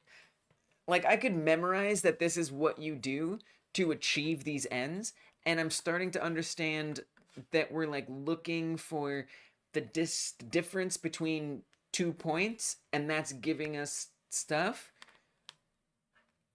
But it still just doesn't feel as intuitive as I want it to feel. Desmos is a website that has a graphing calculator thing. You can mess around with it sometime. Is that gonna mess up my internet? I bet you it is. I might even gonna mess with it. All right, noted. Desmos. Like GeoGebra, but less hardcore. Yeah. Which part specifically is confusing, by the way? I mean, all right. So if I'm looking at this and I want to pump this out on my own, right? I want to make something move just like you guys were able to do. Just like type out this function. I wouldn't be able to do it. Not off the top of my head. Because it wouldn't be natural to me to do this. To think about doing things this way. I could think about adding things on one dimension. Subtracting things on one dimension, maybe. I think what's confusing is...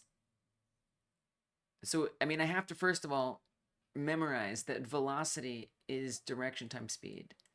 I don't know, like direction. I think I'm still just confused about direction. Like, how is direction... It all feels kind of arbitrary. I'm not entirely sure. I'll join the stream tomorrow, but I'll try. In case I can't make it, you can either try to figure it out with chat and the documentation, or you can postpone it until next week. Fair point. We can totally postpone it. It's not critical for any other part of the game, so postponing isn't that big a deal. Thank you for being such a great team member. You really like see yourself as a collaborator in this scenario, and I really appreciate that. I'm playing it out a little bit. I'm playing it out a little bit because we're creeping up on that 8-hour mark, and you know, I gotta be ethical to myself here. I gotta be ethical to myself. Yeah, you make a good point, my 2 cents. So, and you know, if I do figure it out in some weird way, I'm sure you can always be like, look what I did. And you can be like, maybe don't do it that way, and we'll sort it out. Give my 2 cents, 0.5% rev share. Well, and you know, honestly, that's part of the reason I keep the credits. Not for rev share per se, but it just depends, you know? Just to like be able to say, I don't know. I don't really know how the finances would shake out, truth be told. I would say nobody's getting paid for any of this. From a legal perspective, nobody gets paid for anything. When you say that, you are contributing as a donation to the game. But by keeping track of the credits, you know, it just allows there to be a proper record of how much there was in terms of contribution. And that can just be valuable down the road. You can save position 1 and position 2 and make a lerp at 50-50.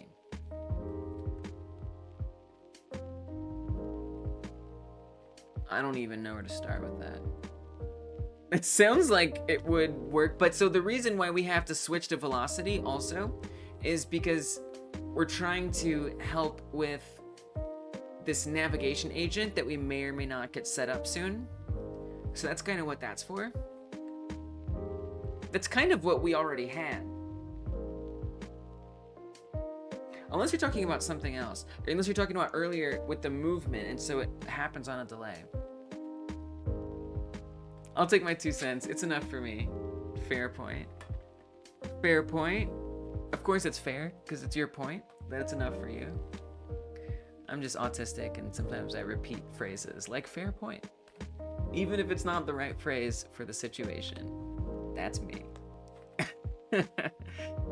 Good night, Psychonic. You're most welcome. Thanks for coming through, and thank you for trying to explain vector math to me. I'm gonna get there. I'm gonna figure it out. I'm a noob in so many ways. It means a lot that you guys are willing to try to explain it. Speaking of, Minnie says velocity equals acceleration over time. We calculate acceleration by getting the direction you want to move and multiply it by speed. The delta is just something we have to do because it's a game engine. Right.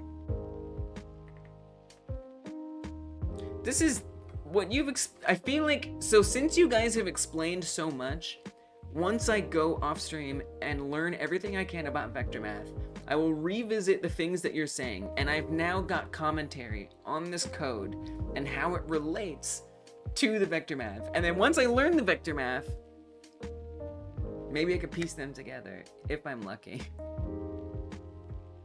That's okay, Tinsha. I try my best. I try my best. You can see where my weaknesses are.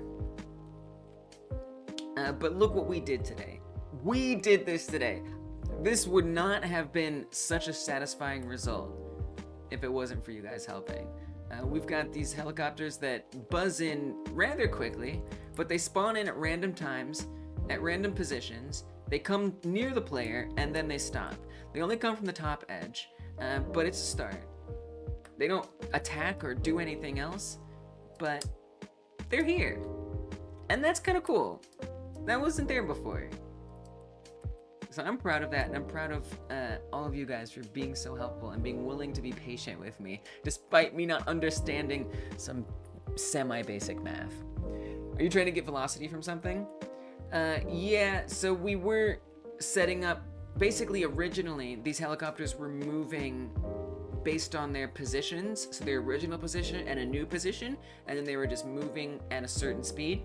But now we need to actually have it be velocity based, so that way we can have this node in Godot called Navigation Agent 3D be able to move them around each other so they don't clip over each other. But I don't really know how that's gonna come together. That may come together tomorrow, that may come together next week. We're not really sure, but we've got at least some kind of start on this, and there's plenty more to work on. Getting them to shoot, getting them to be destructible. There's a lot of other things to work on still. So, you know, we'll see. And that'll also help us with getting them to avoid obstacles in the world too. There's a lot to think about. There's a lot to think about. Delta is the time in milliseconds since the last frame. Right. That one I do understand. It's technically since the previous frame and the frame before that, so it's delayed by 1 frame, but don't worry about that. Right, so yeah. So I know why that's happening. Right, we do that, well, and I vaguely understand it, to be clear.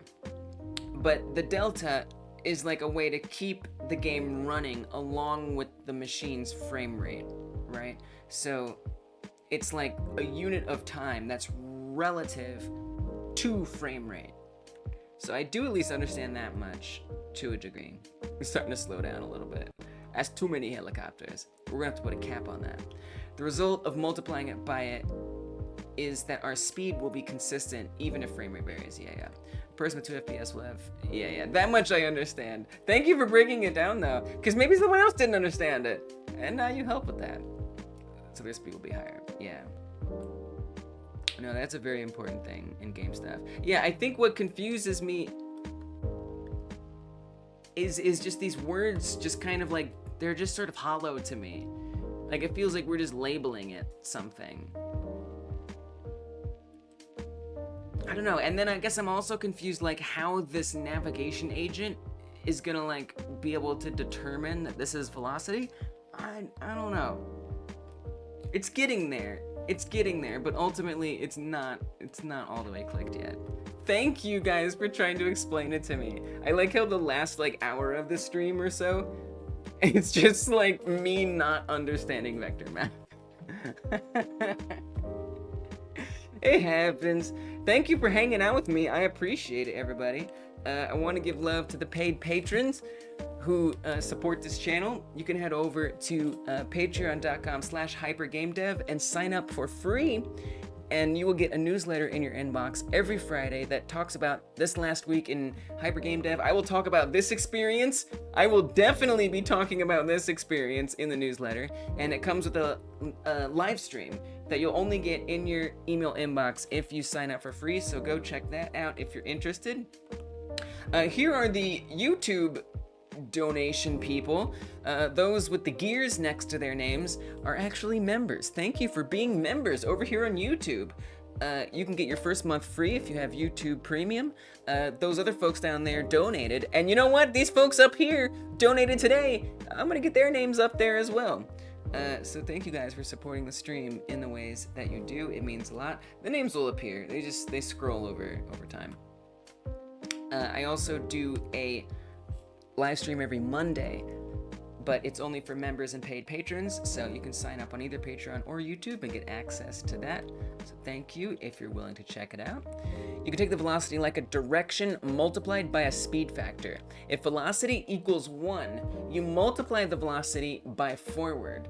If velocity equals -1, you multiply speed by backwards.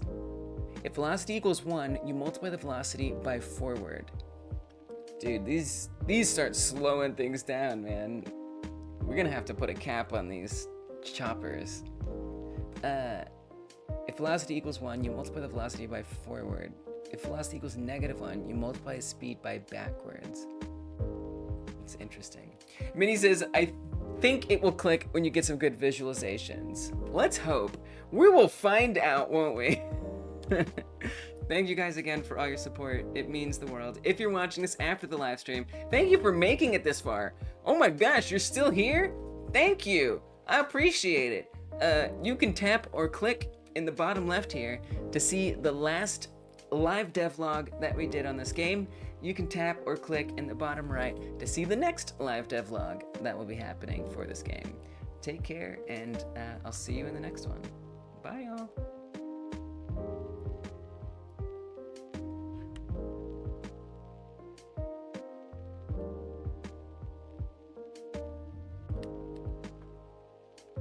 Math is hard, man.